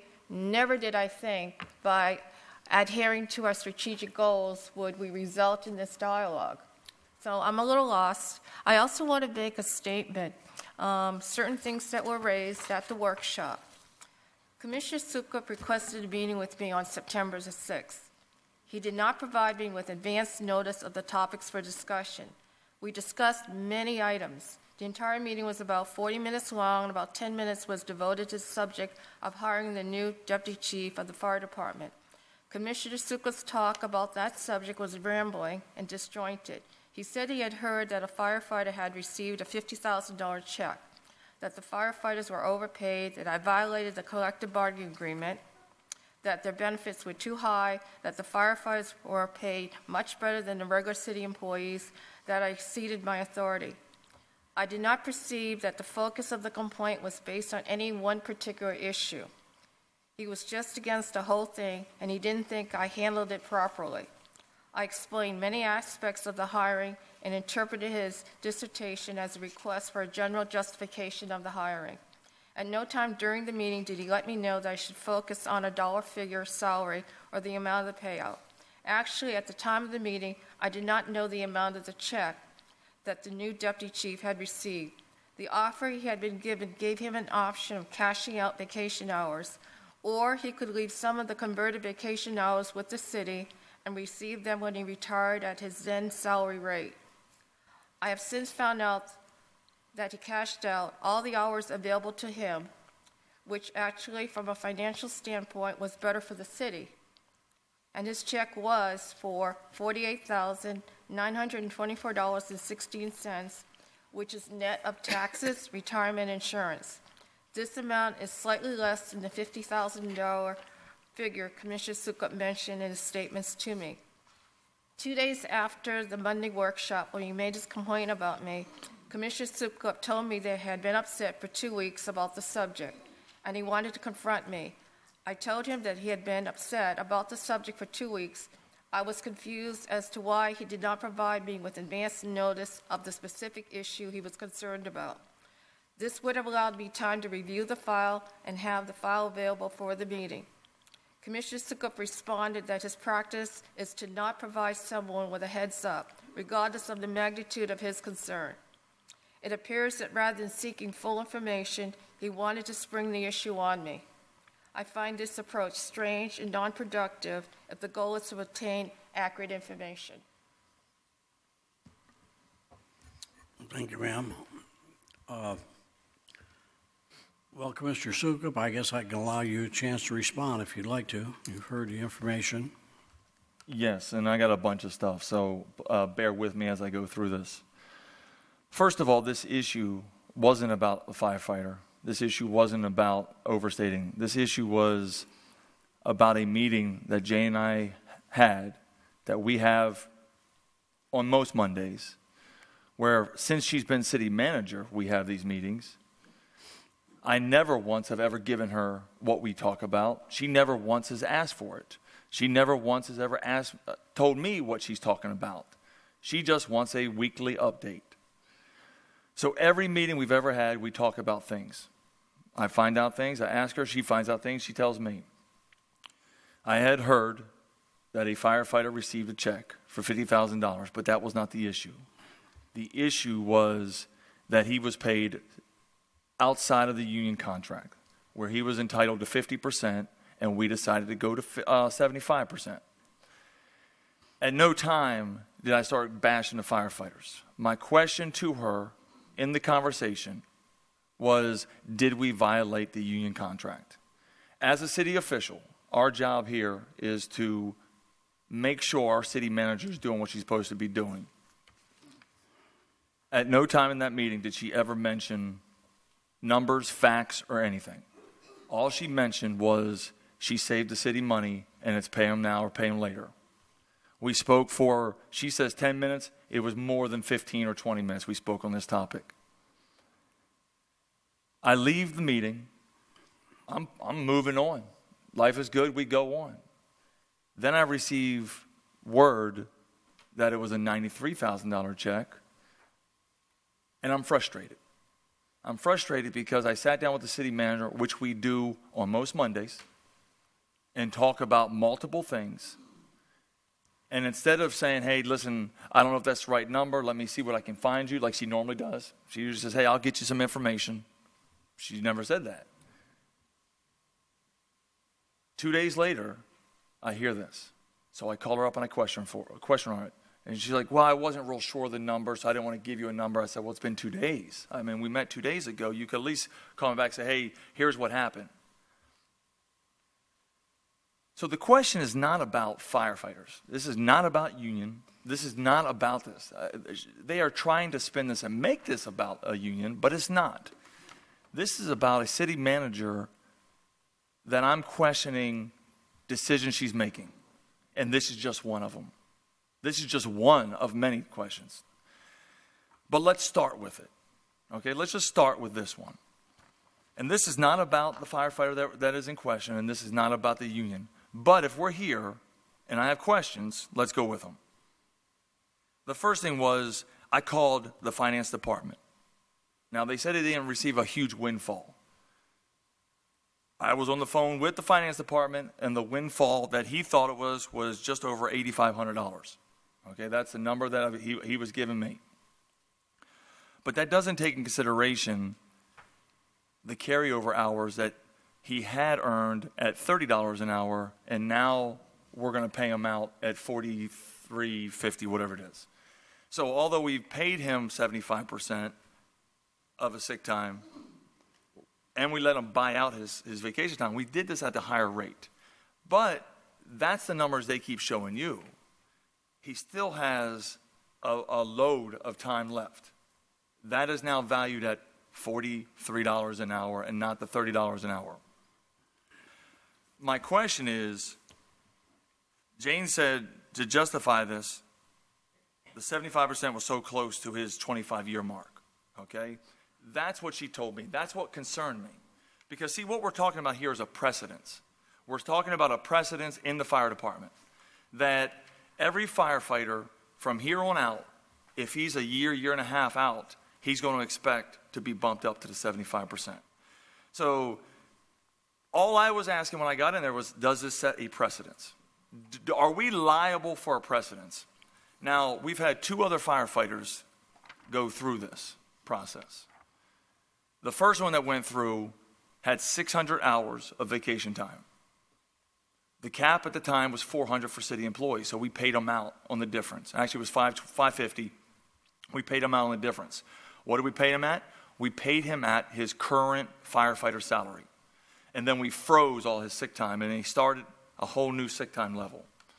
The next one, which was much more recent, 26 years in the service, he was entitled to 75% of his sick time. So what did we pay him? We paid him 75% of his sick time. And then we rolled over all his hours of vacation. But we followed the union contract by giving him by paying him out 75%. Although we maxed him out 500 hours in the city, but we followed the union contract. So everything here is, all I want to do is say, listen, we need to stay consistent. And I'm believing that my city manager is going to make good decisions, sound decisions, fiscal decisions. The last thing is much more difficult. If you read in the union contract on page 57 on promotions and testing, section 3, paragraph B says employees with a written reprimand or greater that were within 6 months prior to the period of the first examination shall not be eligible for promotion.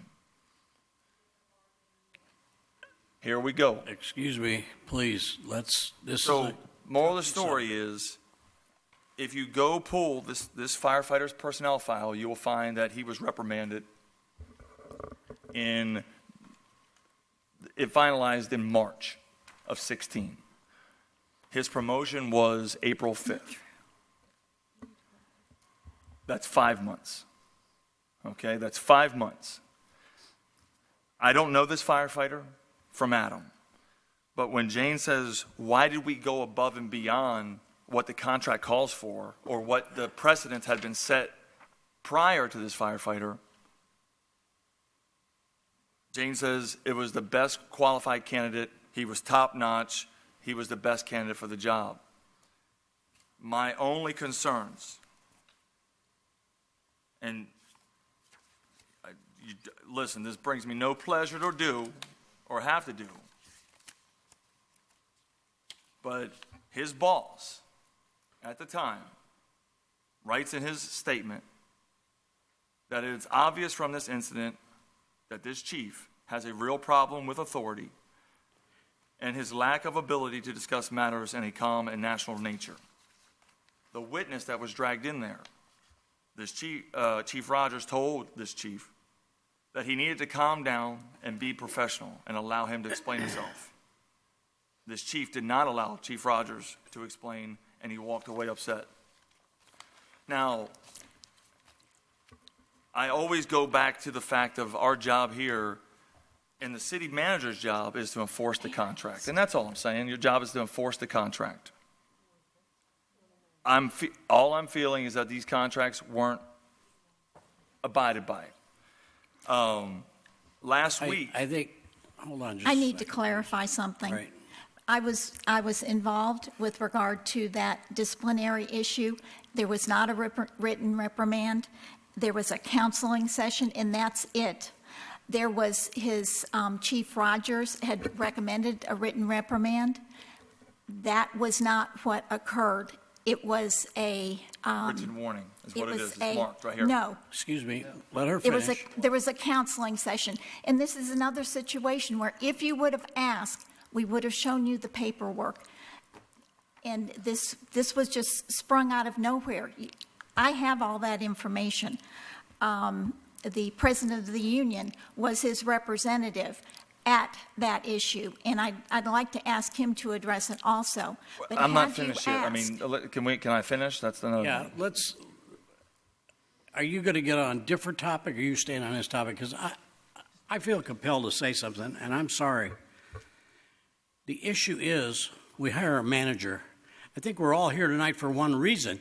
You let your emotions overload your discussion, and it got out of hand. Oh. And that's what we're here for tonight. All of these other things could have been answered by a manager, and that's why we hire a manager. Listen, And I mean, I went to the manager. everybody wants to get in on this, I'm sure, but I don't want this to be a bash. Sukup, it's alerting. Well, this is just. Why shouldn't it be a bash Sukup? He has no trouble with going off the cuff and bashing these good men and women of this department and berating this woman over here with no justification, none whatsoever. Right. You're out of line, Sukup. You don't have your facts straight. I got facts. That was just proven that you don't have your facts straight. There wasn't two people that went through this process. I was one of them. Chief Fair was one of them. Chief DeBose, who was here, was one of them. Chief Hughes was one of them. Chief Sievert was one of them. Mayor, I have not finished my comment yet. We were all converted. Oh. And you know what you left out of that little piece of the story, Mr. Sukup, what you left out of the piece of the story was that this has nothing to do with the union contract. These are promotions out of the bargaining unit. And every one of us that went through this process, Point of order, Chair. every Point one of of order, us Chair. that went through Point this of order, process Chair. got Chris, to wait. choose, Point of got order. to choose doing the the best I method can, in sir. which we Chris, took that stop. money. Chris, Mr. stop, Novick, please. that's got to be the end of it. I was trying to point out, I didn't mean to set this off, but you made statements before this ain't about the union. You made statements here, if you had your chance, you'd rip the contract up. How do you think they feel, every one of them? It's not about what happened. What you could have asked that question and got an answer. If you didn't like it, you should have kept it up. But to go into open Mayor, meeting, I'm not finished yet. I'm not finished yet. I still have the floor. Okay. Well, you have the floor for another couple minutes. And that's my other question. Well, we just listen. Look, you're basically trying to put me on trial. You better give me the opportunity to at least speak my No, sir, mind. I'm giving you Here's an the situation. City manager passed something for city employees as well. Moral of the story, effective October 16. Anybody who got written up this past year is not eligible for any type of benefit or promotions or anything. So it's on both sides of this.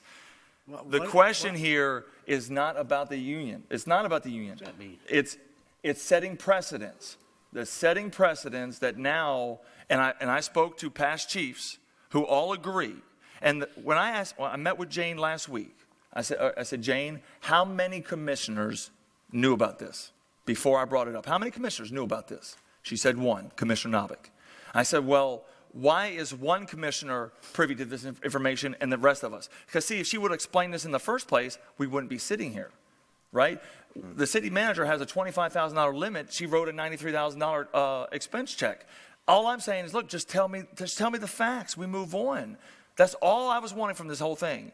But the fact that she wants to tell one commissioner and not the rest of us, all I do is expose that the decision she's making, that she is quoted in this thing as saying, I went to somebody and asked them and they told me I could do this. Who was it, Jane? Who was it? She asked me for historical information about what was done in the past. No. Mr. Sukup, would you like the facts? Sir, No, I don't. Sir, Well, we know you don't want the facts. John, you can't, please. Well, you just give you them can't that. deal Let with us- the facts. let us Gonna give battle them to this him. out. You can't deal because- with the facts. I have no intention of battling out. I'll just present the facts. We're, I know. Mayor, may I Ms. respond? White, let the city manager answer the question. This is turning into a, go ahead. No one advised me. No, I did not ask for any direction other than from my finance department in regards to what was done historically. All right. Now, I did meet with Vice Mayor Novick only after negotiations were completed, just to let him know that this conversion was going to take place, because in the past, we had not done a conversion of hours. In fact, when I spoke with Chief Snyder, they were not aware of the conversion either. So I made a change in regards to how the hours were going to be allocated going forward, and they were going to be decreased if we were going to raise the hourly rate. That's all I did. City Manager, you just said right now publicly that you did not go to anybody. Last week, in the minutes, it says, I did check whether or not I had the authority, and I was told I had the authority to do this. And the mayor said, with who? Who gave you the authority? We're your authority. The problem here, and like I said, is not everything else. It's you. You went to one commissioner and picked this. She didn't come to us. I went to the city attorney. Did you go to Commissioner Novick? Why is Commissioner Novick any different than I am? Why do you not go to me? Explain to me what happened. That's not. Again, I'll answer the question for you. I can answer that too. She asked me for historical knowledge of what was done in my position and in some of the other positions that I just named to you. And each one of those was handled just slightly differently because they were all done under different city managers. And they were all done with a negotiation because they were management positions. They were not bargaining unit positions. That contract that you keep waving around down there does not apply to those positions. All right. And she did come to me for advice at several instances in this, and I checked the union contract. I knew the union contract did not apply. She was on very solid ground the entire time. But the reason this is all coming up has nothing to do with this firefighter. This all goes back to the comp study and the question of the integrity of the city manager and telling what is going on. So I did a public record request. And in this public record request, I kept saying, has this salary study been manipulated? Has it been manipulated? The definition of manipulation: control or influence a person or situation cleverly, unfairly, or unscrupulously. Okay? Let's not even start with the fact that there was 5 versions. I met with Rich today. There's no way that I'm going to lay out 5 of these and go through every single page and compare. So let's just go from the little things that I found. First thing, I was asking, why was the city manager, city attorney not on the Excuse me, Mr. Listen, my comments made last week was about being lied to. It's not just the firefighter thing. I understand that, but let me ask you, the reason we're here tonight is not for you to plead a case about the study.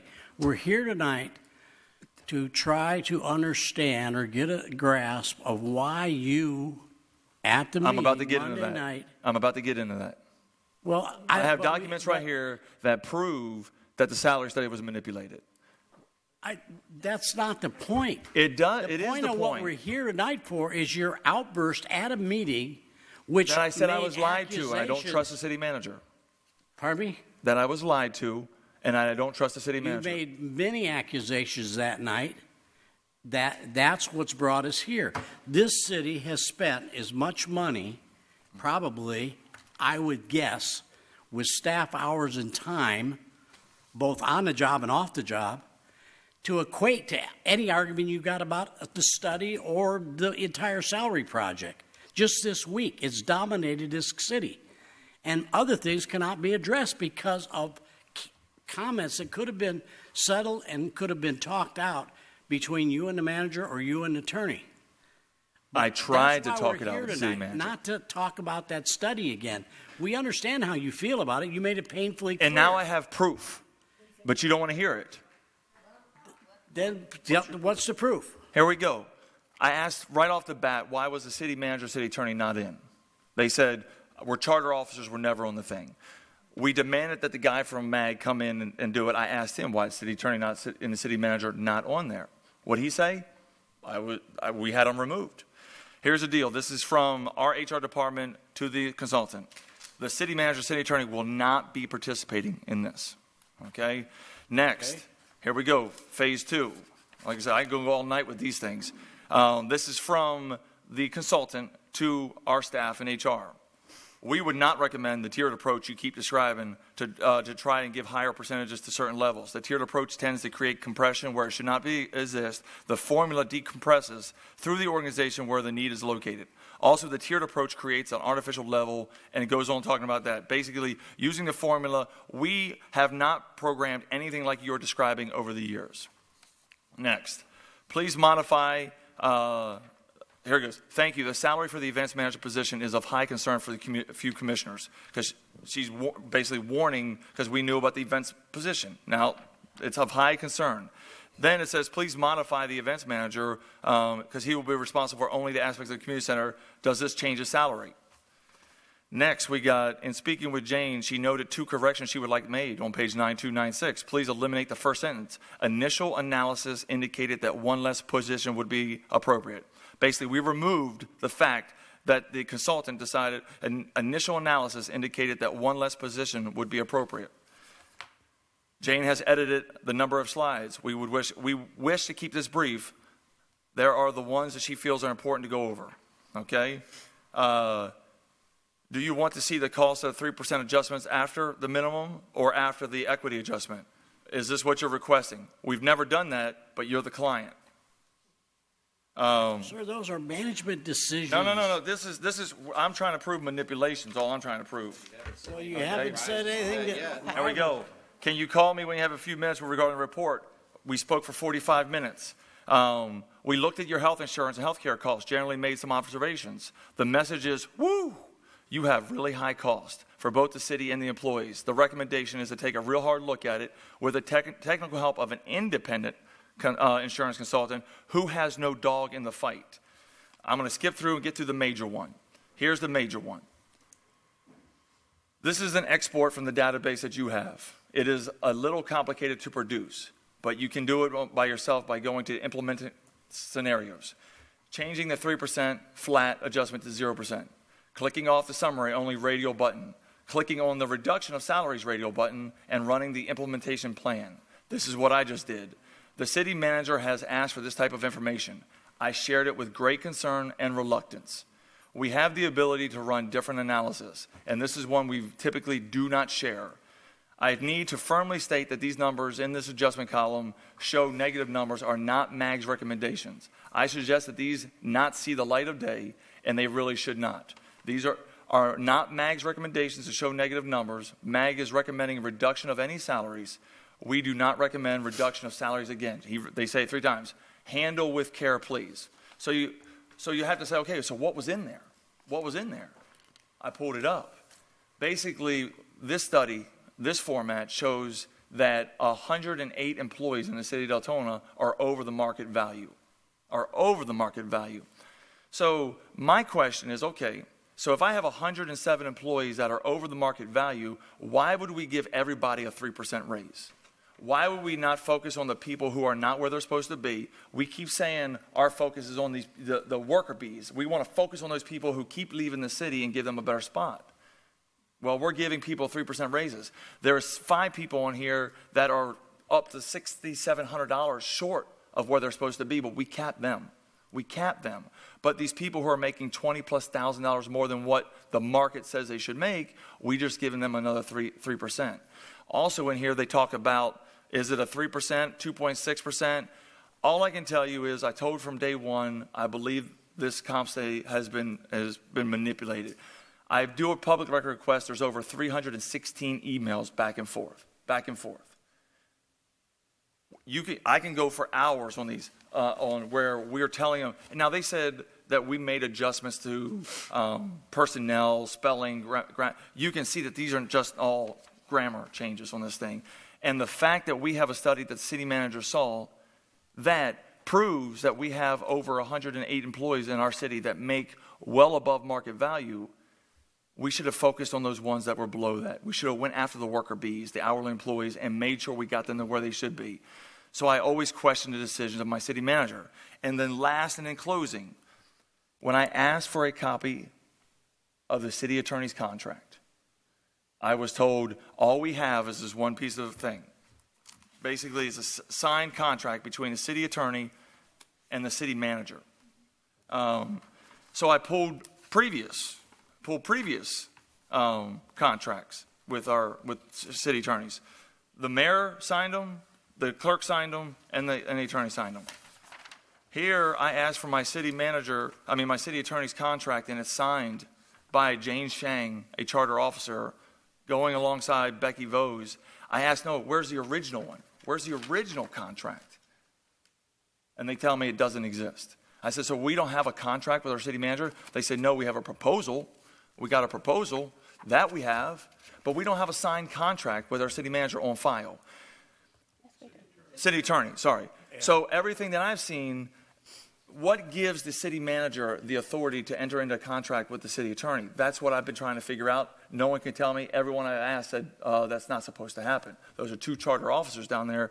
They can't go into it.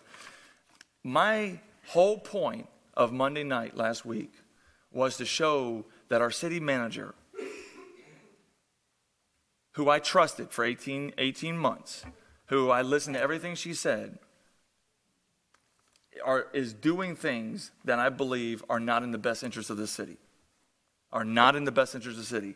And they can make this about fire. You can make it about whatever you want. I'm telling you, I can show you within a week of a million things that my city manager is not doing what's best fiscally for this city. And that's why those comments were made. Okay. Well, I can tell you this. We have gotten it no closer to a solution than we did before, because I have a 2-page summary here of the comments you made that night. And you can say it's not about the city, it's about this. But this is the month of September, and you have an opportunity to do an evaluation of the city manager prior to October 1. That probably would have been an opportune time to discuss in detail your feelings and maybe get answers to that.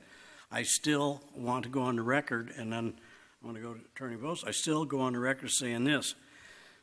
I love this city. I've been here a long time, worked a long time. I've never seen anybody make a verbal attack like you made without substantiating and then say it's not about this, it's not about that, but you get into all kinds of things. There's 2 pages here of comments. And when you say that the city manager or the attorney manipulated agreements, you didn't say anything that showed me that she wasn't doing management. Now, you can disagree with her management, but that's not manipulation, because manipulation carries with it the impression that she did something wrong. She managed. Whether you like her management style or not, that's your opinion. You hire a consultant. The consultant needs to do his job. No, sir. You hire a consultant, and every consultant we've ever had comes in here, and anybody that's ever dealt with consultants knows that they have a prearranged idea, and staff works with them to get a desired result for the consultant. So I'm going to turn this over to Ms. Voss. And I know, John, you want to speak, but let me go to Ms. Voss, and then I'll go through these 3 that are up on the board. Nobody? Okay, and then we're going to go to the people that want to speak so we can get this over. Becky, you don't want to? Commissioner Honecker? Thank you, Mayor. Whew, hot topics tonight. I know everybody their emotions are high. But we've worked well together for 18 months. Some things that were said that could have been done. Could I correct? I have been here less than 14 months. 14 months. Okay. 14 I know months, there's Jane. been discussion. It seems like 18. No. And I just want to correct it because a statement was made that I've been here for 2 years, and what have I done in 2 years? Okay, well, no. Numbers only mean. It seems like 18, you've done so much, but 14, you've done a lot. Could have been, all the situations been handled differently, sure. Let's not get our emotions high. Let's not make it a bashing party.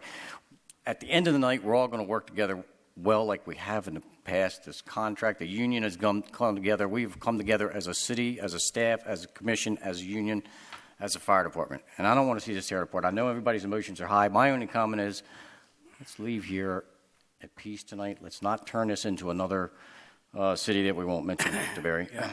That's in the news. Let's leave them, as they said earlier, let's leave them in the forefront of the news, please. Let's just work through this. Thank you. That's my only comments. Vice Mayor? You need a drink? No. Good.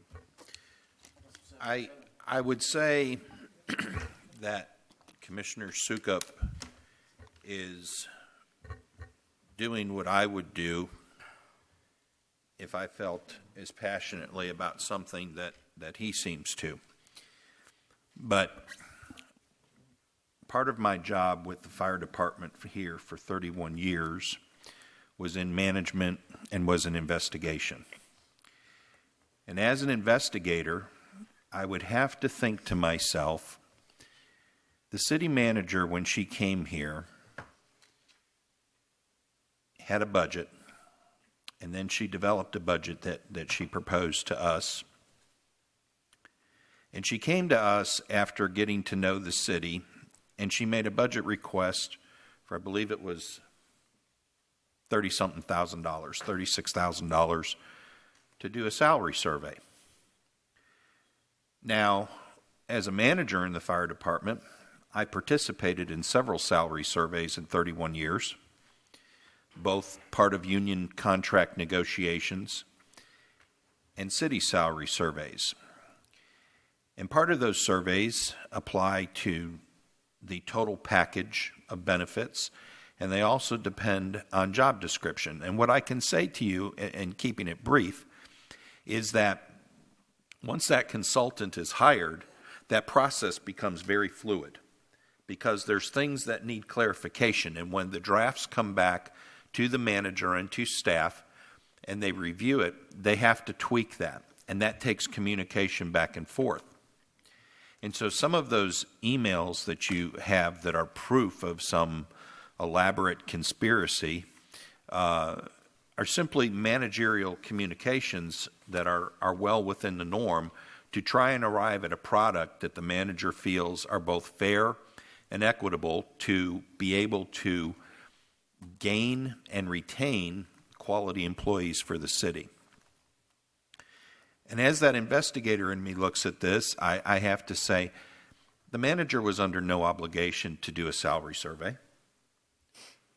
She could simply make a determination that she was going to give 2% raises, 3% raises, 4% raises, put it in the budget and present it to the commission, but she didn't do that. She came to us, asked for money to hire a firm to be a third-party independent, to give her data to make sure that we were competitive with both the private and public sector, and that we were competitive for a city our size here in Central Florida. I know that Ms. Shang and Ms. Vose are both very intelligent people. And if they were, for some stretch of the imagination, going to manipulate a salary survey, they certainly wouldn't be stupid enough to use city email and document and create a paper trail to do that, when there was no need for her to manipulate it. She could have taken that salary survey and totally discarded it and said, I disagree with this whole survey, and this is what I feel the employees are worth to pay them. But she didn't do that. She presented that survey. She utilized that survey.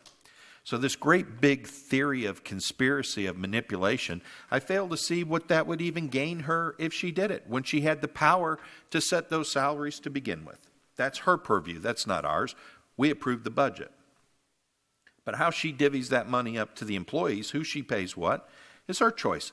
So what would she need to manipulate a survey for? She has the right to pay these employees whatever she feels, other than those that have contracts, the bargaining unit, and any managerial people that have employment contracts. So that idea of conspiracy, I think, is just some paranoia on certain people's parts, looking to try and create a headline or create a platform or some means of trying to disrupt what this commission has been doing. So that portion, the salary survey, it holds no water for me. I just don't see where there's anything that is evident.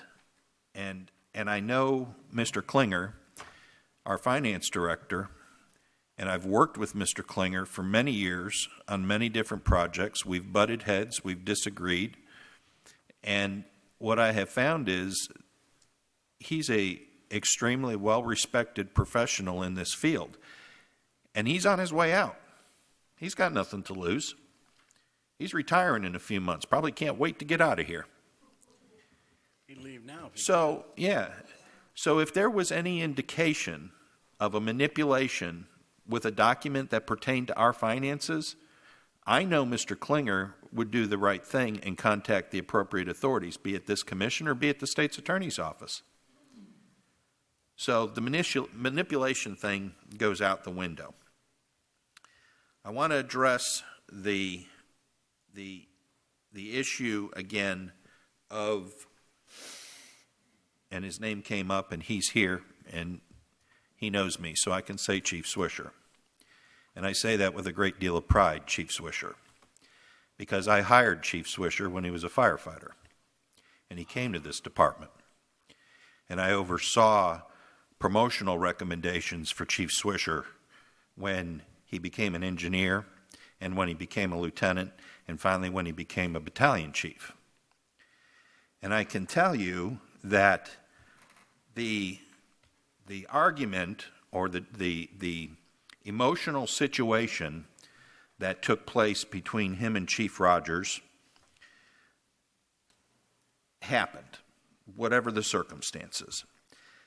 But Chief Rogers, a former deputy chief here, myself, a former deputy chief here, and Deputy Chief McCormick from the Orlando Fire Department retired and currently the Daytona Beach deputy chief, and who was in the running to be our fire chief 2 chiefs ago, sat on a panel and reviewed prospective applicants for the fire chief's position that Chief Snyder ultimately got.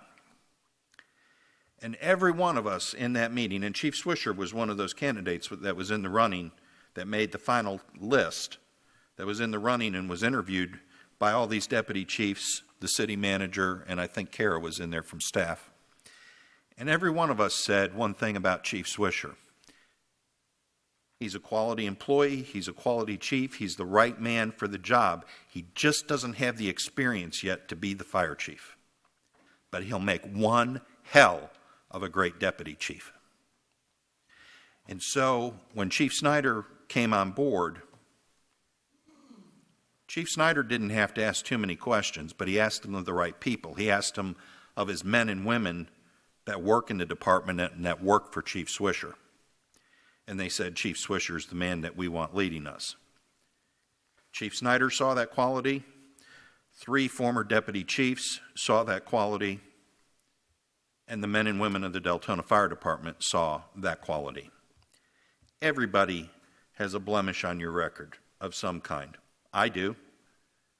I had several confrontations and disagreements with city managers, with planners, with city commissioners in 31 years. If you don't have some type of a confrontation or disagreement in this job, and it's a high-stress job, there's a problem. And so even though he has some documentation in his file of discipline, that discipline does not rise to the level of concern of his ability to do the job that we need to have done in this fire department. And I commend the city manager and Chief Snyder for having the confidence and the vision to put him into that position. Thank you, sir. Mr. Schleicher.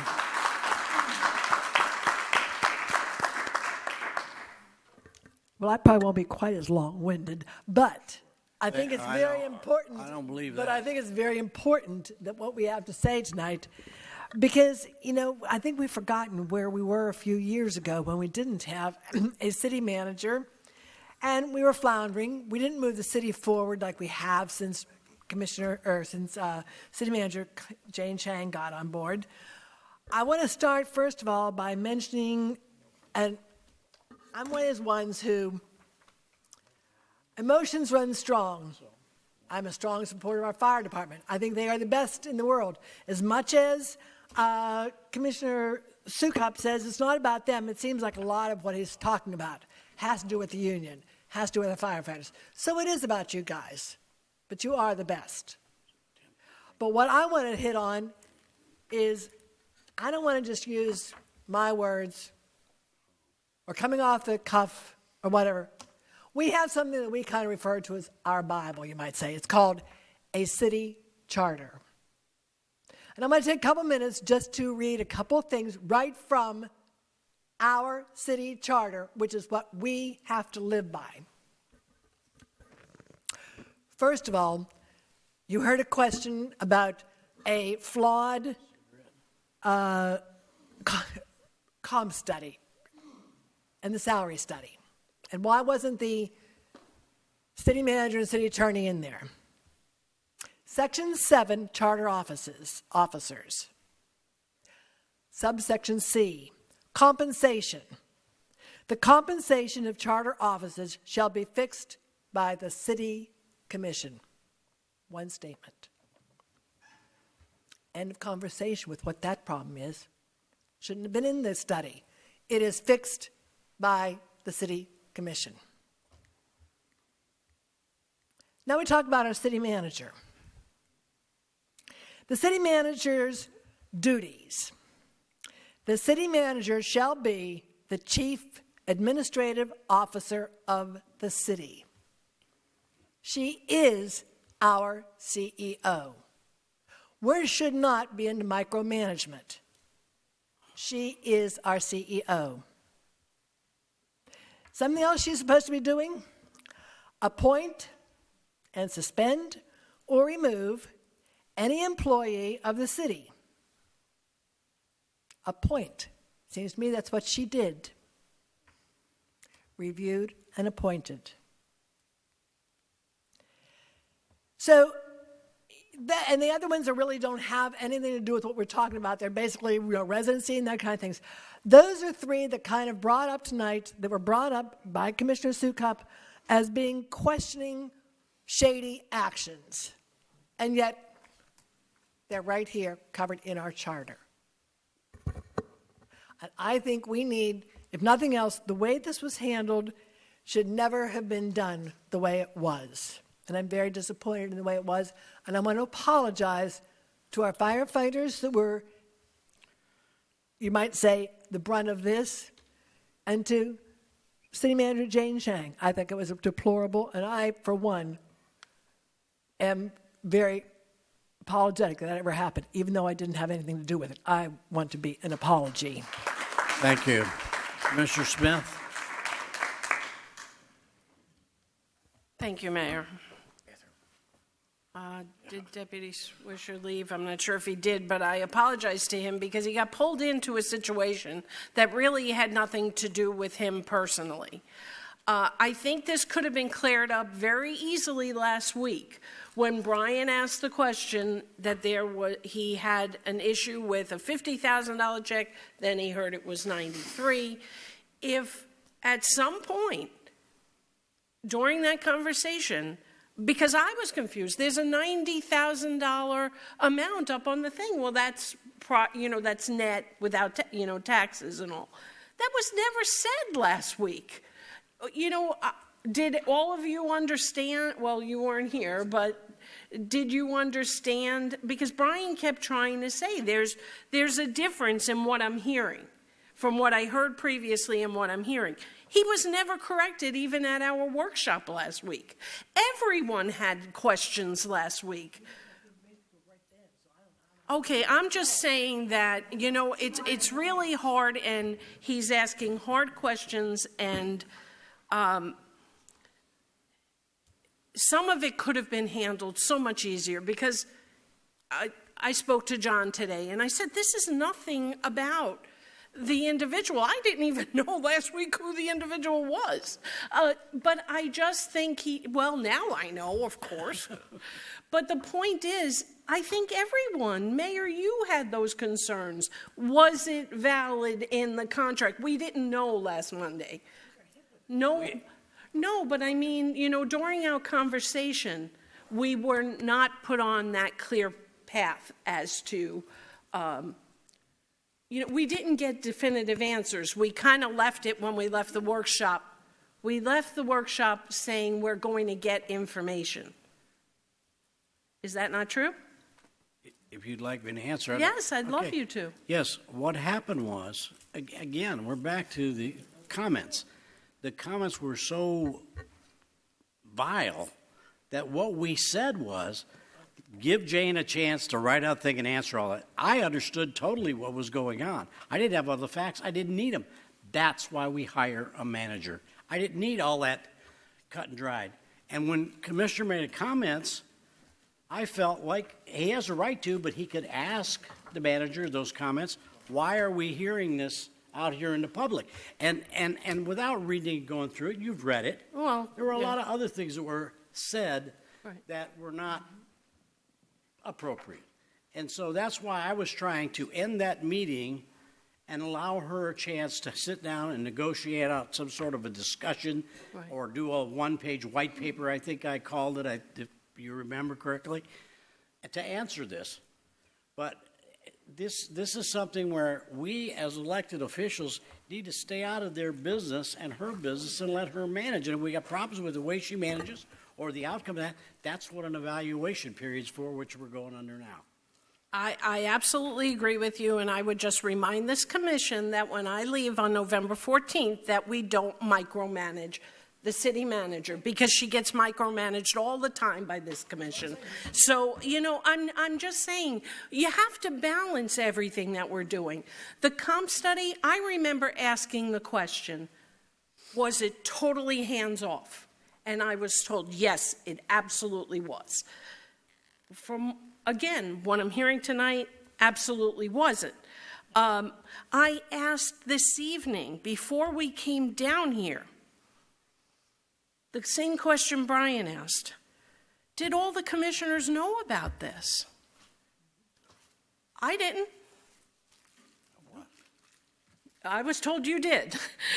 The inconsistency in the answer I got just this evening was... Commissioner Smith, that's not true.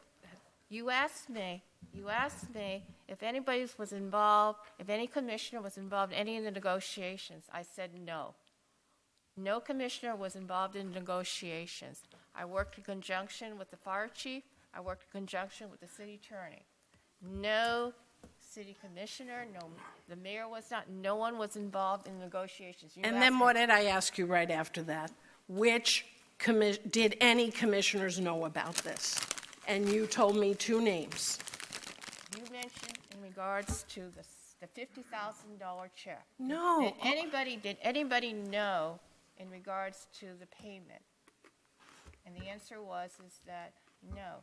Now, what I did do is I did have a conversation with Vice Mayor Novick, and I said to him, I want you to hear something in case it comes back, not because I needed his approval, but because we're doing a conversion that was different than we had done in the past, and it may come back and say, why are we doing this? We discovered an error, and I gave him the courtesy of letting him know. I did not ask for his approval for whatever package I negotiated. That was not within his approval. It was within my authority. And I did not ask any city commissioner or the mayor, could I negotiate a compensation package with anybody? And I did not feel that I needed to. I felt that I had the authority, and that's what I said to you. And now people are asking me, why did I come to the commission? You all said, stop micromanaging me. Let me do my job. And I'm the one who tells you that all the time. And I'm doing my I tell job, you, but and there's so much inconsistency. There is not inconsistency. Okay, and I would only say one more thing. If you share information with one commissioner, you share it with all. That's how it has to be. That's the only right thing. You've said several things tonight, and I'm sorry, I'm not trying to make this a public flogging. I hate that we're even having this conversation, but I have to be honest. I get mixed signals. And the fact that some commissioners knew, I didn't need to know, to tell you the truth. I think it is your prerogative. But once you share information with one of us, we all should have that information. And that did not happen in this case. Has nothing to do with the payout or anything else. It has to do with how you work with your city commission. I'm done, Mayor. Thank you, Commissioner Hertzberg, and we're going to end it and go to the public. John's been waiting all night long. She's the last one on our list. Thank you. I'm perfectly fine, thank you. It'll be tomorrow. This will be a Tuesday meeting pretty soon. So, just a couple of comments. I've been on this commission since 2010 when I got elected, and I had no clue what to expect. No clue what to expect from a manager, from my fellow commissioners, nothing. So going through those 6 years of being here, we have a manager now that manages, and that's not anything derogatory against the previous managers. There were other factors at work. There were other dynamics that were a culture in this city. It's just how things evolved in this city. There was a culture with the fire department. There were conflicts with the union, with management. Those were things that evolved over a period of 20 years. I've been here now this last, 12, 13, 14 months since Jane Chang has been here. And Commissioner Smith, your comment about providing information to everyone, every time in the past, if I would ask for something, I would get it. I mean, there was never a problem to get information. Was it put on an email and shared with everyone? No. This manager is the first manager that everything I ask for, if I ask for statistics, if I ask for numbers, if I ask for how many houses don't pay any taxes in this city, the information goes out to all of you. That never happened before. And I agree. It should happen. It should be. It is to prevent the commission from ambushing one another. If you're going to fight something, you're going to have something out and be like, I have this and you don't. That doesn't happen anymore. This manager provides us with everything, and everybody gets that. There are personnel decisions that she makes that are management decisions. In the city charter, and I am trying to find it, and I will find it before the evening is over. My phone just died. I had it on there. I apologize for that. But there is something in there that I'd like to read. But that said, this next comment is to the employees. I am really, really sad. I am sad, and I'm going to tell you why I'm sad. I'm sad and I'm mad. We have employees in the city that have been here for a long time. Yes, some of you make a lot of money, some of you don't. To me, we have worked on a skeleton crew of employees as long as I've been a commissioner. We had to downsize and contract because of the economy. Have we built it up? No. This weekend, I ran into 2 people randomly. One person told me out of the water department, we've lost 2 people so far. You want to know why? Because they went to Sanford. $7 more an hour. $7 more an hour in Sanford. You know, and that is sad when we cannot keep employees because they can go over the bridge and make more money because we have not grown our city to be competitive. You can say all you want about the size of the city. We're the biggest city in Volusia County. How do we compare wage-wise? That's why we did a comp study. We did a compensation study.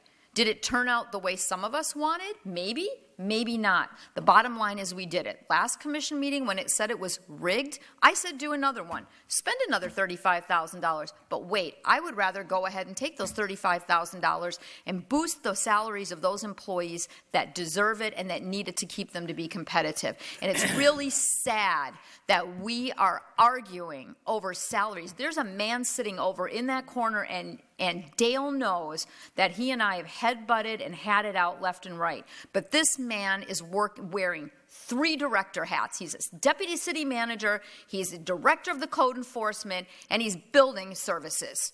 3 in 1. How much more do we want to contract this city and not be there when the growth explodes and not have the employees and not pay the people right? What do you expect from your employees when you're piling more and more on them and you're not hiring the correct amount that we have contracted over the time? And now we're going to quibble about this salary. I apologize from me personally to all of you. Thank you, ma'am. Mr. Vaccaro. Yes. Can you still stand? I can, and I would like to just address a few things. Obviously, we went way off topic. I was called here as an expert to provide some information that was readily available to the commission. So if you guys can allow me a little more time, I might be able to knock this stack down to a few people. First of all, I'd like to apologize to the public. This isn't something that I ever intend to do, is sit up here and bash or go over things like this. And I apologize that you have to be part of it. I've heard a few people clap. Please don't encourage this kind of behavior. I lived through it. I've spent a lot of time, a lot of my personal time, trying to build community trust in this commission, in this union, in this fire department. I'm really proud of our fire department, and you should be too. If you are a conspiracy theory person, please come out into the light. I'll be there. I'll show you what I have. And I can assure you that we'll sit down and have tea or whatever you want, and you will not be a conspiracy theory person anymore. Again, I apologize that you even have to be dragged into this. I'll address what I can, because now we've gone well off my single piece of paper. There was a question of why did the city manager not come to Mr. Sukup. Mr. Sukup made the statement that if she did answer him, I believe you said you would go ballistic on her. I'm a lieutenant in the fire department, and I can assure you, if I went ballistic on any of my employees, I would be in HR. I probably wouldn't work here anymore. That would be one reason that I would not have an open conversation with somebody, if they openly tell me that if I answer questions, they're going to go ballistic on me. I heard a lot of 90,000, 50,000. How much was the actual check for? 48,000. So if somebody comes to me and says I had rumors of a $50,000 check and it's $48,700, I'm not correcting them. I mean, we're close enough. I've heard that she's made 1 million mistakes in a week. 1 million mistakes. Well, I find that hard to believe. I've heard this meeting lasted 15 minutes, 30 minutes, 10 minutes. Well, that's probably why we shouldn't have those types of meetings. I've been in them. Everybody says things that they don't ever admit later. But let me get to the facts. We talked about now that Mr. Swisher had a written write-up. Well, that was addressed just hours before this meeting by Mr. Sukup with me. I looked into it. I was part of it. The chief that issued the statements that he read, apparently, is that the chief you talked to? Okay. Unfortunately, I have, in the past, had some run-ins with that chief. I actually had to go to the city manager because he threatened me. We can get into all kinds of character issues. But the bottom line was, I went through, I filed a grievance. The statements that were made by the chief were his statements in something he was directly involved in. We don't do that. You don't ask the person, you don't go to two people that had a car crash and ask them who was at fault. You investigate it. And after we did, we found out that there was a lot of misleading statements. There was only, he took statements from his secretary, but not the fireman that was in the room. Why would you do that? Well, after investigating it, we found that it should be dropped to an what was it dropped to? A counseling session, because we have steps for those things. A simple, hey, last week, this is what the issue is, what's the deal, could have been resolved. So that's off the table. He's not subject to I have a letter from our attorney. He's not subject to the bargaining unit. In fact, if you'd like me to impose the bargaining unit contract into the administration, I'd be more than happy to. Because he should have got 5% raise of his current pay, but he didn't. I think he got 1.4 or whatever it was of his base pay. So there was money saved. I have some serious issues with the fact that there was a comment made that Mr. Sukup heard all these things through the rumor mill. Well, unfortunately, and Mr. Sukup knows me, When I was in 10th grade, the rumor mill was great. But once I became a professional, I had the responsibility to weed out the rumors and look for the truth and the goodness in people and see what the reality was before I showed up at a meeting and I became argumentative, abusive, loud. I just want to read one thing for you because I truly believe that there's possibly violations here on the other side. Under communications of the rules and regulations of the City Commission, it says that achieving mutual trust between the City Commission and the City Administration and between the City Commission members themselves should be a fundamental pursuit. We definitely didn't do that. Open and regular communications will be used to ensure that both the City Commission and the City Administration, which would be Ms. Shang, are informed so that neither is surprised or blindsided on issues and questions. I can assure you we did that.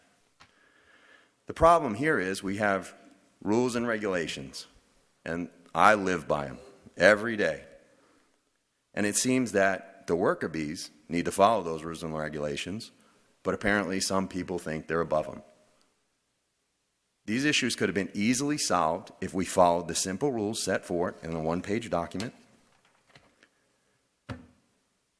The open communication that this union has established, which, by the way, is fundamentally not heard of in the realm of unions, to where we have an open line of communication between the union attorneys, the city attorneys, city commissioners, myself. That's unheard of. This city has established that. We've gone past the fighting, the arguing. Are we going to do it again? Absolutely. There's going to be issues of wage and salary and all these other things that are going to come up, and we're going to have some bumping of heads. But we've opened those lines of communication. We worked very hard to establish those lines of communications, and I think we fundamentally failed the citizens of Deltona because we failed to use them. I have every single statement that Mr. Sukup made, and I can assure you I'm offended because they are about the firefighters. He made some statements about a day off. He implied Ms. Shang was involved in that. I was approached by the City Commission and I was asked, you know what, we should give the general employees the day off the Friday before Christmas so they didn't have to work, because it's an odd year. It doesn't happen all the time. And I said, you know what, you're right, we should. Let's sit down, let's fashion a document, not the union contract, to allow those employees the day off, and we're not going to stipulate any compensation for the firemen. None. We didn't stipulate any, correct? We said, you can give us 1 hour, you can give us 9 hours, you can give us 100 hours. So totally up to you. We're not going to strong arm you, not going to do any of that. What we did was something good, and it was used to promote a negative, and to me, that feels like a spit in the face, because I worked hard on that. I believe those people should get the day off. And the city came back to me and they said, you know what, thank you. We gave every single city employee the day off. Every single one of them got the day off, 8 to 10 hours. So you know what we're going to do to you guys? We're going to give you the 10 hours. And I said, I really appreciate that. Thank you. That was a good thing. That was a great thing. But it was used to promote some negative. And Mr. Sukup is well aware of that agreement. There's no doubt in my mind because he was involved in it. He knows all about it. He agreed to it. But suddenly, I guess, sometimes as we get older, we forget things. There's multiple things. $100,000 firefighters. This gentleman is an executive chief that started here before we were a city. Yeah, he saved 1,600 hours. 1,600 hours of sick time. 1,600. Oh my God, how do you do it? Well, you know what? He's from the old school. He believes in saving. He believes in keeping what he gets. 1,600 hours. You know what that equates to? About 70 hours a year, if I'm wrong or right. 70 hours. We work 24-hour shifts. God, you saved 3 days a year. I don't know if anybody here knows, and I'll go from past experience. I have this letter, and I'll make it quick, and I apologize. There's a few more guys that want to say something. But, you know, I ask Why does he need that time? Why do we need that time? Why do we need that time? Well, let's see. Anybody here been stuck with a needle? Gone to the hospital? Sat in front of a doctor and he said, you know what? You might have AIDS. We're going to give you these drugs. It's going to make you sick for a year. Then we're going to test you again and make sure you don't have it. I didn't know what to say. I almost passed out. Okay? Anybody climb into a bed because somebody couldn't get out? Move them to the bed, think you did something good, turn around, you're infested with bed bugs? God knows I may need a couple extra days off. Go in a house to pick somebody up, leave, you're infested with fleas. We have a job that we are not exposed to disease. We're infected by it. We are in places that you would never go. I've gotten bacterial pneumonia from a person that was unfortunately an AIDS victim that he didn't mean it, he coughed on me. These things I live with, I take them home to my family. I don't think anybody here can put themselves in a position. I've multiple children. I pulled children out of pools. I pulled children out of cars. I've tried to breathe life back into them and I failed. Does it affect me? It affects me every day. Do I need a few extra days off? Probably. So when I hear someone attacking, you get way too much time off. Well, walk a mile in my shoes, and maybe you'll see you may need them. You know, I'm just appalled by the way we handled this. I'm appalled by the way it went. I spent a long time, and I'll try to read this real quick for you because I could go over the things that were said, and please don't take my emotions for anger. They're not. I have a true passion for this. I've tried very hard to make this a seamless and gain the trust of the commission and the people around me. And it's both passion and, you know, I'm discouraged by what happened. So it's not anger. So let me read this real quick, and I can go over every single thing he said, but I can assure you 99% of what he said was false, misleading, and malicious. It was not based in fact. And what upsets me the most is 2 seconds we could have resolved this. It should have never went where it went, and I apologize to the citizens for that. So let me read my little statement. The city, commissioners, and the union have established an agreement of order and a standard of professionalism, collaboration, and trust. In the past, tactics such as those that were used in last week's meeting shed a poor reflection on the city of Deltona and our residents. We'll continue to work with order and collaboration and rise above this, despite an individual's attempt to deteriorate what we've all built. With the sensationalism and misleading statements, the union has established transparency with all the commissioners, city staff, and city attorney to allow a seamless transfer of information and explanations on contract language and policies and procedures. At no time were there any of the rumor mill acquired accusations brought to us in the good faith of the precedents, that we've strived for and set. I've never received a phone call, a visit, any communication about the rumors in question. We're here spending valuable time and energy on distorted information that was improperly presented through both a formal meeting and social media, because you've seen it, I heard the claps. It's false, it's misleading, it's malicious, and it's fabricated. And unfortunately, I believe it's a willful attempt to mislead the citizens of Deltona in such a way to destroy the public trust that this commission has established. The rumor mill misinformation that was presented is 99% false. I can't say anything about the wage survey or study.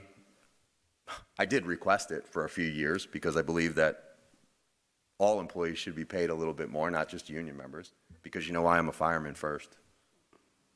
I was a fireman before I was a union member, but you would never believe that by what I heard. The union stands here today willing to preserve what we've established and provide true facts and documentation that no contract violations occurred, no precedence was set, and contrary to the allegations, no one's buying anyone's approval. I find it disturbing that in today's professional environment, why anyone would tolerate someone stating that they would go ballistic on them and even consider continuing a conversation in what I would consider a hostile work environment. The most appalling statements, for me personally, would be those about the Christmas day off. That was an intentional, misleading conversation, and I just don't understand why that would ever be used. The city was never strong-armed or forced to provide any compensation to firefighters for the day off, but did so out of compassion and fairness. The agreement never involved Ms. Shang, which you would believe after listening, and was executed prior to the term with the interim city manager, Dale Baker. The complaining party was well aware of the details involved in providing a day off, but willfully chose to distort and falsely present them to you. Again, I apologize for that.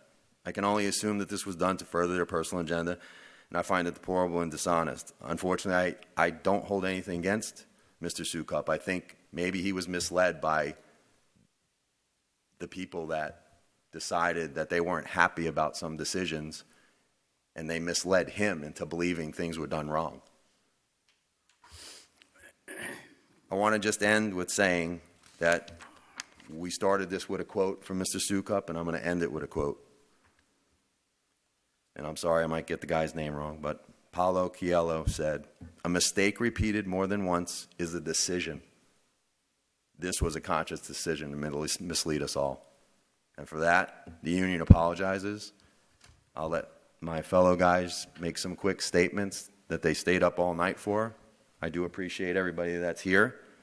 Robert, if you have any questions, thanks, John. I can assure you I'll answer them. Robert Donaldson.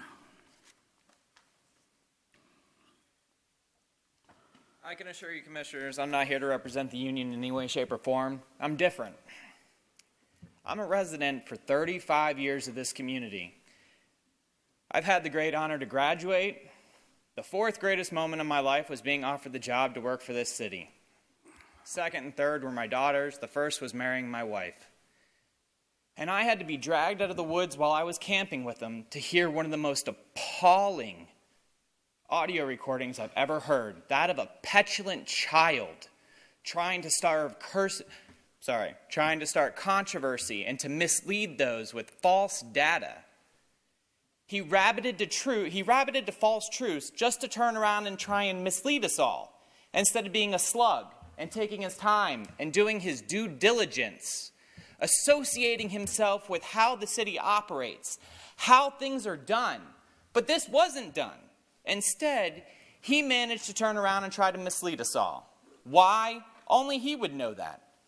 I don't. It's confusing. But I can tell you that audio recording was offensive and wrong.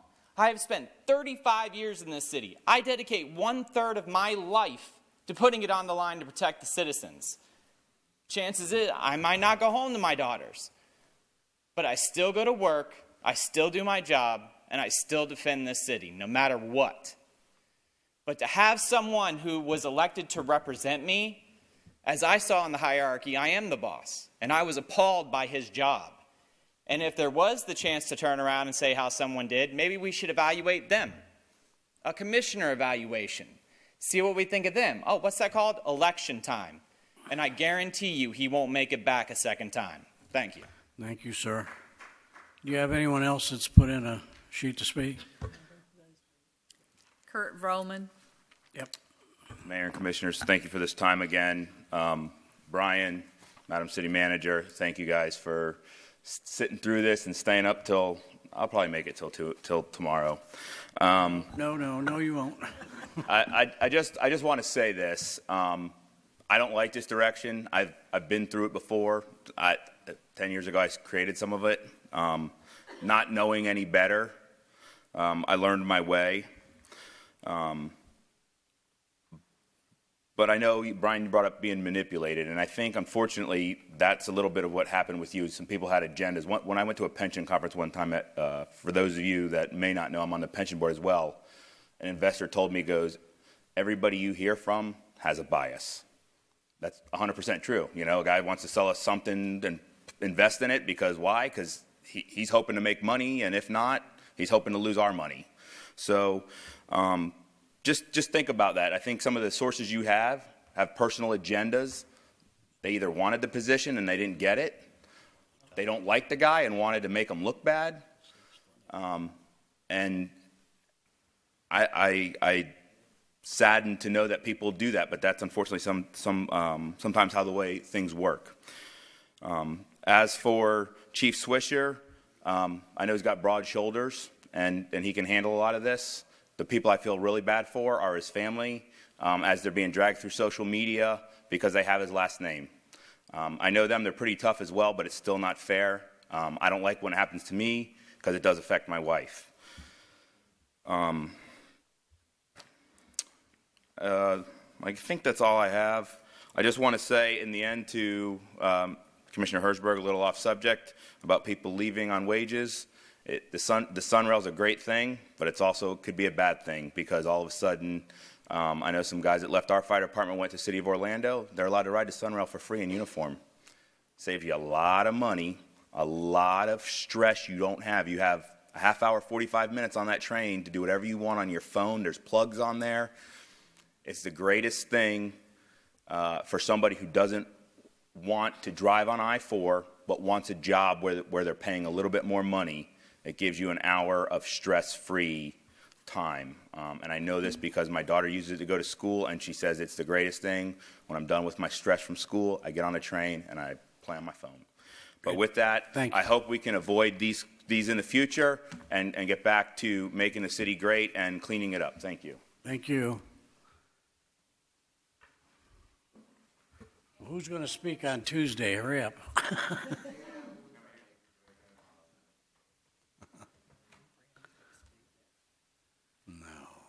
Evening again. John Fleming, Local 2913 appointee. I'll be super brief and echo Kurt, but first I want to read to you, after it was said a firefighter makes $90,000 a year, just for a point of clarification, Section 2, Article 19, Local 2913 City Contract. Effective October 1, 2013, the starting firefighter salary base pay shall be increased to $11.76 per hour. Anyone working within the contract for less than 1 year's time on October 1, 2013 shall be adjusted to this hourly rate, but will not gain the Section 1B 3.0% pay increase. So I have a stack of papers, but I don't need it. It's just an answer to one question that can help everybody. Who? At 1 hour, 49 minutes, and 49 seconds, there was the comment, heard through the rumor mill. Who's the rumor mill? Put a name on it. They're undermining all of us. Thank you. Thank you. Just your name and address for the record. Eddie Nieto, Local 2913. I'm going to try to end this on a positive note because we've been through the ringer. On a daily basis, we get to see Chief Swisher, so we've got his back on a daily basis. But my comment is to our city manager, don't feel like we don't have your back. I've got 9 pages here that say how good you truly have been, where you've been, and that's more than enough for me to have your back. So please don't feel like all this has actually put you down, because this is when you find out who your real friends are. We are on your side. Have a good morning. Thank you. Yeah, it is that. All right, I'm going to... Sir, not only do you deserve it, but I'd be more than happy to have you speak, because I was just going to pass the gavel to talk about you, but I'll let you. Sir, I'm sorry you feel that way, but you did drag my name through the mud, and worse than that, you did exactly what Chief Rogers did. I'll tell you what he did to where we had an argument. He went to my daughter's restaurant and he wrote stuff on her receipt about what a terrible waitress she was, and then left a $1 tip on, what was it, $40 bill? So I went in and had a personal conversation with him. Made sure he knew it was personal, off the books. When I embarrassed him, he got mad, started laughing at me, and then started yelling at me. That was his witness statement that you read, not mine. And it certainly wasn't the firefighters. So next time, check your facts, because I guarantee you, if somebody was picking on your family, you would defend them. You're picking on my family right now. I don't like it. But you know what? You're a commissioner. You're not a very good commissioner, in my fact, but you're a commissioner. Chief Namick, thank you very much. Mayor, I heard you made a comment earlier that, I should be protected in some sort of way. Thank you very much about that. All the rest of your commissioners, thank you. Public, I'm very sorry about what's happening. And all my brothers and sisters, thank you very much. And my wife, I love you. Thank you.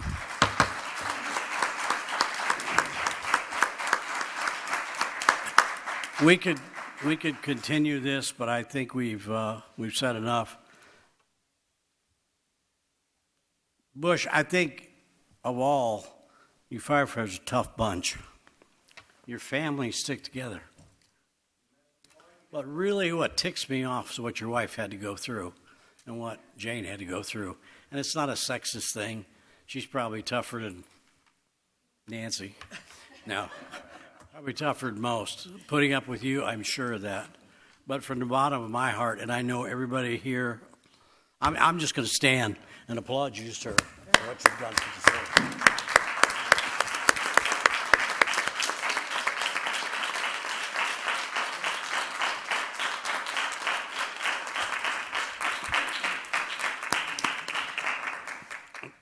Commissioners, City Attorney, do you have any comments? No, sir. City Manager? Yes, Mayor, I do have a comment, if you'll allow me. No, I won't. Well, I will. What I've heard a lot about is, Commissioner Sukup, you disagree, if I may, with some of the decisions I've been made. But you've also heard time and time again that I have that authority. And I would ask that you respect my decisions, even though you disagree with them. As long as I acted legally, I was fiscally prudent, I believe that I should be allowed the leeway to make those decisions. I mean, that's why you hired me. All right. The other, I just wanted to say in closing, I've been here for 16 months, and just some highlights of what has happened within those 16 months. We have a strategic plan that's been approved, that's under implementation. We have clear direction for the staff. We're providing information to the community.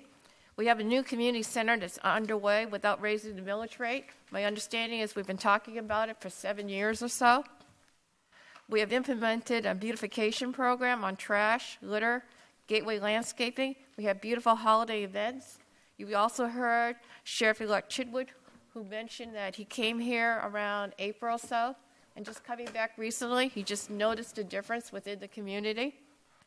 We have $7 million in roadway and sidewalks are in the queue for construction, with a lot of that already built. We've been arguing about infrastructure. Well, we have phase 1 that's under implementation. We are going to discuss the remaining. We refinanced our transportation bonds. Well, we received $18 million, $2 million more than we anticipated. So we have $7 million. We'll have another $11 million in projects that we can get out of the way. With my direction, my expertise with the TPO, we're leveraging $2 million in new transportation funding for the city. We've worked out partnerships with FDOT for $950,000. We talk about what have you done?